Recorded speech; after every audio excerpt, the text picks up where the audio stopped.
way up. Way up. Way up. Way.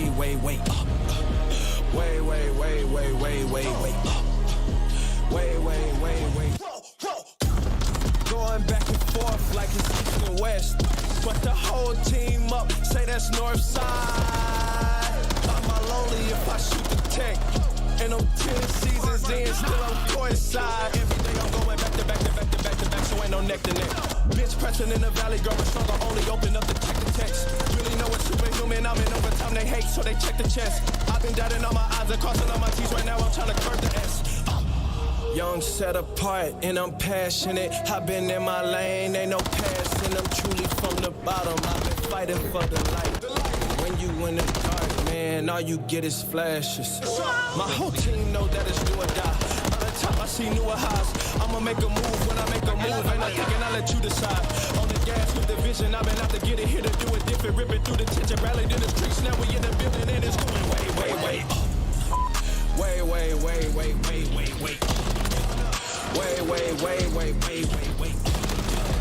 on the gas and I'm smashing it. I've been in my lane, I'll probably crashing it. Way up.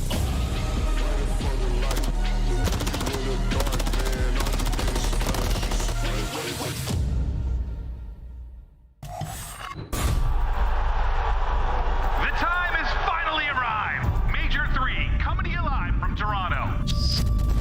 The best Call of Duty players in the world, all here under one roof. Attach is lining them up, taking over. Here come the flood! Skies by himself could do nothing! Aussie wins a big one. Go see, can he get two as well? What a round! Thieves finally equalize. Are going to be red. Oh boy, oh gets it. Oh my god, accuracy of the runaround Flames! No way! Even one player left, Gio takes 2 1 versus 1. He's alive, 15 seconds to go. He's on the hunt, trying to scramble away. So it's worth the play. He's hearing all this. I'm in a push. What's up, boys? Takes out 2. Diamond, Lou, 3. Oh my god!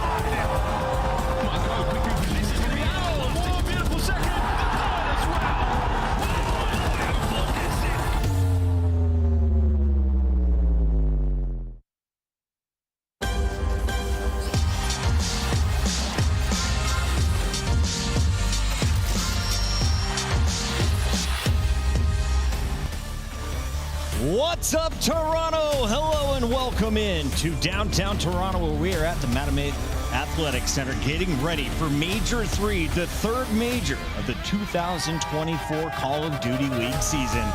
Fans have been lining up since 1 a.m. and now everyone's starting to file into their seats as we have matches kicking off in just 30 minutes. Welcome in. It's Chris Bucket alongside Alley Cat. We've got Nameless down here at the end, and I want to start with you, Alley Cat. We're back here for the third year. We are back here for the third year. This is easily one of my favorite venues. It's also a little chilly, though. I hope everybody brought jackets. It's going to heat up, though, Nameless, as the day goes on. What are you looking forward to this weekend? Just the games, man. You know, everybody's talking about, will there be an upset today? We have the top 4 teams going against some teams that have made some improvements, and I think we just might see one. I like that call. Of course, we have just 2 majors left, and this one is a big one for seeding. All of our teams making some roster changes, trying to get into our top 8 before champs. And we got to revisit some of these players because Asim started on Boston, then he went over to Las Vegas. Yeah. Now he's not going to be competing here. Joe Thieves comes back up from Challengers. Boston brings in some fresh faces. Alley Cat, what's your takeaway? Who made some of the best moves? Honestly, I was just impressed that people were making changes so early in the season, recognizing their issues, right? One of the best ones had to be Joe Thieves being back onto the LA Thieves roster, but a lot of these teams found success in this roster mania. Yeah, I really love the Heretics move. I think they got exactly what they needed in Real. He's a guy who should have been in the league since day one.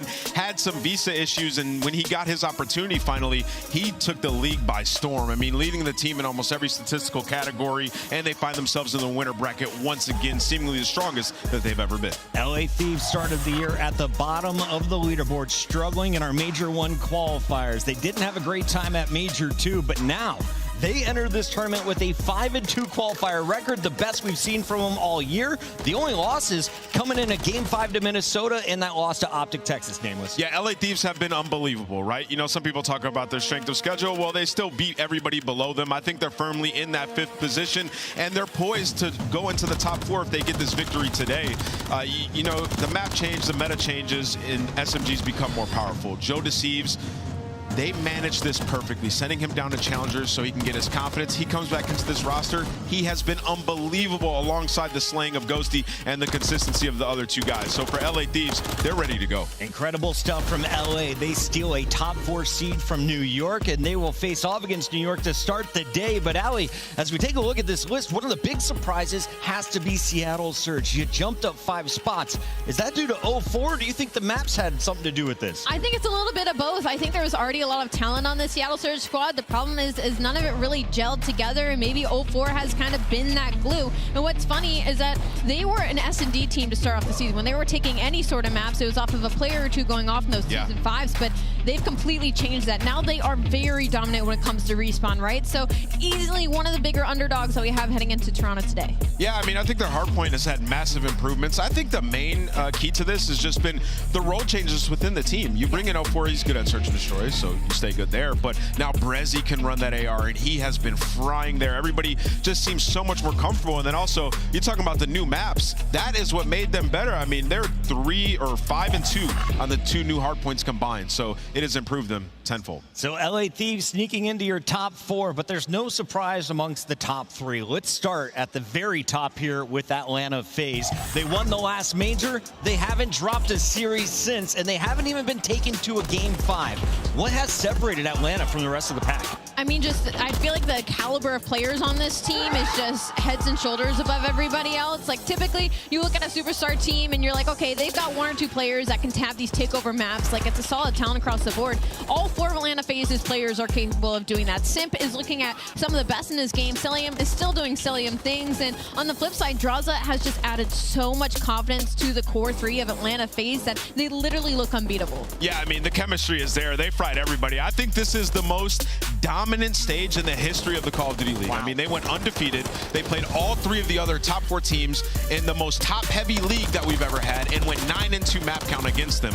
And then you're talking about the individuals. They got 3 players in the top 10 of hardpoint, 3 players in the top 10 of search and destroy, and they went 6-1 at control. Like, nobody can contest them at this point in time. They are the heavy favorite at this tournament and the scariest iteration we've ever seen. Let's take a look at that leaderboard. As you mentioned, the best slayers in the game right now belong to Atlanta FaZe. You have Celium in the #1 slot. Simp comes in at number 4, and the other SMG of BZ, they're in your top 6. But let's dial in here on the ARs, because you got Celium in the #1 spot for Atlanta, but Scrap's right behind him in that #2 spot for Toronto. That's a really good look, right? Especially because you're heading into your home major, and so far our past 2 home majors, the hometown teams haven't been able to pull out anything special, and that was almost the case for Toronto coming off of Major 2. They were looking to almost be looking outside of the top 4 because of their search and destroy, but thankfully the tail end of the Major 3 qualifiers, it seems like they've been able to put a couple of things together. Not to mention, Envoy seems to be back to what we expect him to be as one of the better SMG players that we have in the league.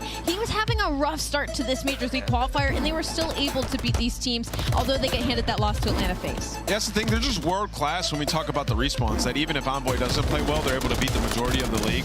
The question though is, can they contest with Atlanta FaZe if it comes down to a final? Because they got thrashed by them. And you know, the one thing in question for me, and this was throughout stage 2 as well, is their search and destroy map pool. There's just 3 maps out of the 5 that they haven't been able to figure out. Now they've had some time, and I believe in them, but it's a cause for concern for sure, Chris. And I will call out, looking at that bottom lower third, you had everyone finishing in 4 games. Atlanta doesn't go to Game 5s. Toronto hasn't gone to a Game 5. So if those 2 meet up, that one could be a banger Game 5 finale. For now, though, we got to update you with what's been going on in Toronto, and we talked with Scrap about some of the improvements his team is making. Here's what he had to say. Yeah, I think honestly we just took like a full mental reset. You know, after like Major 2, you know, it wasn't even like the showing was terrible. You know, we wanted to get back to Major 1 form. You know, just a big mental reset. You know, the maps changed, everything kind of changed. So, you know, we kind of, you know, worked on S&D, worked on the new hard points, and yeah, everything's been clicking recently. We feel like we've been getting better every day. And yeah, we're super excited coming into the Major.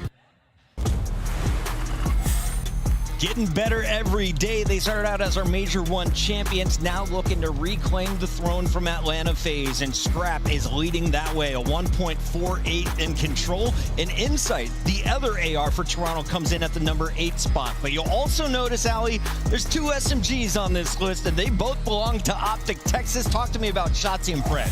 I mean, for me, this whole split has been kind of Pred finding his place in this team. Yeah. Like, he's always been a solid player, but it hadn't felt like they were all on the same page, and he has become a different kind of entry for Optic Texas in this split, and that's why they're finding so much success. And what's crazy is there's still so much room for improvement, right? Like, right now, their entire goal is to figure out how to beat Atlanta FaZe. 100%, Ellie. That's what they tried to figure out throughout this entire stage, right? Like, we're going to play a ton of our bad maps. Saw them play a ton of high rise. Saw them throwing in an invasion control at the end there. Like, Optic Texas has been preparing for that game because the only team they've lost to has been FaZe since January, right? That's it. So they know when it comes down to the big game, that's the team that they have to prep for. And like you said about Pred, the last match versus LA Thieves was a statement. He had 97 kills across it, was absolutely frying in all 3 game modes, dropping bombs. And you're going to need that guy to get going because Simp is looking like the best ever right now. Right. So Pred and Shotzi could be X factors for this team, but if you're looking for consistency, look no further than the back line. Howie, talk to me about this AR. I think the most impressive stat for me has been Dashy in the search and destroys. It seems like he's really found his footing. I mean, a 1.36 heading into that LA Thieves series, although they did drop that map 2 to LA Thieves, so if there is any cause for concern, it's in the map 2. It's going to be an exciting day because we have nothing but winners bracket matches. Your top 8 seeds all go to war, and here's how it's going to break out at the top. We got FaZe versus Heretics. Thieves take on the Subliners. Then we'll have Ultra Surge and Optic versus Royal Ravens. But Nameless, where is the best chance for an upset here in the first round? Yeah, I mean, right out the gates, the best chance for sure is LA Thieves versus New York Subliners. New York Subliners, they haven't been able to find their way in hardpoint throughout this entire game so far. The Search and Destroy's fallen off the split, and LA Thieves are on top of their game.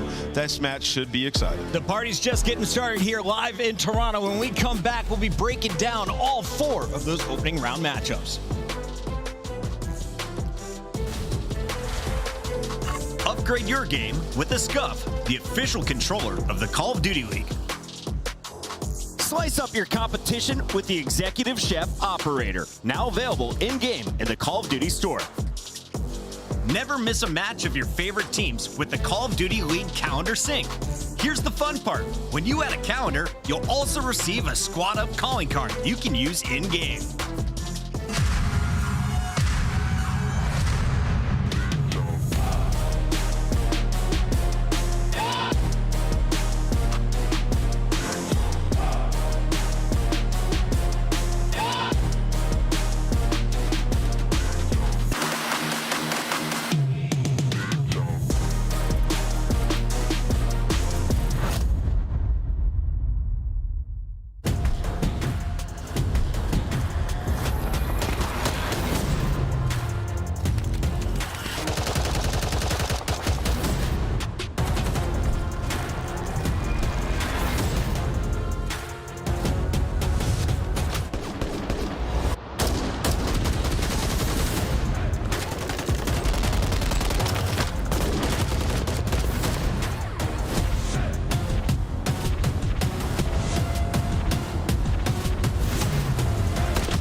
Draza, 7-0. 4 maps dropped to 4 different teams. No one can take you to a game 5.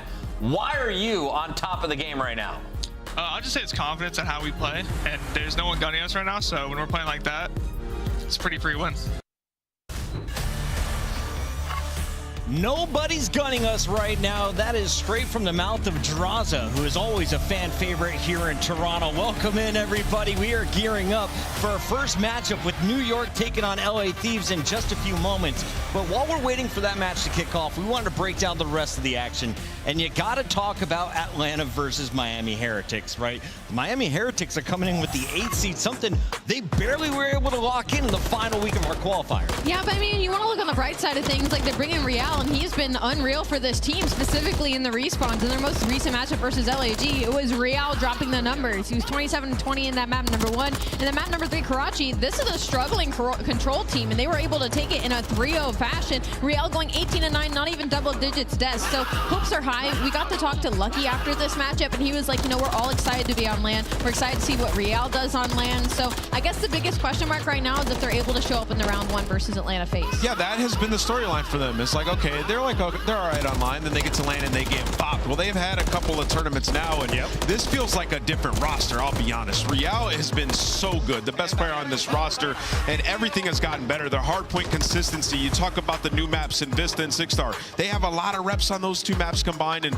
look at this side by side. It's a legitimate matchup going into this. You got air quotes here, the GOAT in Simp. The man's career is not done yet, and what he's accomplished so far, ridiculous, versus a rookie here, Ali. Yeah, and I mean, the numbers are fairly similar. I will play devil's advocate in the sense of, though, you got to think of strength of schedule. Simp had to play the other top 4 teams. Miami Heretics, not so much. Thank you for putting those numbers into context for us all, Ali. All right, we got to talk about the opposition here for Seattle as well, because Seattle is coming in with a 7 seed, and this squad, the Surge, looking way different from the team we saw at Major 2, Nameless. Yeah, Seattle, they look so much improved, and it's specifically their hardpoint. I'm going to bring up the new maps once again. It helps them so much because 04 is so aggressive. The role changes come in. Everybody seems so much more comfortable, and even the search and destroy, 04 is a threat there with a 1.11, sitting top 15 in the league. Impressive for his first bout. Taking a look at some of the numbers here, we got Jovan, the rookie, coming in as 04 has made his impact felt in search and destroy, but it looks like the team is just playing a little bit better as a unit with him in the lineup. I love that you brought that up because 04 has come and started winning these respawns for them, but also I think Abuza and Brezzy have also become new players since he's been added to this team. I mean, the numbers lay it out for you. Without 04, they were 6-13 in series. Now they're at 3-4. It's not a huge change. They're still in the negative, but at least it's improvement, right? Nameless, I'm looking at the numbers here. Can Seattle steal a map? Can they steal 3 maps and cause an upset here in the opening round? How would they get it done? Where are their strengths? It's search and destroy, and they're going up against a Toronto team that has not been great at that game mode. It is entirely possible Seattle come out here. You know, when you talk about the 2 new maps as well, Toronto's 1-1 on both of them. And the one Vista that did win, they were down 120 points, right? So Seattle are feeling comfortable when you enter this veto process to get at least one respawn where they feel like they have an edge. And then it comes down to that search and destroy, which they have been excellent at. And if you want to talk about like they're simply get outgunned, this, that, the third, what some people would say, everybody on Seattle's averaging over 4,000 damage in a hardpoint. So everybody's there. The guns are hot. This is the strongest that they've ever been. I just maybe potentially worry a little bit about them being on that big stage with such young talent. Big stage, first major CDL land for 04, and we'll see how they handle it. You can see the S&D matchup. If there is a weakness in Toronto's game, it's that game 2 and game 5, and that could be crucial if it goes the distance out. Yeah, I mean, it spells it right out for you, right? Toronto Ultra went from the top 3 attacking team during Major 2 qualifiers to 11th overall in the league, so there is opportunity for Seattle Surge. I'm just worried because Toronto is also #1 in almost every category when it comes to hardpoint, and Seattle Surge, the slaying has been good, but so much so to be able to take a hardpoint off Toronto Ultra, I don't know. Final fight of the night is going to be between Optic Texas and, of course, the Carolina Royal Ravens. Clayster and crew back together in the same room for these qualifiers, and the best performance we've seen on the year. Yeah, I mean, they're top 3 in search and destroy. We saw once Clay got back to the facility, an amazing performance versus Minnesota. I mean, he was putting down damage. Gwyn didn't even really have to take over, but you'd be remiss if you didn't talk about Gwyn when you see the name Carolina Royal Ravens. He's the reason they beat the subliners. 100%. I mean, that kid has been a superstar. You know, he's rookie of the year, or #1 candidate in my eyes. And, you know, when it gets to land, this team just continues to perform top 8 and then top 6. What's next? Top 4. Howie, these folks always play better when in the same room. Talk to me about the land buff. What do the numbers tell you? The numbers tell me that Carolina Ravens needed to be in a facility since the start of the year. Online, they're 6-15. On land, they're 3-2. And again, that's an overall look at the season, right? This past split has been much better than that 6-15 stat line you see at the top of your screen. So for Carolina Royal Ravens, they're easily probably my #1 team to cause an upset here somewhere, and it could easily happen in this round #1. We're looking forward to the showdown between the young SMGs. Gwyn in his rookie season going up against the former Rookie of the Year in Pred for Optic Texas. Nameless, how does this break down? Yeah, I mean, they're both, you know, they play a little bit slower as SMGs, picking up kills. They're going to be that guy that's just slaying you in your base and super annoying. Impact players for sure. I feel like for Gwyn, he's just made such strides in search and destroy for this roster. I mean, they're 7-3 in the game mode, and a lot of it is due to Gwyn. He had some takeover games with double digits, just making moves. So the dynamic between him and TJ has been on point. That 12-2 Karachi Game 5 versus Subliner stands out for Gwyn, but Pred, he gets it done, it seems, each and every day. And we're talking to Coach Damon about it. Here's what he had to say about Optic Search. It's just one thing we've really been working on recently, and the biggest thing for that map, honestly, which kind of sucked for us, is that was our first real rep since we played it against Atlanta. And to be honest, like, I think we're pretty good at that map. Obviously, that's our last showing. I think we're 2-2 now on it, but we started down 0-5, and honestly, I think it was just because it's been so long since we've actually played a real rep on that map. Yeah. But I still think it's a good map for us. Do you think it comes down to S&D this weekend? That's what's going to get it done for you guys to get that chip? I mean, I think it's going to be huge, but I think a lot of it comes down to us just being consistent in respawns, and we've been working on a lot of things, and I think the biggest thing is just tightening up our gameplay and making really the respawns more consistent. As good as Carolina is playing, you have to take a look at the statistics because Optic is dominant against everyone but Atlanta. 23-2 against the rest of the league, but they still can't get over our #1 seed. Yeah, it's interesting that he didn't say that SD was going to be what gets him that chip, because that's kind of their second best game mode right now, technically. They're 8-2 in Hardpoint, 5-2 in Search and Destroy, and 3-3 when it comes to that control, and they've been dropping those maps to teams below them. They're still beating them in this series, but they could get caught lacking. We've got 4 matches coming your way. Let's take a look here at our bracket and the schedule. It's all winners bracket round 1, Nameless, right? So you win here, yes, you're guaranteed into the top 6. Talk me through this one. What's the best match of the day? I mean, I think right out the gates, we're coming out with a banger. LA Thieves versus the New York Subliners. It can go all the way to a Game 5. What New York will we get? Well, I guess we'll find out. And then that 6 o'clock matchup, Optic versus Carolina to end the show. It's going to be a bang. Enough talking. When we come back, the match is kicking off. Don't go anywhere. This is Major 3, live from Toronto.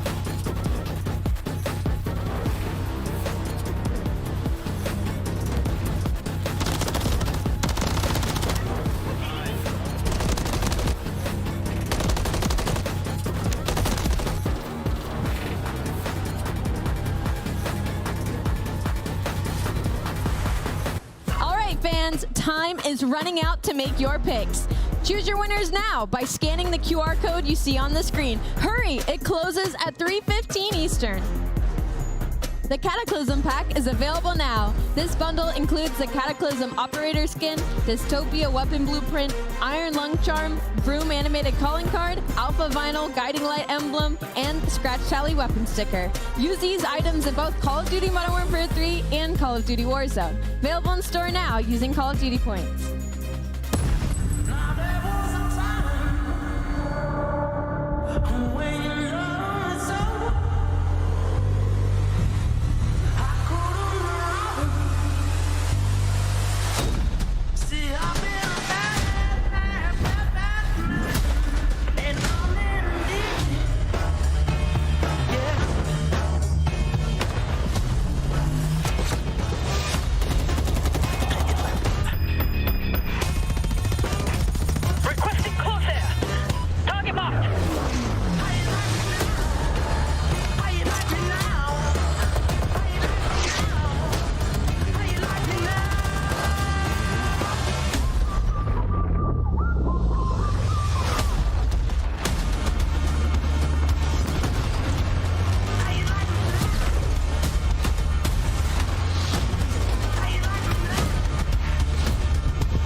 way, way up. Way, way, way, way, way, way, way up. Way, way, way, way, way, way, way up. Way, way, way, way. Whoa. Going back and forth like it's east and west, but the whole team up, say that's north side. I'm all lonely if I shoot the tech, and I'm 10 seasons in, still I'm coincide. Every day I'm going back to back to back to back to back, so ain't no neck to neck. Bitch pressing in the valley, growing stronger, only open up the check the text. Really know it's superhuman, I'm in overtime, they hate, so they check the chest. I've been dotting on my eyes and crossing on my T's, right now I'm trying to curve the S. Young, set apart, and I'm passionate. I've been in my lane, ain't no passing. I'm truly from the bottom, I've been fighting for the light. But when you in the dark, man, all you get is flashes. My whole team know that it's do or die. On top, I see newer highs. I'ma make a move when I make a move, ain't no thinking I'll let you decide. On the gas with the vision, I've been out to get it, here to do it different. Ripping through the tension, rallied in the streets, now we in the building, and it's going way, way, way up. Way, way, way, way, way, way, way up. Way, way, way, way, way, way, way up. On the gas till I'm smashing it. I've been in my lane, I'm probably crashing it. Way, way, way. When I'm under pressure, I don't watch the clock, I just want to shoot shots. See you on the way, get them out the way, turn it up a whole notch. I mean, it's just too easy. We was down bad, we was underdogs, now they clear the whole spot. Running up the numbers, now the digits going up a whole lot. Way, way, way, way, way, way, way. Way, way, way, way, way, way, way. On the gas till I'm smashing it. I've been in my lane, I'm probably crashing it. Way, way, way. When I'm under pressure, I don't watch the clock, I just go and shoot shots. See you on the wave, get them out the way, turn it up a whole notch. We was down bad, we was underdogs, now they clear the whole spot. We running up the numbers, now the digits going up a whole lot. Way, way, way, way, way, way, way up. Way, way, way, way, way, way, way up. On the gas till I'm smashing it. I've been in my lane, I'm probably crashing it. Way, way, way. I don't watch the clock, I just go and shoot shots. See you on the wave, get them out the way, turn it up a whole lot. We was down bad, we was underdogs, now they clear the whole spot. We running up the numbers, now the digits going up a whole lot. Way, way, way, way, way, way, way. Way, way, way, way, way, way, way. On the gas till I'm smashing it. I've been in my lane, I'm probably crashing it. Way, way, way. Set apart, and I'm cashing it. I've been in my lane, ain't no passing. I'm truly from the bottom. I've been fighting for the light. Lane ain't no passing. I'm truly from the bottom. I've been fighting for the light. But when you in the dark, man, all you get is flashes. Way, way, way.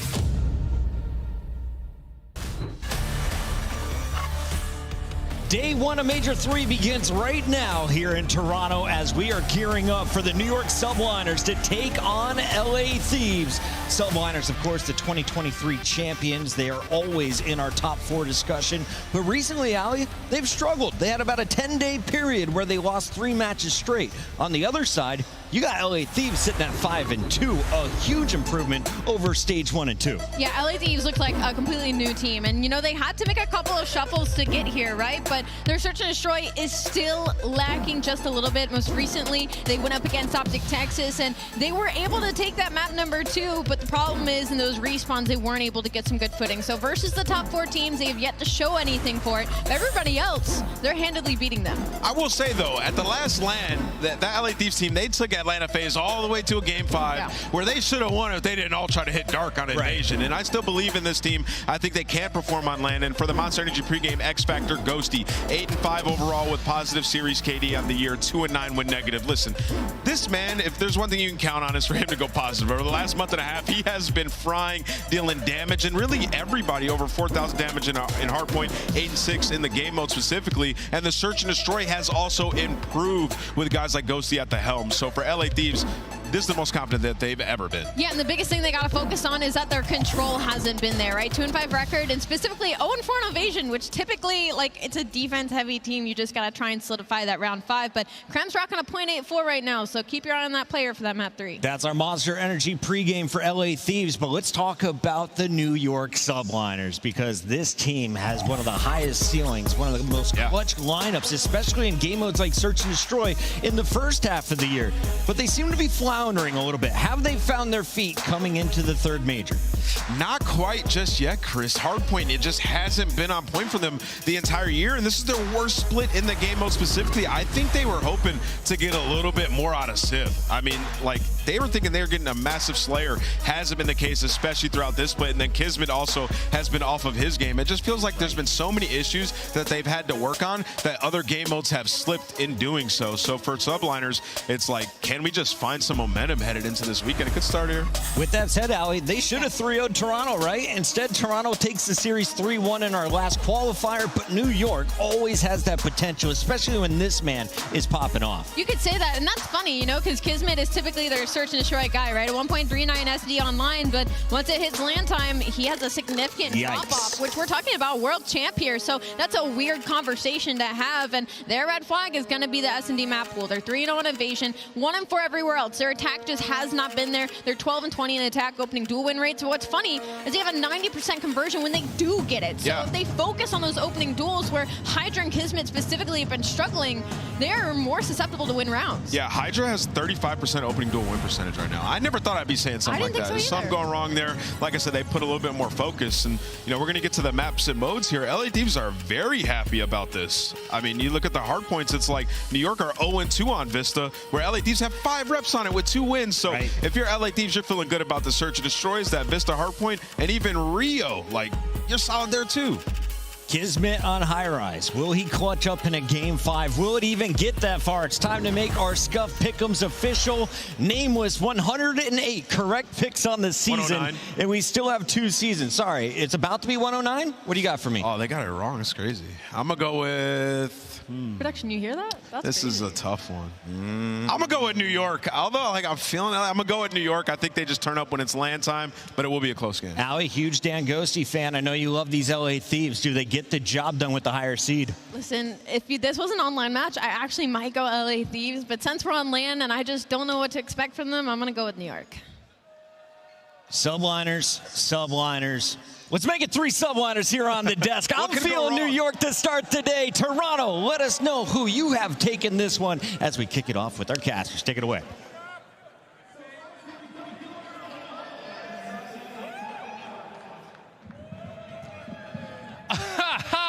Maven, relax for a second, okay? It's your boy, God Blaze, and it's time to set this stage ablaze here in Toronto as we bring out our first 2 squads. Get ready, because the first team coming out is no strangers to the heat and ready to warm us up. Get ready for Los Angeles. Oh my God, man. Y'all need to lock in! I'm trying to make ends, I don't want to make amends, and I came to the lens. I mean, seriously! 1, 2, 3, 4, 5. Yeah, I'm turning up to the sky. Yeah, I go up till I get right. I ain't really trip till I get by. Yeah, I'm going up to the top, Dubai. If you think I'm playing, just know it's on site. What you on? Hit you with the more tight. You don't kick till you dome, bitches on site. Try to walk in with the limelight. I come up with the kush right. You know better than a shot right. What is it? Yeah, I'm gonna get yeah, I'm coming in, feeling super saiyan. Oh my God, you think you was it? Use a little, yeah, I'm coming in. Stop playing it. What the talk about? What you saying? Toronto, give a warm welcome for the LA Thieves! Give it up for Ghosty, Crip, Nasty, and Joe the Thieves. Looking up to run up a dub and steal the win. The LA Thieves are ready to go. It's a new era in Call of Duty esports, and the young guys have taken over a storied franchise. It was a rough start, but they figured it out. They sent Joe Deceives down to Challengers. Well, he's back, baby, and they have been frying, sitting at 5-2. They got to go through a top 4 team to get that title. We'll see if they can do it. Let's bring out New York. Yeah, let's see if they can do it. And the next squad coming to the stage. You guys in Toronto gave them a hard time before they got that dub. You can love them or you can hate them, but get ready for New York.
champs from last year taking the stage, and it was a third place at Major 2, and it was a large drop-off since then. The New York Subliners were going to need a heavy reminder, and it starts here as the first match of the Toronto Major 3 starts. Blaze, let's get this guy going.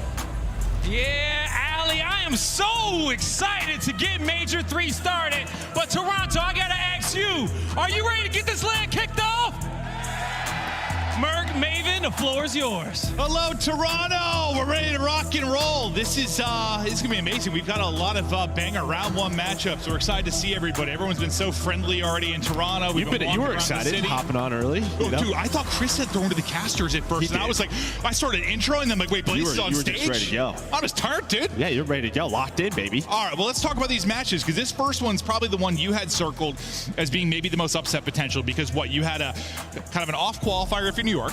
If you were Thieves, you put up your best qualifier, but it was like a soft schedule, yeah? Yeah, I saw schedule 5-2 here. You had, 3 Game 5 wins. You also had a Game 5 loss to Rocker, which it doesn't look great. But, I mean, listen, you had one top 4 matchup versus Optic. I think there were some chances throughout that series, but they still show that they're not quite there yet. On the other side for New York, yeah, I mean, top 3 at Major 2, and then it just feels like we're still trying to find ourselves. Once one game mode gets better, another gets worse, just this sort of up and down game. So we'll see what happens with this Subliners team, but they're still a top 4 team. Yeah, I think I asked you, during the qualifier, is this reminding you a little bit of last year when this team came in?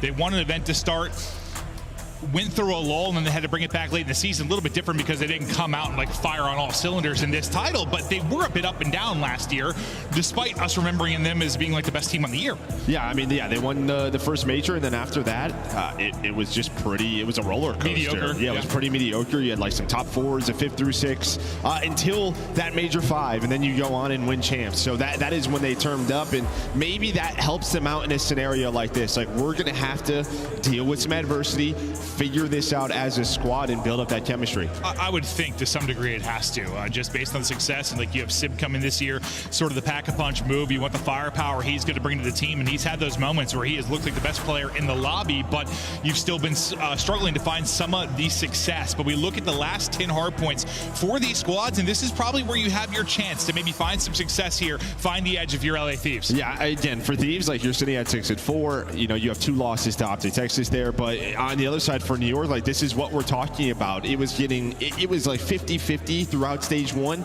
Stage 2 was a hard focus for them. It got better. Now you look at this one, and it's what happened here again? 3-7, currently on a 2-loss streak and starting out slow in these series. Well, I think the difficult part is at least, if you go back to the Major 1 qualifiers, yes, the respawns were so tough, but you had the best search and destroy maybe in the game. You had that to fall back on. That's not necessarily anything you can fall back on now, so you're struggling all over the place. Yeah, I mean, honestly, the only consistent thing for New York has been their control. Yeah, you're back to 50% in search and destroy throughout Major 3 qualifiers, so even there is a big opportunity for LA Thieves. We'll see where the opportunities will come. This may be the one with the upset. It's been such a top-heavy league with the top 4, but with the vulnerabilities maybe of Toronto Ultra even coming into this week. I know it's a home event, but they haven't necessarily been at their best. You talk about the weaknesses of Subliners. There's a chance for a team to maybe come in, make a run. If you had to pick somebody that might be coming to make that run, you've got LAG have had a couple of top 6s, Rocker with that top 4. I know last major kind of went as planned for the most part with the top 4, but do you have somebody coming out and surprising us this weekend? I think if there's a team to do it, it's probably Thieves or Carolina for me. Maybe your Seattle Surge through Search and Destroy, but I think these 2 teams, Thieves and Carolina, they can win and respawn versus the best, and their search is getting better and better. I think that's the key, where if we go deep in the series, finally Carolina Search and Destroy is starting to look better. Well, we have 1 and 4 today, so we'll get the eyes on both Thieves and Carolina. But here's a look through the maps and modes and how this breaks down for our best of 5. We're getting ready to kick it off with Rio. Anything that popped off the page for when you look through those 5 or maybe upset Central? No, I think this has been a strong map for Thieves. For New York, it's one that they want to play, but they have struggled against your top teams on Rio, especially FaZe. Outside of that, though, you are 5-2 on the year. And then I think the big thing for New York Subliners throughout this stage has been they are the #1 rotating team. Those rotations are not turning into points. They are getting broken so quickly, so early on. Let's see what will happen on those early rotations. We're right into the fray. Is Kismet as they all kind of meet and bash heads top mid. This has been one of our favorite maps to cast. I mean, honestly, Rio getting into the rotation was so big. I forgot the shape of the league when this got into play. We'll see if we'll have any surprises in the mode and map combination to come out this weekend. But if you're subliners, you're just looking to get off to a hot start, get something rolling, show everybody what you're capable of. But Thieves going to be a tough test. No, it will be. And I think for the opposite side for Thieves, it's sort of like this is a chance for us. This is our map pick. This is how we go up early in the series, put the pressure on a top 4 team, right? So coming out hot here, I think is so important for this Thieves team. We'll see who will be able to do it, try and shape the series here early on in a map 1, but it's early time now for subliners. You'll see the rotation get ready to go. The lock on the bottom right of the minimap, that's where we're going to shift our focus over to. You've got the edge right now if you're LA Thieves. Hydra, though, trying to find entries through mid. Kismet, he's the one pouncing in the back, so he'll be in for now. He's going to have to make the plays. Able to take down 2 so far is Kismet on 3 in a row, but so weak, he'll be quickly traded out. But it's not going to be easy time here early for either side. Yeah, I mean, you really had both teams spawning all over. Sib, he's on 3 in a row. He was able to block the back spawn, so you had both teams, one spawning boxes, one spawning out. In New York, they recognize this scenario. Kremp trying to work the pinch, but they are going to get broken. And that is going to be nice time here for subliners. Well, you had like 3 in a row for Kismet, 4 in a row for Hydra, 4 in a row for Sib, all around when this hard point popped. So like when all the big kills came in to try and get some time here, it was all New York, and now you're securing some massive time. You already dominated it at top mid. You're increasing this lead. The kill feed remains white. You've got left side control and spawns for Thieves now, where you might be able to fire back here in 10 seconds on the next hard point. But it feels like you really need to. You got to get something going here with this setup. Yeah, already. Yeah, just sort of pressure on over to Thieves. They don't really have anyone up top middle, so you're not going to have much of an idea of where this push is coming from for New York. Here it comes. Kismet, Hydra going to be the first 2 to go on through. Trade so far working out for Thieves, but here comes guys trying to just disrupt. And, well, he's going to buy enough time, but with the close spawns, Thieves, they will slow things down. Now try to get pushed on out, and that is a great play out of Joe Deceives. Yeah, if anything, maybe Sky's kind of delays them getting into their perfect setup, allows the troops to get rallied in behind his double, but for the most part, you've done a great job here. A multi-kill through for Kremp. Nasty sitting at 4-8, looking to get going. He's been a solid, consistent factor for this team. And, well, the much-needed time, you're doing great. You got 30 points up, 20 left that you can try to obtain. There's still some fights going in around the point. Trying to get another multi-kill, maybe there is Kremp, but it's the rest of his teammates picking it up the entire feed. Red Thieves, they find the kills. Yeah, I mean, surprising there for New York, right? You go at that with 20 seconds left. You don't opt for a P4 rotation, so now pressure on, but they're going to go right back through. Maybe they want to break through P4, through boxes and towards the backside. So they push this scrap time, but you already have 2 players set up at the next hill. They're going to have to read the pinch, though. Joe Deceives able to win it on one side. Nasty on the other. 3 in a row. Trophy down. A great comeback starting here for Thieves. Yeah, I thought with Sib on one side, you had a real nice chance to collapse on this, but you're starting to win some massive ones. If you're subliners, so you still have Ghosty in a position to maybe disrupt, but you've got a trophy deep in garage. Just pre-aims right above him. Doesn't see him tucked away there as Kismet, Hydra locate the kills around the point. And the little flurry you had from Thieves subliners now trying to answer.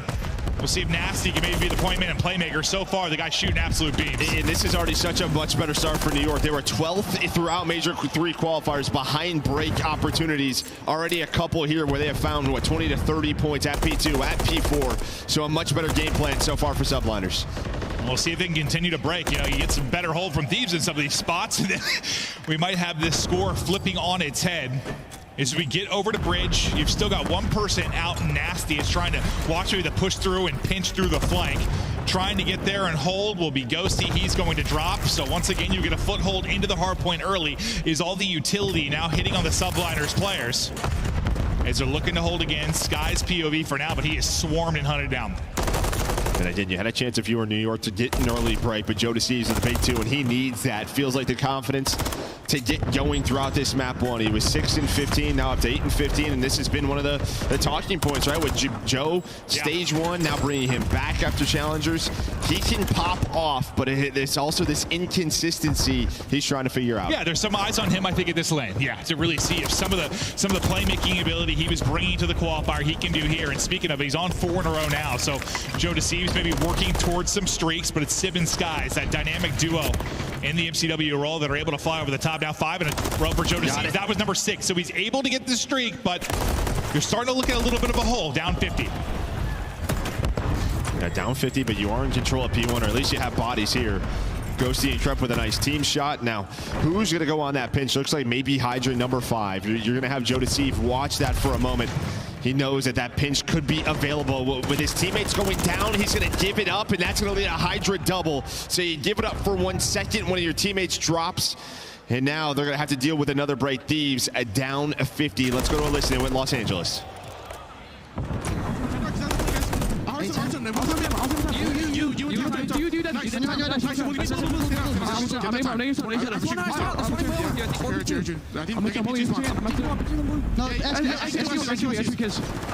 Excuse, he went to the left, I think. No, he saw me, bro. Okay. Two there. One is new, I think. Double shot me, boys. Time. One shot, see, soda. One more soda again. I'm trying soda. I'll see him. Missing Paco Sip. He's hard.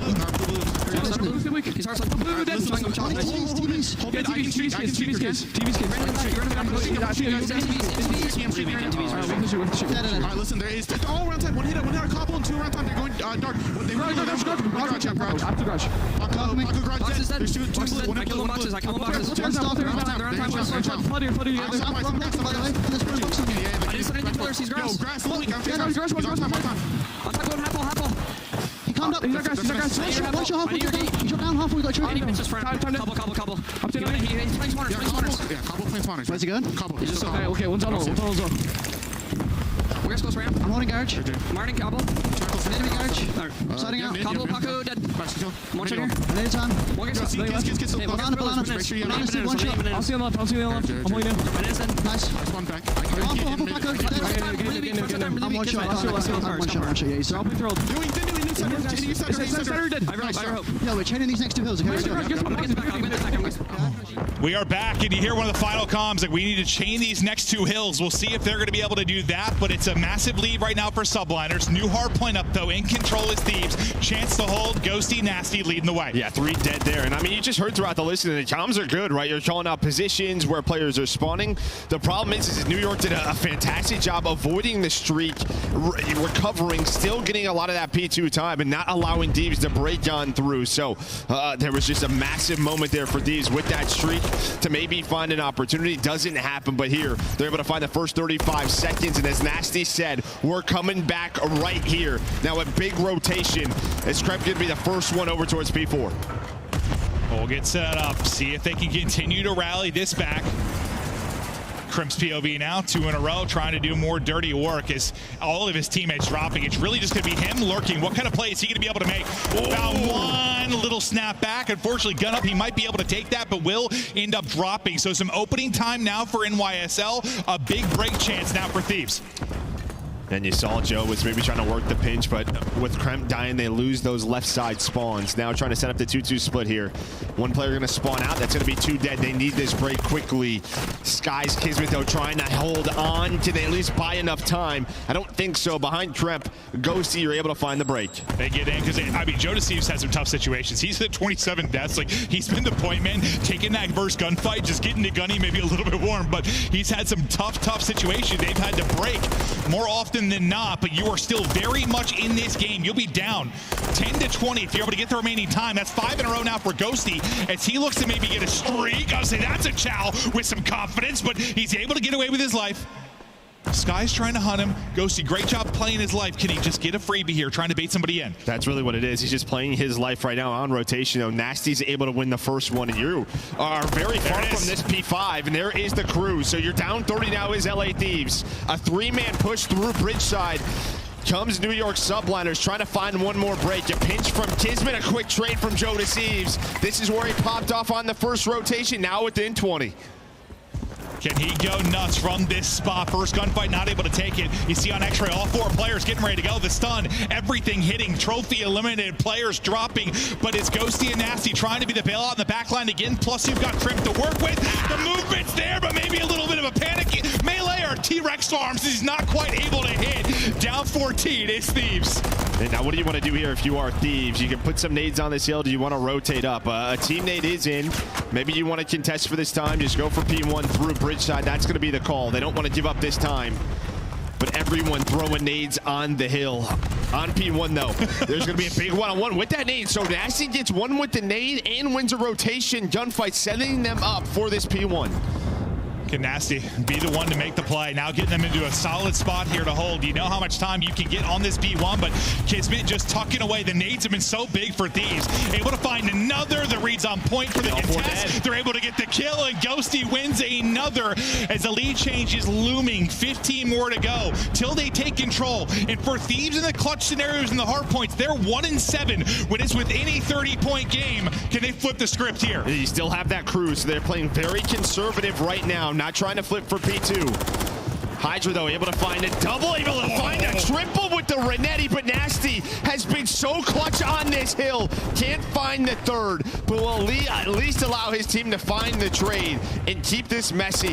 10 seconds left, a lead change in for Thieves. They're finally out in front now. Can they hold the rest of the way? P2 ready to pop in our next rotation. In position, you'll see subliners are set up. Sib already able to get an opening peek. Here comes the streak.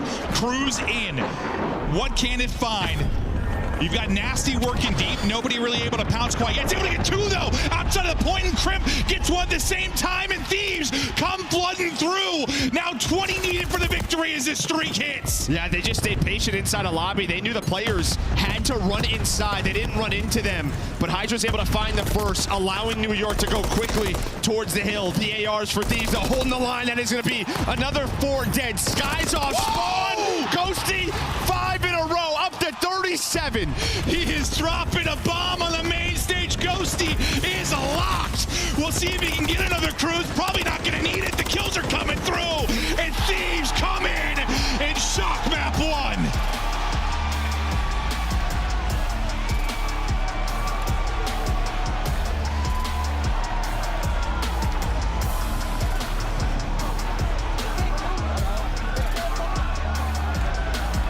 They have lacked the ice in those moments. And I said 1-7 in those close hard points. When it's gotten tight, they've not been able to come away with the victory, but there they trail all the way to what, like 210 is where they take over, and they don't look back.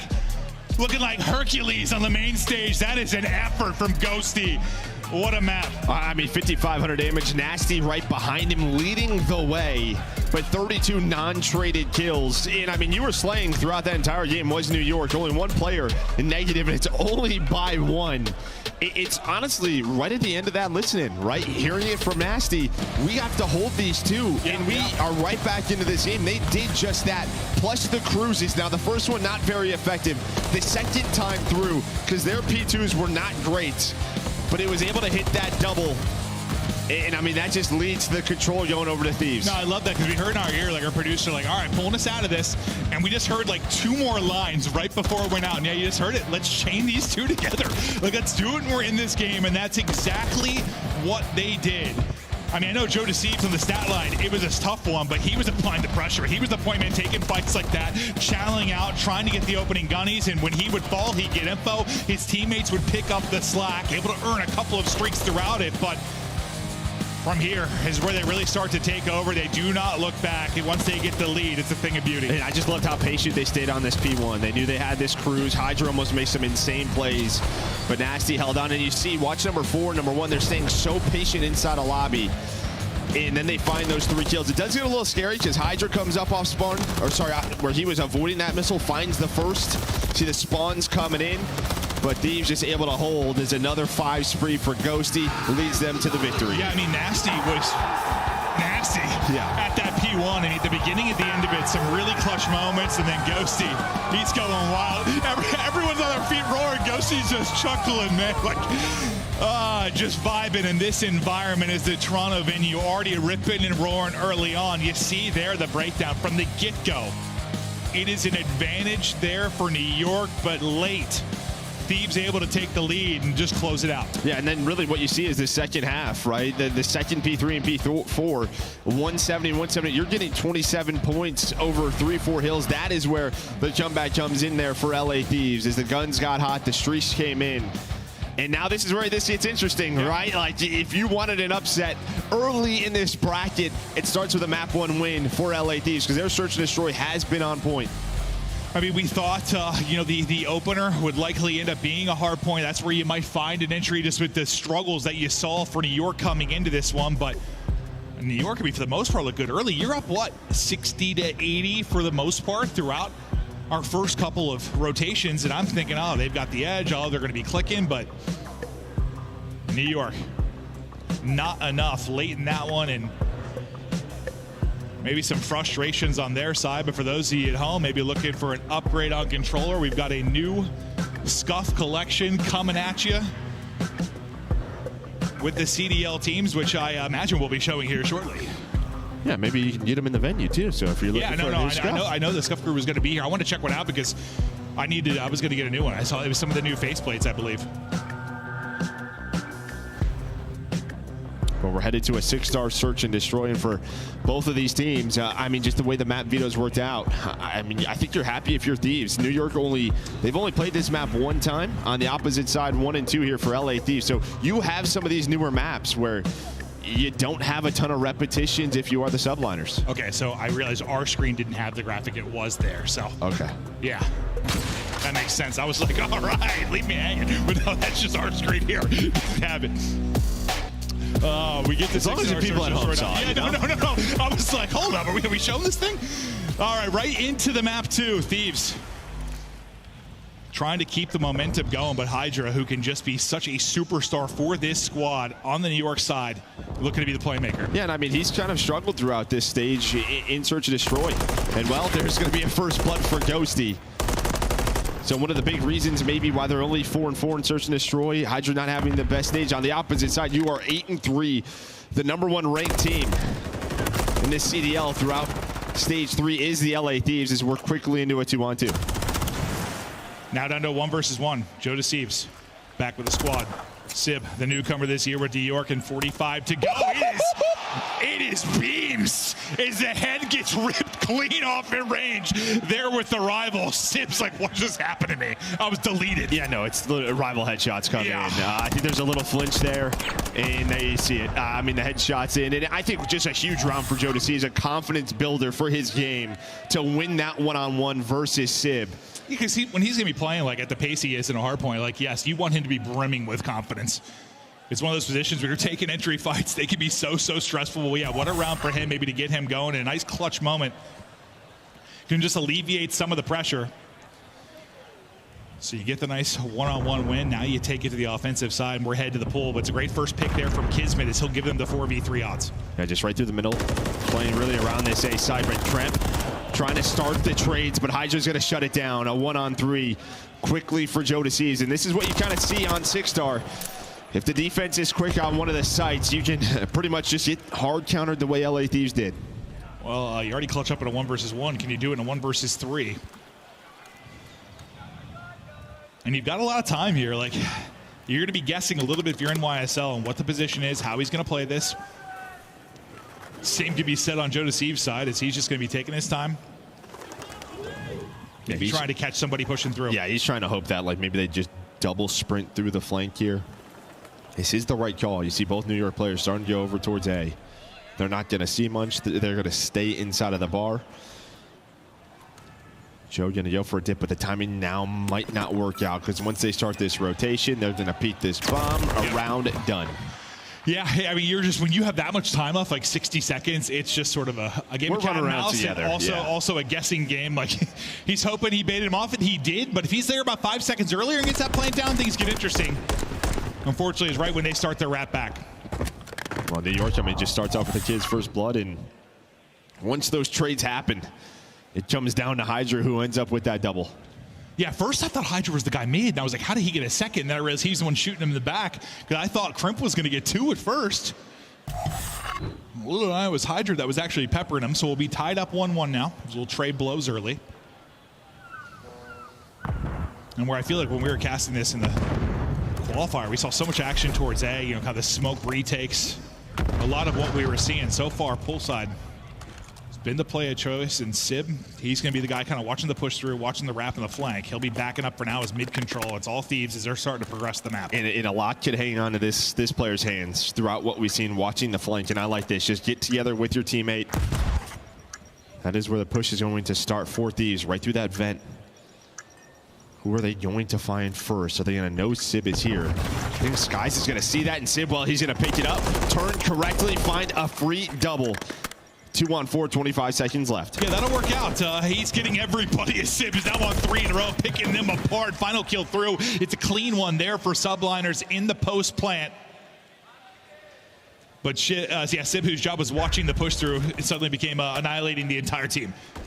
And it can be tough. I mean, we've seen teams sort of start to hit that flank to retake B time and time again. I just feel like there's so much to clear on that side of the map. So many corners, so many angles. It feels like teams started to get away from it towards the end of the qualifier because of that. Like, one bad timing and you're just toast. Yeah, or we've seen players like, I think like Attaches played like a lot deeper on it, like didn't sync up like closer to his team like Sib did. He's playing like really deep on the flank, and somehow you end up being a little late trying to scramble across to help, but Sib was there like as the point man basically that started to develop, so it works out beautifully. Heads should collide now at mid. And they do. Thieves with the first blood. Yeah, just some tough timing there for Kiz. Doesn't check his close corner, so able to find the first blood. And now Kremp has been working a late flank this entire time poolside. He's going to find the first. Someone's just hanging out, though. That's going to be Hydra. Now he's going to poke out. He's able to win it, and there we go. A quick round. Starts with that first blood. They wait on Kremp on that rotation. They know the player pool, if they have that ace setup, is going to wrap on back, and then they did. The offensive team's kind of dictating the pace here and handling business through these last couple of rounds. As we get ready to go deeper in this, but nice first blood there from Thieves. Both teams kind of getting the job done behind their first bloods. Yeah, I mean, New York playing a lot more sort of mid-aggressive. We're on the opposite side for LA Thieves. It's sort of just been a back and forth. Which site do we want to stack? So we'll see if that keeps up. And I think, yeah, I think you just have to allow them to plant over towards A. It feels like that can be at times a little bit easier to retake. Well, easier. Running through a smoke and seeing how it works out. If that's how we'll define easy. It's Sib, and he's able to pick up another first blood. This one is second in this map too, but pretty quickly traded. So to a 3v3, they're able to isolate Nasty in the back, and now head back towards the site. Some damage done with the nade, but it's gonna be on Ghosty and Kremp now to clutch in this 2 versus 3. But I think they got 2 players like half health behind the utility. I mean, they know this, right? As soon as they push on through, they see Nasty is the only player here. The other 2 are probably towards mid, and Ghosty just gets some awful timing as Kremp. He was hitting through mid. So New York with a heads-up play, kind of just bait the bomb out and focus on the player towards A. The timing of like his step there and being out of ADS, like that was insane. He probably gets traded, but at least gets 1, gives a chance here for Kremp to clutch. Still an opportunity though. Still so patient as New York, just not planning. They don't want to give up a free body. Just waiting on these Thieves players in these scenarios, and it works out again. Yeah, I mean, they catch both players, they don't get a bullet off. Just due to catching with timing, kind of rotating across, or just maybe getting a little bit antsy. A little bit of like a YY or a swap there happening, and Hydra able to put him down.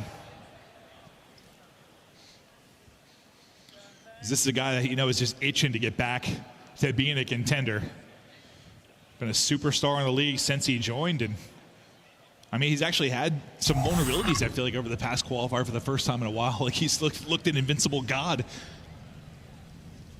But, I mean, this is where they, I don't know, it just feels like they get better and better. Their online search, they try out some things, and then they prep so hard for the majors. You don't say after last major? Yeah. Oh, you stop shooting. That is a tough one. Doesn't finish the kill. Sib some damage in as somebody swan diving across the front, but he's not able to finish it. So we'll continue on this 1 versus 3. Goes through with a bit of pre-fire there, some damage in. Will slow down his route. Now you have to try and retake this in a 1v3. Nade nearly there to greet him. A million things to clear. Now they're just toying with their food, able to drop him, and a revenge round there for Thieves. They're tied up. See, we're all human. We all go through this, but yeah. Dude, when you're snapping, think about the next fight. Yeah, Kismet just stopped shooting. Even right there, I mean, there's a chance that's a 1 versus 1 where Sib, if he finds one more bullet, I think on a Ghosty who is diving down the stairs, we're in a 1-on-1. Instead, it's a 1-on-3, but Skies kicks things off and, yeah, just stop shooting. So close. One more bullet. Maybe he would be able to find another after that, but leaves Sib by his lonesome. Yeah, he's jumping up. You're hitting him in the knee with some of the bullets. It's all a muscle memory thing. You kind of feel the hit markers, and you move on. Just not quite enough. I bet he was 1. Very much 1 HP. Whoa, 1 close. Hydra, though, he's got the kill. And Nasty will drop out of this one. Sib once again going to kind of be the offside guy, dealing with a potential push through. You saw that when they were working B as well. We'll see if when he'll come into play, but when he did it from the other side, he came in and killed 3. Again, just look how patient this New York team is being, right? Sib's just kind of hanging out. Everybody else is just slow, waiting on some sort of movement. And I mean, on a map like 6-star, it makes sense. This is what teams are doing where, okay, we have to hit a flank. Let's just try to catch them off quickly. Instead, New York playing this very patiently. On the other side, though, Thieves are pretty much saying go A or go B. We're going to give this up. Hope you go A. Kremp brings it back. Do you check this? He does. Hydra able to win it. Ripped the 46 by Ghosty. Skies wins another tough one on the other side of it. Joe Deceives, the last one to get involved, and he will lose it. Thought Kremp gave him a chance, but Hydra and Skies winning big one-on-ones. Yeah, I mean, just to be ready for that angle right there from Hydra to hit that slide when he does, then pushes through his own smoke as he's up to 8 and 4. It just feels like when you watch his point of view, he just knows more than you. Yeah, I mean, there's been stretches where he seems automatic for like double digits in search and destroy. Hasn't quite been in that form as we got into this major, but as you said, work on some stuff throughout the qualifier. I think their struggles were a lot more than just working on some stuff, but maybe for search and destroy that can be true, but obviously not looking to be 3 and 4 coming into this. See if New York can maybe find some separation. Teams just struggling to get a little bit of cushion here in this search and take a 2-round advantage. Kismet, I believe, got eyes there for just a moment on the head of Ghosty. Nasty's kind of your island guy, either working a late flank or just sort of watching the flank for now, but this is open. That's why Kremp is wrapping back. They know mid's open. This is going to be a wrap because Nasty's not seeing anything, and Kremp with the MCW able to win the gunfight. Joe with the shoulder able to find another one, trying to hit this pinch, and there we go. It has been all this patience on the offensive teams. None of these quick plant rounds, waiting to see what the defense takes and then finding picks on both sides. And it feels like the patience has led to so many awkward timings for the team. Just these awkward gunfights where they're not okay, hold on now. Suddenly you bring it back, things falling apart. Ghosty in a 1 versus 3. The plan will get down, but now he's got a clutch. Kismet, Sib, not able to take the first. Kismet able to win it. I'm sorry, the 1 versus 2. But that nearly. That's one of those rounds where you kind of circle, right? We would be at 4-4 now. New York's going to be 1 round away for tying this series up. For these teams who are just trying to find S&D wins versus these top 4, it's rounds like this that somehow these top 4 teams are just able to pull out, clutch on up. It's catch a timing with somebody on the bomb. Numbers quickly flip. And yeah, that separation I said nobody's able to get. Now you're able to go up 2 if you're New York and a round away from tying this one up, but that one is painful. You know, you let one slip there. Can you brush it off and continue forward?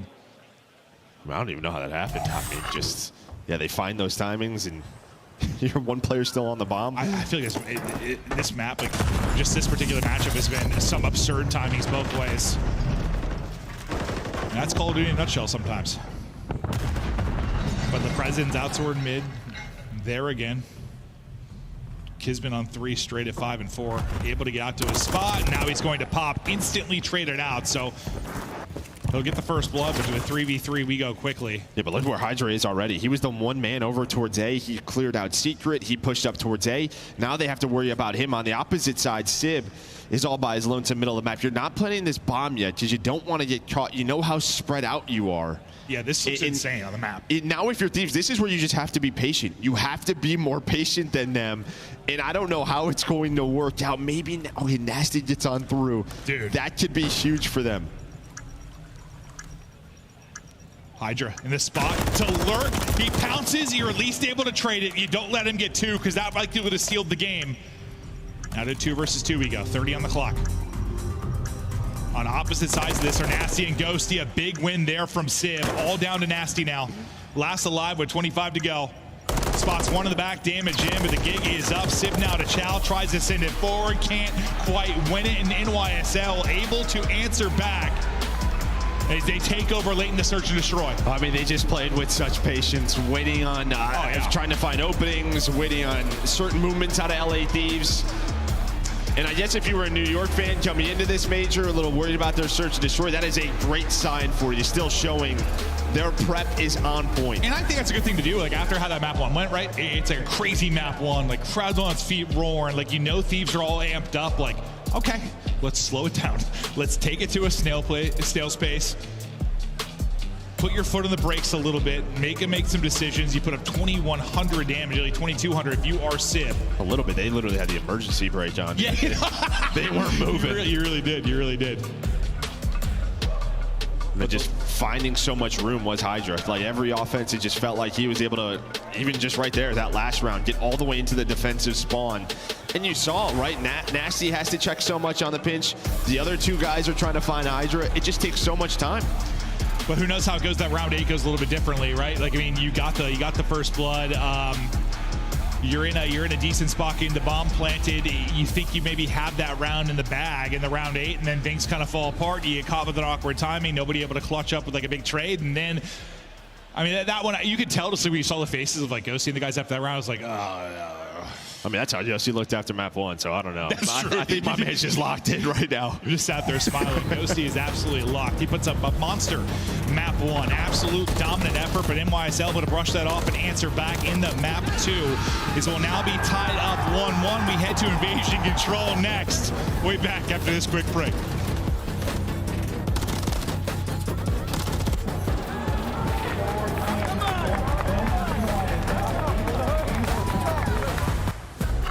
Upgrade your game with the Scuff, the official controller of the Call of Duty League. Scuff Gaming is doing an ultimate giveaway where you and a friend can win a chance to go to COD Champs this year. The giveaway includes 2 VIP tickets, travel expenses, and more. To enter, scan the QR code on the page or go to scuff.co/CDL and enter your email. Terms and conditions apply. The Call of Duty League is brought to you by Monster Energy, the official energy drink of the CDL. Ballin' can't beat me up cause I'm back in my zone now. Cause I'm back in my zone now.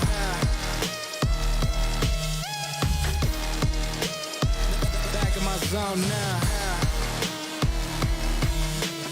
Ballin' can't beat me up cause I'm back in my zone now.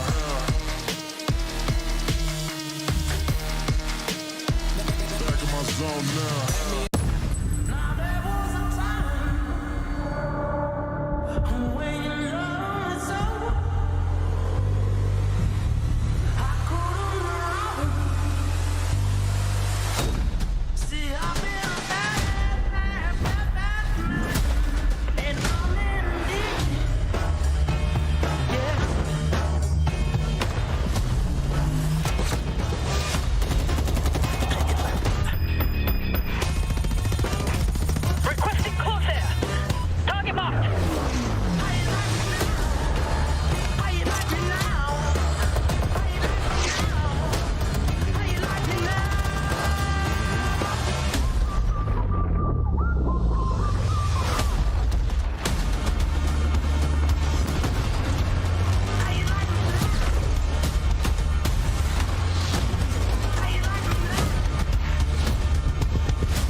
Hello, Toronto, to those in venue, those outside, those at home, family members, pets, and all your dear loved ones. We're ready to keep it rocking here as we've got a 1-1 series. It's day one here of Major 3. We've got some incredible round one matchups. We thought this one was going to be exciting, and so far, so good. Now, as we look forward to the control, Joe, between these two squads, what do you think? I'm a little nervous. I think if you're a Thieves fan, this has just not been your map. You kind of have this choice, right? Are you going to play New York on high rise? I would say no. I think they're the best high rise control team in the world. They've beaten FaZe multiple times on it, so you have to offer Invasion. And Invasion for them is their own 4 throughout this stage. There's so many round 5 losses for them. And then New York is one of the best, if not the best, attacking control team that we have in the league. Well, Joe, you know how I mentioned like that 1 in 7 hardpoint stat? Yeah, well, okay, that got better. So yeah, that got better. Okay. It's 1 in 8, I believe, in the round 5s in control. So they have been awful there. But when they get to map 5s, they're really good. So we got to get there. Yeah, so we might have to get there. Or maybe they clutch up and they kind of flip the script like they did in the map 1. They're going to deep in these maps, and they have chances on attacks. Like, you're going to the round 5s. Yeah. So you're going very far, but it's just you're not winning those. And it can be tough against this New York team. As I said, they can be one of, if not the best, attacking control team that we have. Well, we'll see if they can bring the thunder in this one. Nice little back down now for Sib. And we know on this map in particular, like, we'll keep an eye and try to highlight sometimes when we're not watching that POV, like sometimes those A-side one-on-ones and how big they can be to open things up. And so far, as you deal with Skies, pretty normal here on this front, just stacking around B1 flank to come through. Joe Deceives trying to play spoiler, and he is able to do that. Gets 2, Ghosty gets the 3rd, and you get the all clear. At least for now, with about a tick and a half done and a minute on the clock. Yeah, they're able to find Skies. They clear out mid-tank, so you really just have nothing. As Joe Deceives leading the way, he was up to 5 and 1. Skies gonna fight right on back though with 2 to get broken control. You've only dealt with a tick, so New York gonna have to fight this. A lot of the times though, they leave one on this. They try to get Kismet, Hydra pushed on up. But mid-map control has gone Thieves' way, and they've just been kind of flooding through connector time and time again. Yeah, outside of Skies, like in the very early going, it's pretty much been this is what you get this now. B Street. But yeah, now you're able to get all the kills. Kind of battle of attrition on the site ends up working in their favor. You're down a life, but now you start to get in good positions. Kismet trying to get to the back line, able to take out 1, but gets snipped out pretty quickly. And well, Nasty unfortunately takes out Joe Deceives the way of an explosion. Okay, so Hydra's able to hunt down that player pushing up a street. So you don't really have a lot of defenders pushed up on the map. You can see all the red arrows. This is what NYSL try to do. Try to keep you all the way towards back gas on the A point. That means 1, 3, or 4 dead. You're immediately on it. And this is when we casted Thieves that they were guilty of. Remember, it was like 2, 3 downs. Like Ghosty was the last guy up. It costed them in around, like throughout the course of it. Where he just had like that straight 3-4 down type scenario, and suddenly things fall apart. Skies, by the way, close to earning a streak as he's on 5 straight, looking for number 6. But can you avoid that type of situation? Maybe keep Joe Deceives hot because he is shooting right now, maybe needing another bullet. His Skies peeking him. Nobody wants to give him number 6. Yeah, but you finally get yourself some room as you're able to push out Ghosty. He's able to find 1. That player, again, got hunted down earlier by NYSL, but now Thieves have some room to work with, some map to work with. Skies 11 HP. Gonna go for the rechow, trying to work this with Kiz. Off spawn, though, Iskremp will take him down. Hydra, though, trying to get on the point with the MCW. Has it, able to win it. Now pressure on. LA Thieves, a slate around him. They do just that, and they deal with the player on the point. Yeah, maybe he was a rival there. Maybe you're able to make some kind of crazy play. We've seen that before, but not able to get much done after the first. And now you deal with the guy A-side, so we're able to push up again. You win that 1-1-on-1. Suddenly Kismet able to get right onto the point and stop the clock. So 22 seconds remaining. 10 versus 10. Pressure on Thieves now to deal with the position that Kismet has got to. Sib winning 1. It sounded like a cruise was in, so that's cruise. That's why I actually stopped talking for a second. I was like, did I guys hear the cruise? Yeah, it sounded like it was in, and it just missed. So they get him on the point, but then they all died. So a great recovery by Thieves. They were in a 3 dead scenario. You had players on the point. The cruise was in. Ghosty, a nice little turn and burn. It's a bit of a dirty round, a messy round. You give up a tick on A, but you win it if you are Thieves. And you're glad it ends right there, because I think you were like 3 down and they were starting to march on forward. So it might have been another terrifying moment, but you're able to hold on. And yeah, I actually like cut myself up and since I was like, did I just hear the streak go off? I didn't see where it hit. Thought he died, honestly. Yeah, maybe he did. Maybe he did. Okay, so we can see the cruise. We're going to check that out in the replay real quick, I believe, and just see maybe where that hit. So it hits towards back ass. Wow, Krem somehow avoided that. I don't know if that is just the barricade from, I don't know. It's like spawn protection. Yeah. Like, he just survives that. Yeah, maybe it's spawn protection, but. Yeah, that's tough. Okay, so that's where it ends up hitting. Because that would have been the first player who chowed the player on A. Yep, that might have been a massive difference. So maybe frustrating there if you're NYSL, but fact is, it's a Thieves victory in the opening defense. Now what can they do on offense? Already getting aggressive. A-side street will be number 8. That'll be Skies. And they'll like to get to aggressive spots more often than not for NYSL, and he's eventually going to work this flank. We'll see what kind of disruption he'll bring. Yeah, now does Kremp recognize that they're working this pinch? He's gonna have to worry about him first, is Skies. Joe Deceives inside of Broken, just trying to play his life, but there's the pinch from Skies. A quick trade, though, will be there from Ghosty, but you don't have beat control, so you see number 2 starting to cheat on over towards the A Street. You're hoping Kremp can find one here, but while there's one on B, there's 2 inside of Cafe. Now just down to 1. They should know that Street was wide open because Skies pushed through and dropped. You're now able to get on this for a second. Spawner may be able to deal with it. But the forces for a little bit. Now things start to fall apart. The one player trying to make a play will be Sib. He'll have a one-on-one on one side. Kremp won it. Kremp wins the one-on-one. You're going to have 3 on this. Trophy down as well for Thieves. A great transition. Started by Kremp and Ghosty. But Hydra there with the Renetti, him and Kismet able to find all 3. This does open up B, though, so New York's going to have to try to defend this for a little bit more because Jodeci's putting some pressure on, but you have the tick advantage if you get the B point done. Yeah, I mean, you'd love to get all of A. Obviously, that likely leads to a round when you're up 2-0, and this one might be dumb, but still a lot of damage done there in that moment. I was kind of wondering, like, Skies cheats across. Usually somebody else has got to pick up the A Street or somebody's going to get across for free.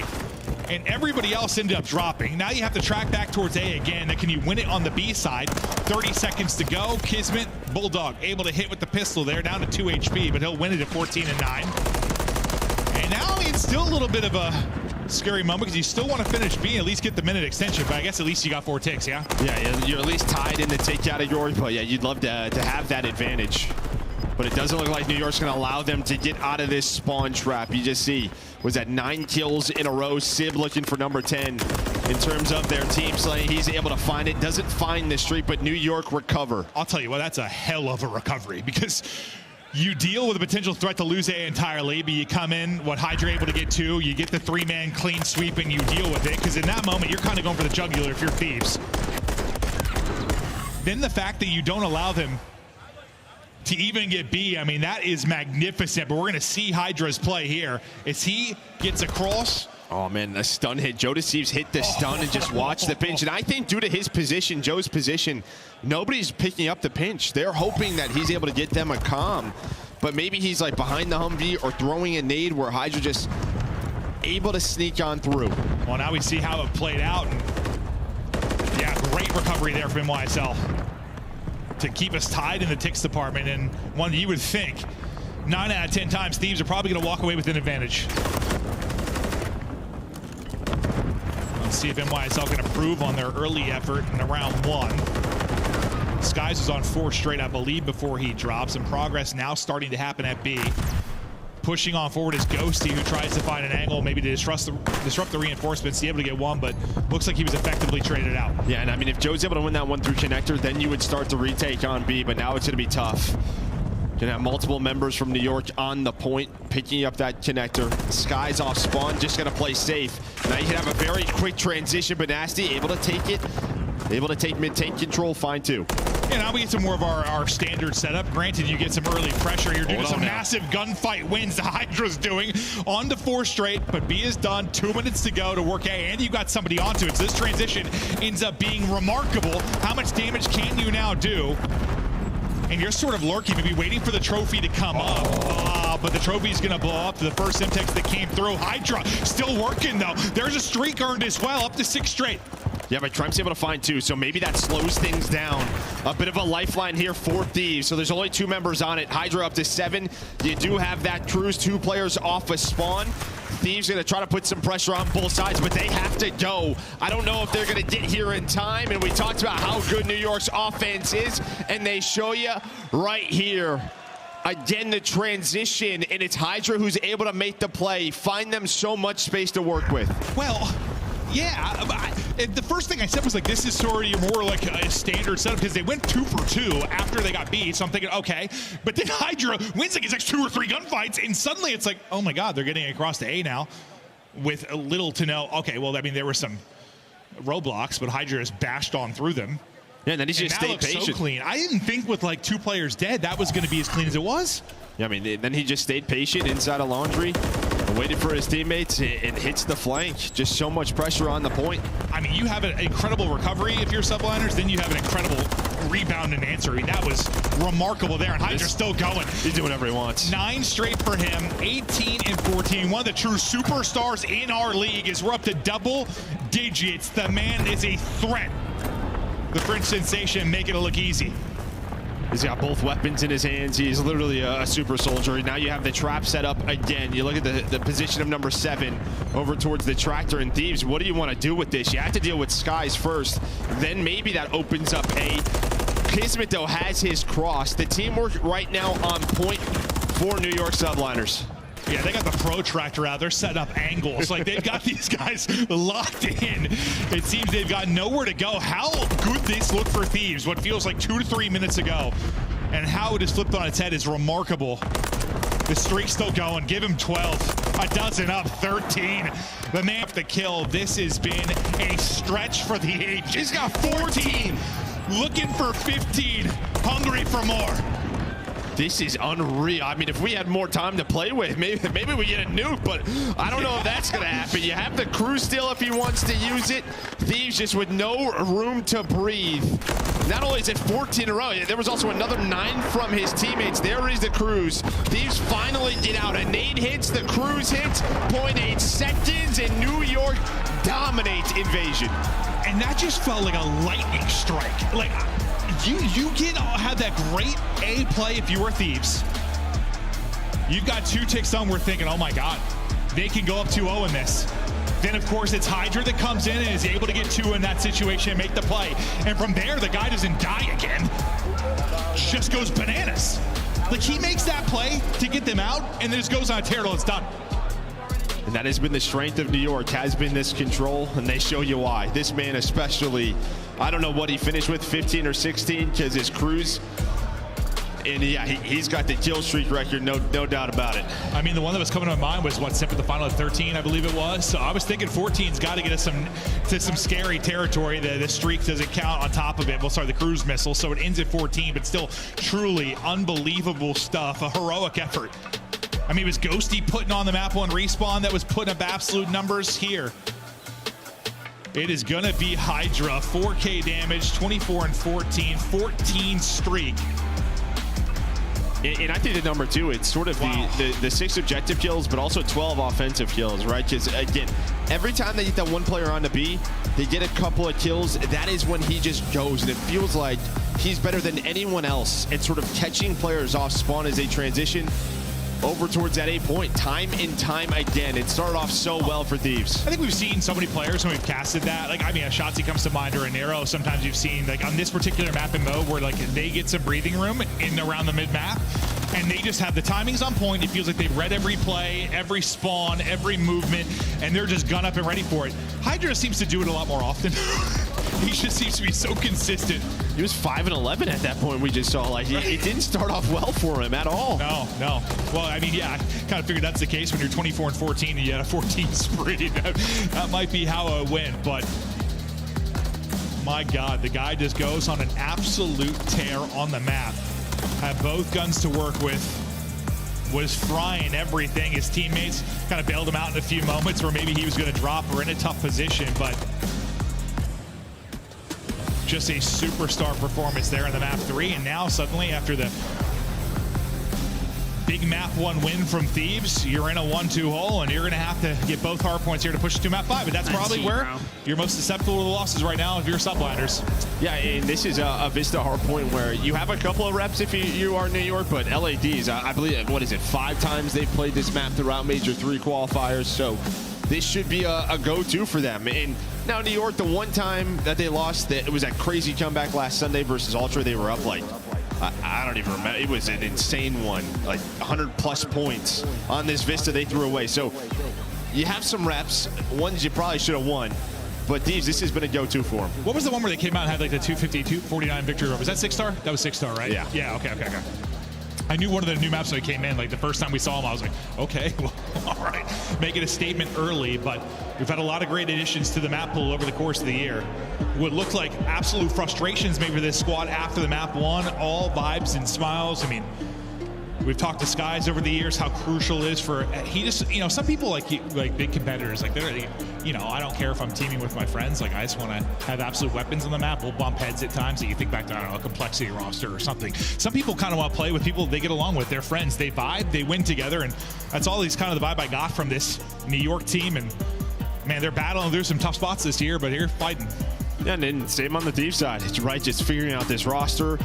The one good thing for them is, all right, we can bounce back from control losses because we've had a lot of them. Just that game mode invasion control in general has not gone their way. So brush it off. Let's lock in for this map. Yeah. They have a lot of experience losing control. So yeah, they're ready to bounce back. No, especially invasion. Yeah, no, they've had to win a lot of map 4s. For the fact that you won, what, 3 straight map 5s? Then I think the 4th series when you lost with a map 5, right? Yep, Like it was just map 5s all over the place. Can they get us to another map 5? Map 4, rearing and ready to go as we head to Vista, Thieves, and NYSL. We get deeper and deeper into this series. Now, the only thing I'd be worried about, right, is just sort of the momentum carrying from that map 3. Sort of the guns, the way Hydra was playing. Is he's going to find a double and almost a quick 4 dead for Thieves. But that's going to be Dosi who repositions, try to contest, and get on the point. But you have to control middle of the map on this one. These P1s, P2s have been so important on Vista. It's like screwed. He's carrying his spree over. He's on 16, maybe 17 in a row now. Let's just carry him. But I think he has a 3-0 start before he drops there. So Hydra bringing in this one early. So far, every point the way of NYSL as the flurry of bullets and flame continue here top mid. Nice little pop-up there by Skies, able to take it with 11 HP. And now we'll think about the rotation across with 5 seconds left. Not a point on the board yet for Thieves, and not in a great position here with the next hard point ready to pop. No, you already have Kismet starting to transition on over with the help of Sim. Nice teamwork. Skies is going to rotate in through top middle, and this is what you have to control if you are LA Thieves, to start to work this break. Watch Kremp and Joe Deceives. Here we go, through the middle of stairs. It goes Kremp. Nasty's going to reposition, find the angle, and finally get some time. Sometime, yeah, 3 seconds. Now we'll see if they can find a bit more, but all the kills continue to go the way of subliners. They try to find the shots across you. You're able to get back in now. Try to work this is Ghosty. Looking over the top, trying to get shots in. You'll see the big rotation already coming in, top side of the map. That'll be Kismet already getting in position for the big 3 and 4 that are upcoming with 15 seconds remaining here on second. Yeah, now Nasty's going to realize this. NYSL going to spawn on up with Skies. He's going to find the first one. Dosi does find 2 as he spawned out. He'll be in a free pinch. So you fight back here. What, you get 30+ seconds on this P2, but you do lose the rotation. Yeah, it seems like so far, I mean, you've been pretty proactive if you're subliners. You've been a step ahead. You've been very reactive if you're Thieves. You're having to continue to try and make plays to get back into the game. When can they flip the switch a little bit? Because if it continues like this, I know they're only down 15, but it's a very brutal cycle if it continues. We're always trying to fight through and just get in the tail time, but now you come up with a kill to get into the point. Crimp able to find one. The other one-on-one, though, goes the way of Skies. Sib gets him out of the point, and suddenly you're right back in. And again, yeah, I mean, you were #1 rotation team, but your hard point really struggled. Did New York subliners online. This time on these rotations, not only are they winning them still, they are also starting to win those early gunfights that lead to time. You'll be down, what, 60 or so with the rest of this time? Well, maybe not the case, as they've got to rally back into the point, but where you're spawning right now if you're Thieves, not ideal with the next hard point getting ready to go. It really feels like you are going to need a break here soon before you get into a big hole. Maybe a chance for some streaks as well. There's number 6, Sib, able to earn the cruise. Pop it up as well. Baby, give me a triple. Not quite there. We'll get 2, though, and the streak as Sib leading the lobby there in 11 is now his hard point 4 pops. All the position in the world. Over to Subliner, but here come Thieves. Yeah, same story. First 12 seconds, not even contested here. You have the position that you want. You're controlling top middle, almost 4 dead. Joe able to win that one. but now you have to stop inside a Burger. Does Joe wait for his teammates off spawn, and Hydra, he's going to try to blend up some of the Thieves. Only finds one, but has all the info on where this push is coming from. Yeah, I mean, when you have those opening 12 seconds, what's it mean? I mean, usually probably Hydra and Kismet able to get to their spots, like push out a little bit, get to a cut they want to get to, give themselves a favorable like shotgun type fight where they'll put their rifle down somebody's throat. And lead was approaching 100 for a second, but chipping away at this, just trying to stay in the fight is Thieves. They've been a resilient bunch. You can tell that by all the game 5s. When can they swing this in their favor? Because the maps look like this every hard point. No, and that's props to Kismet. He did it on P3. He's done it here now on P5. The guy is playing so heavy for his rotations to put his team into a great spot, and it has led to this lead. They try to build on it here. Just playing off the back foot this entire time has been Thieves. When can you maybe dictate the pace? And maybe it's a 3 down like that. You can get in, you've needed a break. They're able to do it and able to push forward, control it from the side of the map. You want to lock it down from Joe Steve's able to send it forward. Now he's able to get aggressive as he's on 4 straight.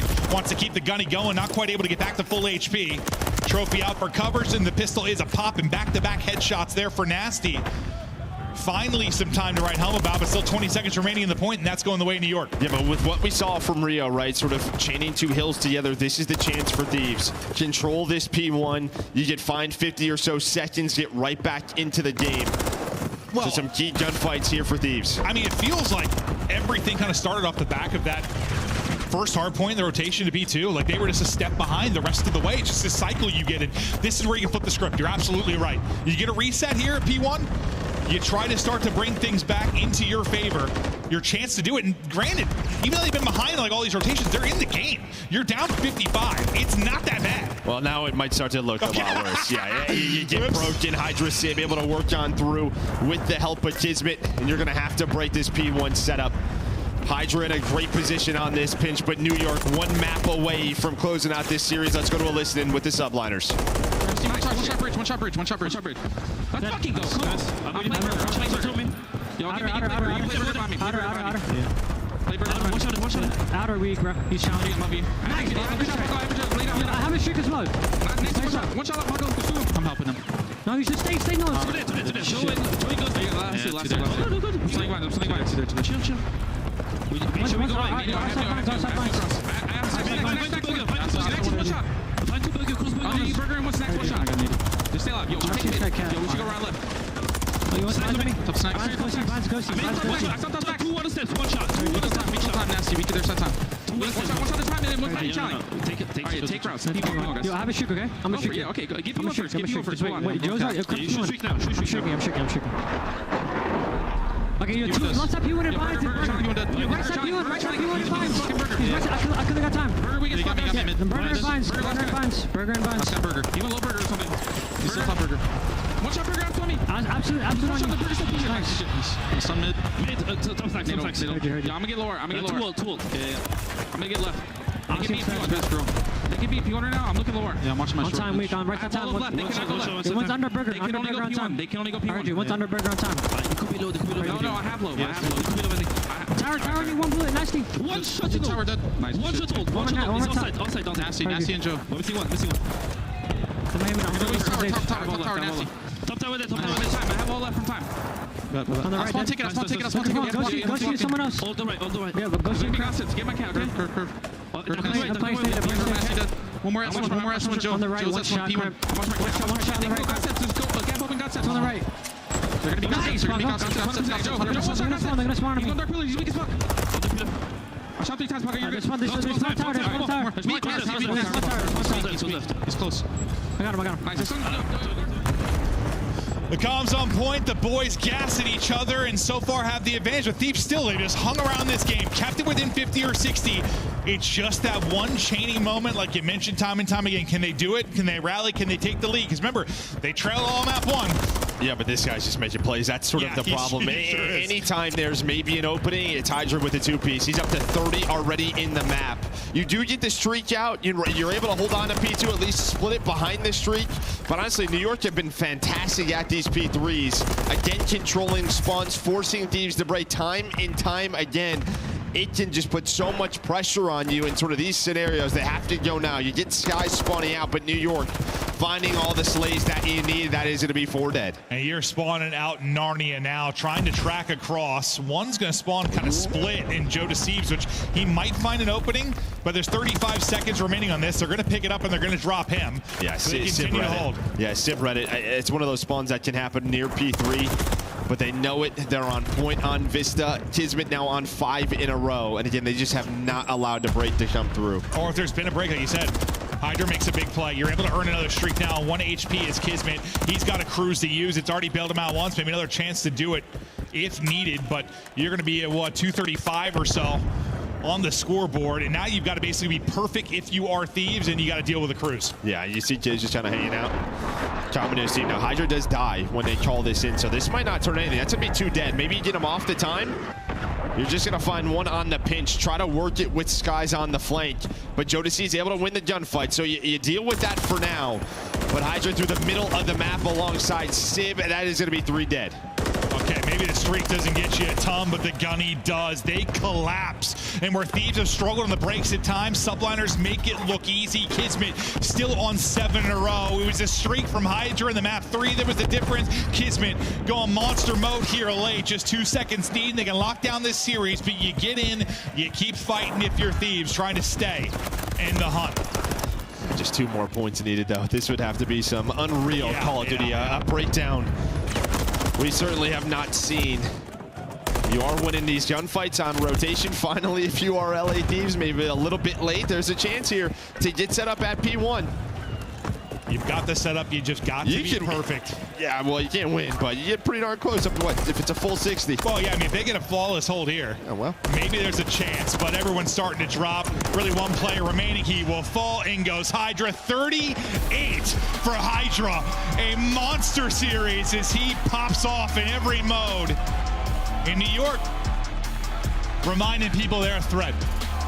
No, and again, we talked about throughout qualifiers, #1 rotation team. It just wasn't turning into points. But when they're finding the kills early, that is what is going to lead to. Just a clean game. It allows people to get into their spots, read the spawns. It just allows the game to come easy to you.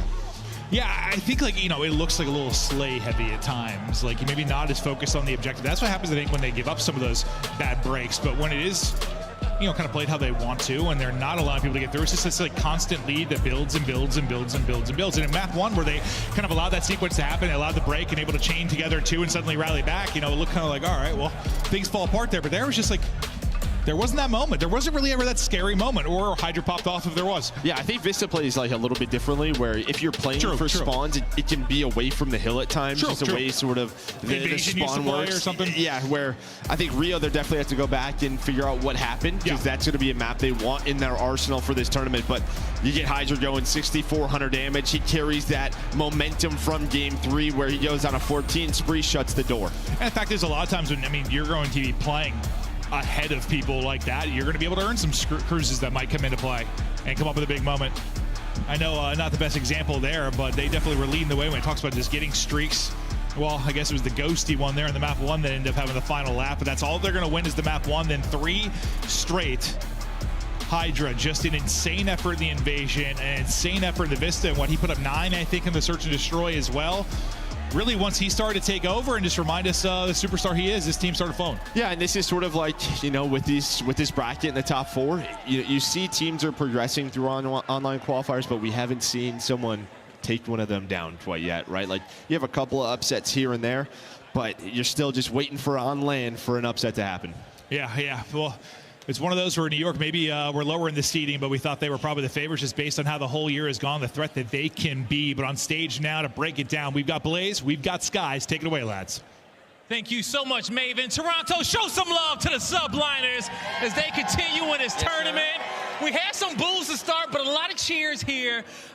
You know, it's been a while since you guys played LA Thieves on the main stage, but you beat them 3-1 again. What was the game plan coming into this? Really just focus on our hard point. We've been like doing really, really good the past week of scrims, and I feel like the thing we're struggling right now, we get a lead, but then we just get too frantic towards the end. Is like stop taking routes and stuff. We just got to slow it down once we get a lead, and then yeah, our search and control is really good, so just hard point. There you go. You kind of led into my next question. I was going to talk about those hard points and how you wanted to improve, because that's really one of the keys that you guys got to work on and really take down those top 4 teams. Now, Paco played absolutely phenomenal through this series. What do you want to say about him and his performance to really lock this in for that game 1? I mean, the kid's insane. Like, as always, bro, like, I'm just getting more tilt time just so he can fly more, so I'm just doing take one for the team, you know what I'm saying? All right, yo. And then my last question for you is that you guys won in Toronto last year. It was an amazing moment for you. What would it be to do that again back-to-back in the city? It'd be insane. This is my favorite event to come to, so, like, winning back-to-back here would be insane. All right, yo.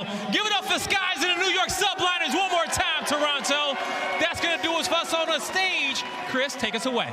Thank you so much, Blaze, and congratulations, Toronto. You are officially Skies' favorite city to come to. They had some luck here last year, and they're starting off with a bang. Hydra, 14 kills consecutively in that control, sets the league record, and then he just goes on to drop another 38 in a game 4. Yeah, for New York, this spells really good things, especially when that invasion the way that they did. I remember when there was a time LA Thieves loved invasion, specifically control, too. So for New York, good things in their match number 1. Nameless, let's take a look back at some of the best moments from this series. What did you see from the Subliners? There's a lot of questions coming into this major. Yeah, there's a few things in question for the New York Subliners. One was their hard point, and, you know, specifically, they were 2 and 5 in clutch situations, just couldn't ice up, and you felt, you know, that in that map 1 where they got come back down, Ghosty had some huge plays, but then, you know, we get to that invasion control. It gets down to the wire in a couple of those rounds, huge plays to, you know, control LA Thieves from not getting those ticks. And then you see the offensive round where Hydra gets in behind them. Like, that's the New York that we were expecting to see. And then we go into a Vista where you look at it and you look, New York's 0-2, Thieves 2-3. They have reps on it. You're like, Thieves, they should be the favorite on this map. Well, New York, they came to play, man. That momentum that Hydra had from that streak balled out on this map. Won consecutive rotations, controlled the pace from start to finish, and Sib also had himself a series. So everything you needed answered, you sort of got it here in a tough round 1 matchup. Allie, we all called this one. We all saw the Subliners winning it. Were you expecting a game 5, or were you confident in the respawn game from New York? Actually, honestly, it being in a 3-1 doesn't shock me at all. I think LA Thieves made another misstep in allowing Vista hardpoint into the series because they most recently, even though they have reps on it, lost it in a 100-point club to Optic Texas. So that map 4 to already be down 2-1 was not a situation LA Thieves wanted to put themselves in. Yeah, it seems like they took that bait right from the Toronto game, because if you look back at it, New York was stomping them, so they're actually probably a little comfortable on that Vista map, just unfortunately didn't go their way in the clutch moments online. All right, so the stats say don't play it. If you watch the games, they say don't play. All right, let's take a look here at your scuff play of the game, Nameless, because this is Hydra, and this was a pretty close invasion before this 14 streak. I mean, Hydra's insane, man. Like, he just gets behind enemy lines, finds a ton of kills. Like, once Hydra gets to gas here, just call it a day. Like, it's over with. Finds those kills, gets back towards middle, and just is slaying them out. He's got an SMG and an AR in his hands, and at one point, I thought he was just going to go 20 straight. If LA Thieves were able to hop on the point and extend this map, he would have done so. He had a streak in his hands, and he was ready to go. And this wasn't shocking at all whatsoever, because Hydra has been the best control player throughout the Major 3 qualifiers. He has a 1.43 in that game mode right now. So the fact that he went 24-14 on a 14 spree, I'm not surprised at all. Absolutely. Shout out to Sender as well, the coach that keeps that team going. He gasses up Hydra. Man continues it into the game 4. So New York powers through to Saturday. They won't have to play tomorrow until we find out who is going to be that opponent. FaZe versus Heretics is going to be their next one, the winner of that. And then, of course, you see LA Thieves drops down to play Breach, Alley. Yeah, LA Thieves and Breach, that's honestly maybe the best pick you could have gotten out of the 4 in the elimination bracket. So for LA Thieves, I doubt that's the last we'll see of them. All of your winners bracket round 1 matches happening today. When we come back from break, it's your #1 team in the game. Atlanta FaZe puts their 11-match streak on the line against 8-seeded Heretics.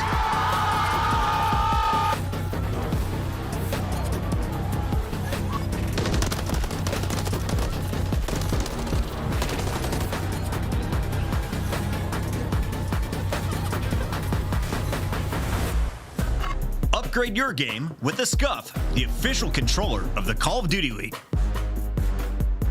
The Cataclysm Pack is available now. This bundle includes the Cataclysm Operator Skin, Dystopia Weapon Blueprint, Iron Lung Charm, Broom Animated Calling Card, Alpha Vinyl Guiding Light Emblem, and Scratch Tally Weapon Sticker. Use these items in both Call of Duty Modern Warfare 3 and Call of Duty Warzone. Available in store now using Call of Duty points. Start the season strong with the Call of Duty League Pack. Grab yourself the CDL Operator, Weapon Blueprint, and so much more. Check out the Call of Duty store in-game now.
Call of Duty fans in Toronto, make some noise because we are back. It's time for the second fight of the night as we have the #1 seeded Atlanta FaZe, your Major 2 champions, ready to take on the Heretics, who snuck in our final week of qualifiers to steal that A seed, Alley Cat. It was a great win versus LAG, right? It was handed so in 3-0, and not only that, their confidence got boosted in a couple game modes. Nameless, for anyone who missed the pregame show, basically Atlanta has every advantage when you look at numbers over every other team in this league. But what's their identity right now down in Atlanta? And the identity is confidence. That's the main word. These guys, not only are they intellectual, they're also confident. They will chow you. Everybody knows that they are sitting across from the best players in the world. And, you know, this roster, they're coming off of a championship. Not only that, they've beaten all the top 4 teams throughout this split, and they got the reigning MVP on their team from the last event, and he's only gotten better.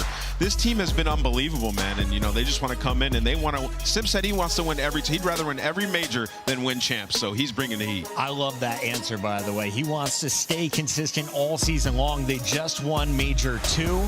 This now makes it 11 matches in a row as they complete 7 matches in our qualifier, Allie. Yeah, I mean, for Atlanta FaZe, their X Factor, maybe in a BZ, 0.99 land KD, or 1.09 online. So a little bit of a discrepancy, but again, these are our major 2 winners coming off of it, right? And 18-1 overall when a BZ has a positive series KD. We call it our like Celium plus minus to see, you know, what a player does well, if how much success they're going to find. But on the flip side of that, they don't really have a weakness, right? I know we're going to switch over, and it's going to be the red flag is their invasion, search, and destroy. They're 0-2 on it. They have those losses to Seattle and Carolina Royal Ravens. They were fairly close at winter round 10s, but their map pool is so deep right now. They are in control of these vetoes in every single series. Like, that is their only quote-unquote weak point. Yeah, and like you said, you saw the graphic when a BZ goes positive 18-1. Well, the last time these guys played, BZ was putting on a show. I mean, the guy had a 1.3, almost 2.0 and S&E in control. Like, he was going crazy. So he's extremely confident in this matchup.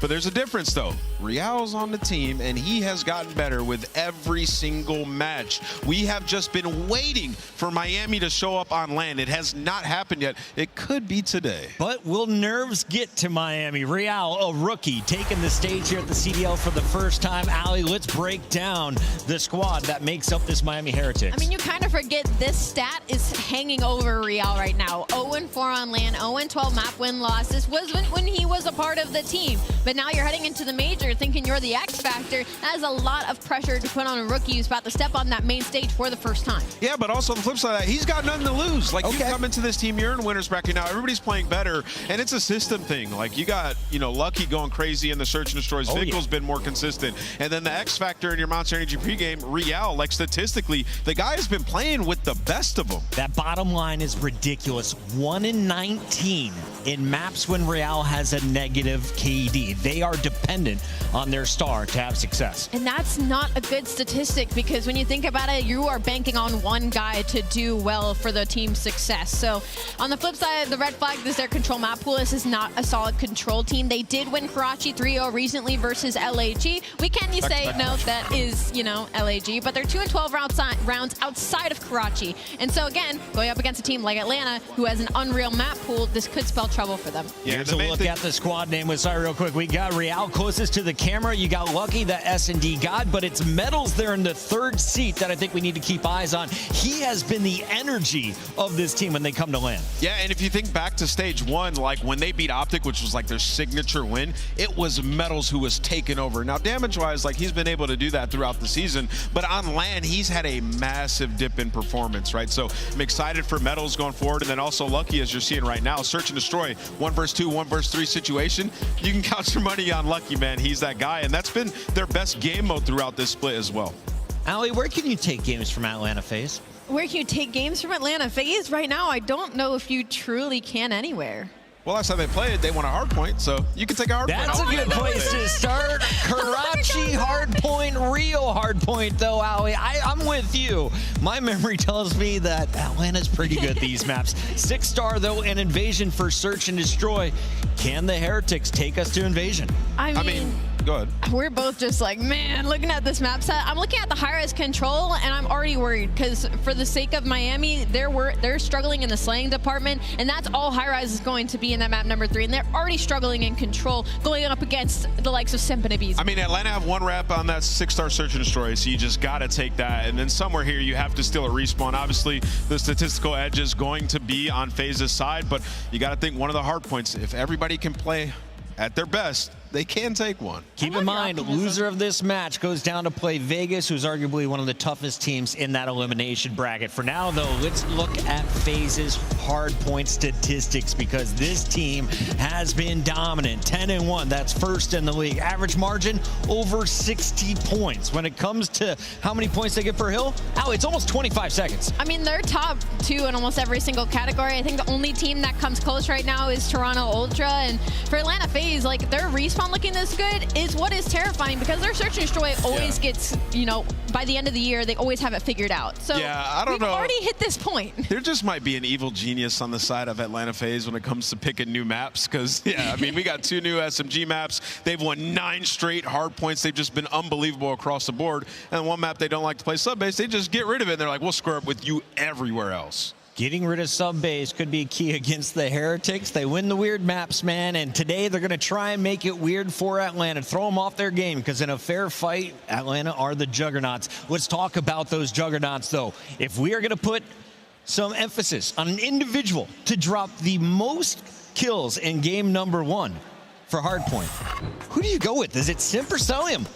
I'm going to say I'm going to go with Abizi. You're going Abizi? I was talking about it before. I mean, how many times have we seen Abizi or Simp basically take over on this map? But also Abizi in the series, the last time they played, went crazy against Miami. He loves this matchup, and he's a guy who can easily go on streaks. But really, it's like pick your poison, Ellie. Anybody can go off at any moment, which is what makes them so special and how they won 9 straight Hardpoints. No, it makes a really good point here. Abizi loves this matchup. He rocks a 1.27 overall in the specific head-to-head. And yeah, Atlanta won 3-1. You're right. Miami was able to take that map number 1 hard point on sub base, but again, that's not going to be in our layout. And the following was a round 11 high rise, but again, this was so long ago. We're talking back in February. And you're talking about map 1 Karachi, like Yeah. they're number 1 in points per hold, multiple different categories. They feast on this map, 10-2 on the season. You just have no option but to square up with them on. So on the other side for Miami, who drops the most damage? I think Real is his chat's answer for who's going to drop the most kills. So who drops the most damage on Karachi for Miami? Is it Lucky or one of the ARs? I might have to go with Lucky right now, because he's probably been, outside of Real, another one of the most consistent players on Miami right now.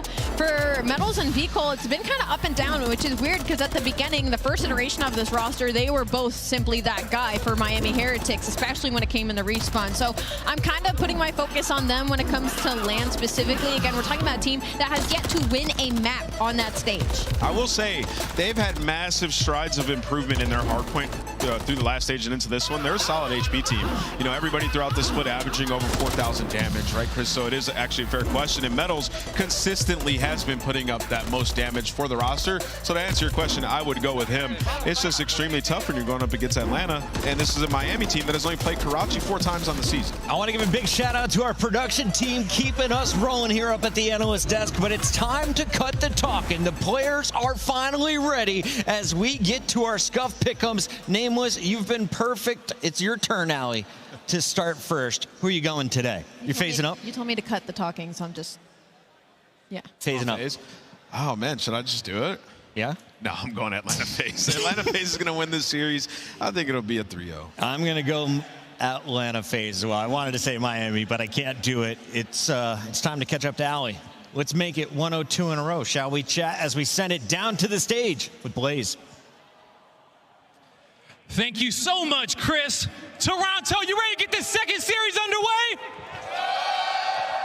Let's get it going, because we got a down south matchup coming to the stage. And our first squad is looking to have a better showing than their last event. Get ready, because they got nothing to lose. Here comes Miami. Make some noise for the Heretics. We got Vickle, Metals, Lucky, and Real. With nothing to lose, Miami ready to get it done. I know Real's sitting there like, finally, at last, I can play on this stage and go off. Listen, the Miami Heretics have not had a good time on LAN in their home major, the last major. It hasn't been fun, but these guys are new and improved. They've worked on every aspect of their game, and they picked up a young star in Real. Can he do it against the best team in the league? We will find out. Let's bring him out, guy. It's time to find out, and as you said, they're the best team in the league, and they've been on a hot streak, but can they continue it? Here comes FaZe.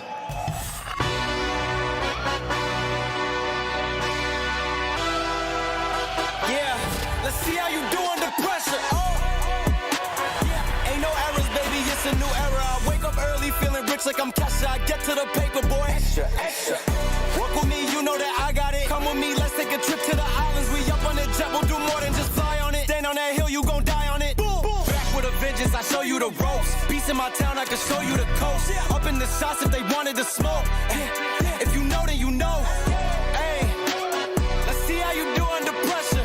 Let's see how you do under pressure. A moment can live on forever. Oh.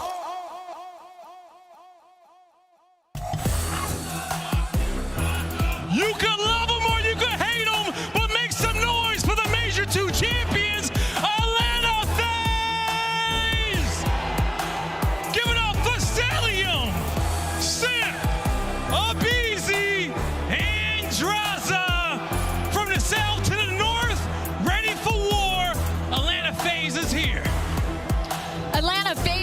to go back-to-back. After winning Major number 2, they are the first seeded team in Major 3 qualifiers. And not only that, they are #1 hardpoint, search and destroy, iciest team in the league. And on top of all of these things, they're going for a record win streak.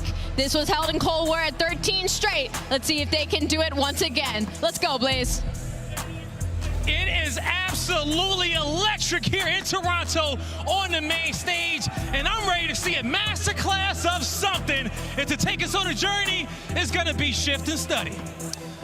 Thanks so much, Blaze. Yeah, this is really, I think, for a lot of people, the most lopsided matchup we have on the day. Of course, by the seeding, it feels that way. And there are some records on the line. FaZe trying to extend to the possible highest win streak in series, whereas on the other side, Miami trying to avoid this major land skid. Yeah, no, but Miami are hella happy that they made it to the winners bracket side. Absolutely. You're getting at the A seed. You give yourself 2 opportunities at this event, so hopefully you're not going to go 0-6 in map count. And it's a tough draw right off the rip. You're playing against Atlanta FaZe, who are the #1 team in basically every single category. You have Simp, who's the MVP, Celium, who throughout the season is leading in hardpoint, S&D, and control. And there's simply nothing wrong with Atlanta FaZe. They are the best. The list just goes on and on and on when we talk about these guys. On the other side, it is important to note that Real is not unfamiliar with playing with players like Luckies and Metals on LAN. They did this in Vanguard. And the interesting thing about it, when they played online, they found a lot of success when they were playing from Europe. But then they would get to LAN, not a single performance that even in Challengers, they were able to place above a top 24. Yeah. So that's not good news when it comes to trying to shake this Spanish LAN flu. Especially going up against Atlanta FaZe, who are the best team in the game. That means you have to make sure you're on point from start to finish to take down these kind of Titans, because you're Ali touch under the desk. Their map pool is unbelievable. They only have to veto HPs for sub-base. Control, it's get rid of Karachi, and even the Surge Destroy is get rid of Karachi. They are so damn well prepared on every other map that Miami just have to be able to square up with them on some of their best maps. Well, we're locked, we're loaded, and now it's down to seeing what Miami we're going to get here today. Will the Real buff that we've seen online give them a fighting chance to at least stay competitive, especially on this first map where, again, Atlanta's going to be really happy to see the Karachi. They are so darn fast on the map overall, and they find ways to just dominate on the objective. On average, when they're in the hard point first, they're only giving up around 8 points worth of time to their opponent. That has to be something that is different if you're Miami trying to come out hot. Yeah, and if you're Miami, you did play this map against 2 top teams so far in this stage, and they were really close games versus Optic and Toronto, and the one thing they stood strong on was their hold percentage, so you just have to improve on the breaking and the rotations to stay ahead of the game versus Atlanta. It's a big shout. Let's see how it all turns out as we head on over towards Rubble for the first hill. Nades will land, but Vikal opens things up for the top side over at AC. Celium still staying safe over at Bricks, and okay, this heavy-handed Heteroch here for Miami down barrel side has worked out nicely for them to get the instant break back in. Yeah, this is perfect because there's still 30 seconds remaining here at P1. You also have Lucky making sure no one's going to cross over on the left side of your mini-map off the rotation over towards next. But Atlanta FaZe, they're just trying to set up the proper break. Celium's only able to take down one.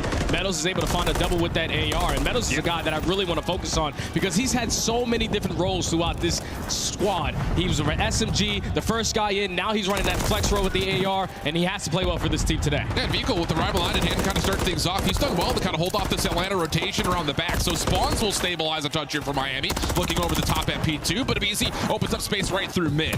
Next hit for Atlanta, trying to contest right at the front doors. Abizi from both weapons, finding a way to get it done, and Ant's prediction on who may find top kills, top damage for Atlanta is turning out nicely as Abizi's already on 4. Yeah, it's a perfect start if you are Atlanta. Now you just want to execute this break-in to try to trap Miami in towards the backside of that dumpster hop. Draza is at least able to find the first, but Sam is waiting for the opportunity to strike. Unfortunately, does fall to Metals, and Miami are doing a great job just keeping this scrappy so far.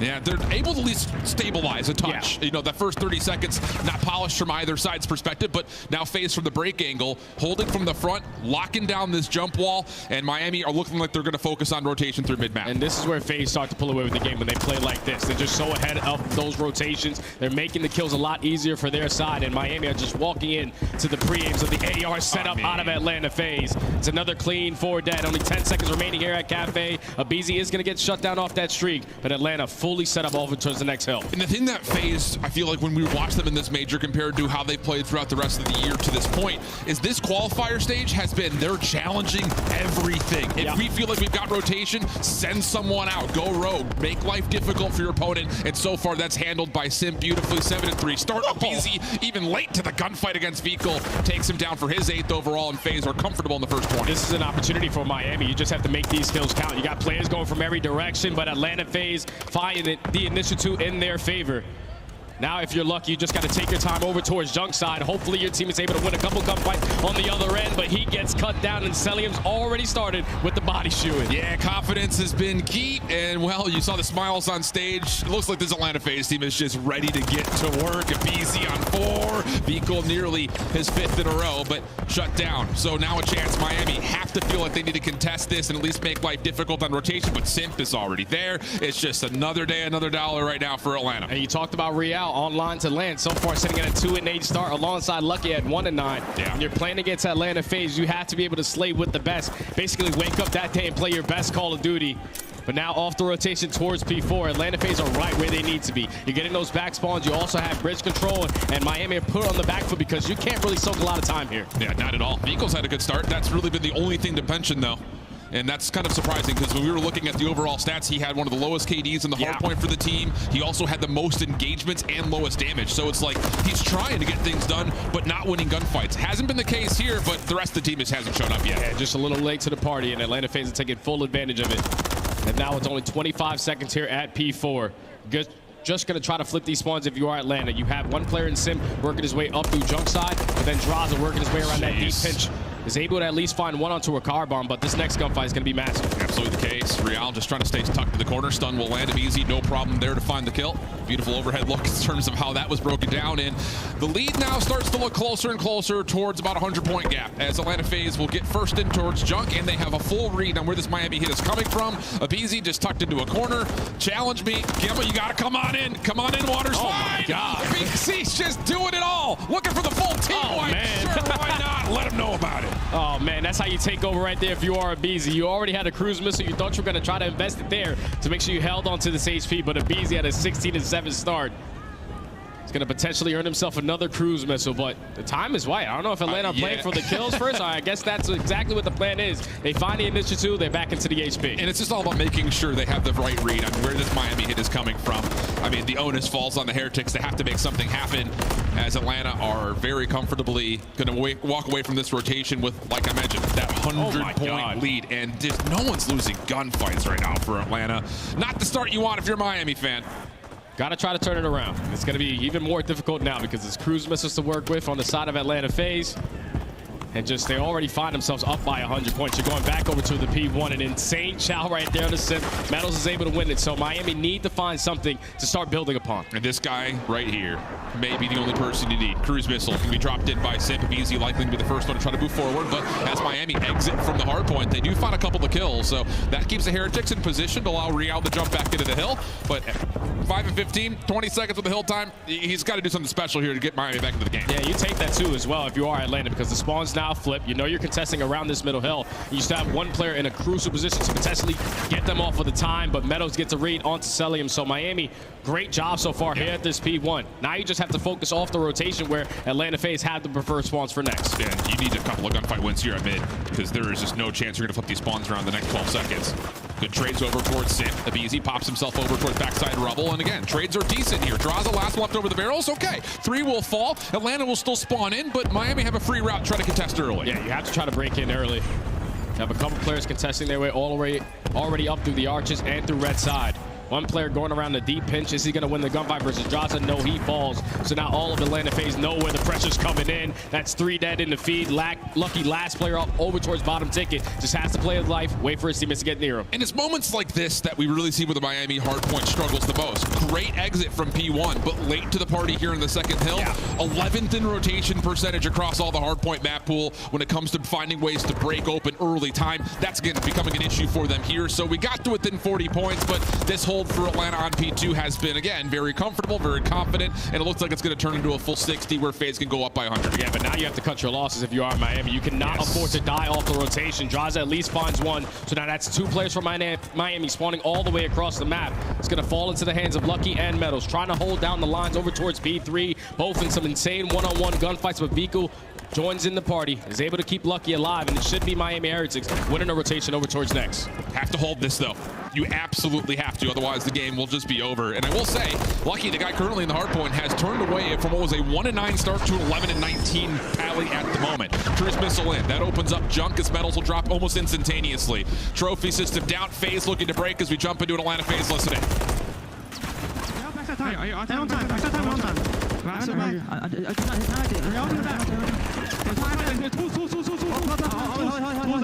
Tools, there's 2 there.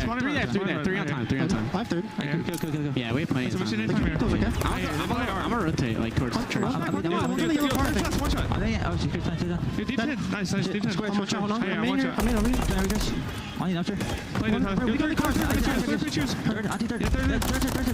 Third. One shot. I'm in church. Yeah, I'm staying in a corner in church. I'm in a corner in church right now. Lucky on me, hold then. Nice. Yo, could be one sack. Last 2. I can't get time off the rip. I can't. I'll get time. I see nothing in church. One shot. Absolute third. He's on time, Ria. Need the barrels. What's third? Barrels, Ria, one shot. Absolute third. Mine's playing white truck. He's bottom tools on him. Nice. 2, 3. Just stabs. Small spawning in the back. Drop. He drops that. Yeah, I'm trying to slide to the left side. Okay, have your help left. I'm laying down. Probably left on me. I'm laying down. Low door. Lucky there. Lucky there. One shot, Lucky there. I'm going left. Metals, bottom shot. 130 burst. Okay, close front. He's close to your car. Yeah, we should just get this all. I'm shopping right now. Watch out. Middle vehicle. On the barrel of that shop showing old vehicle. Hey, shop. I have you. That guy might have spawned down. Absolutely. I think it's my name. Shop. Let's go top right. Nice. Let's go through. I'm stunned this. Just come with me. I'm going through. I see anything? I don't see anything cooped. Lucky. I mean, hold on. P3. Dead. One shot. Take your time. Back right. One shot. Back right. Under you. Well, here we go. Atlanta FaZe without cruise missiles at this point. Miami's hanging on. Rotation over towards Junk is decent, and Metals is starting to turn up. A double form on the way in, trying to deal with the BZ, but when it matters most, the BZ comes up clutch. And that was the same problem last time we got to P5. You just couldn't find a trade onto a BZ. He gets it done for Atlanta FaZe to lead to the break, but it's only for a potential 20 seconds. Miami have the back spawn still. They have all the bodies on this side of the map. They want to fight for this remaining Junk time. You just got to take care of Mr. Abizi, who's making it look too damn easy. Just simply runs out of bullets in that gunfight, but it's still Atlanta FaZe with the final 10 seconds. And a chance with numbers to rotate over towards Rebel once again. Lucky could have come up from behind, though, and actually surprised Draza. So some high ground positioning now lost here for Atlanta.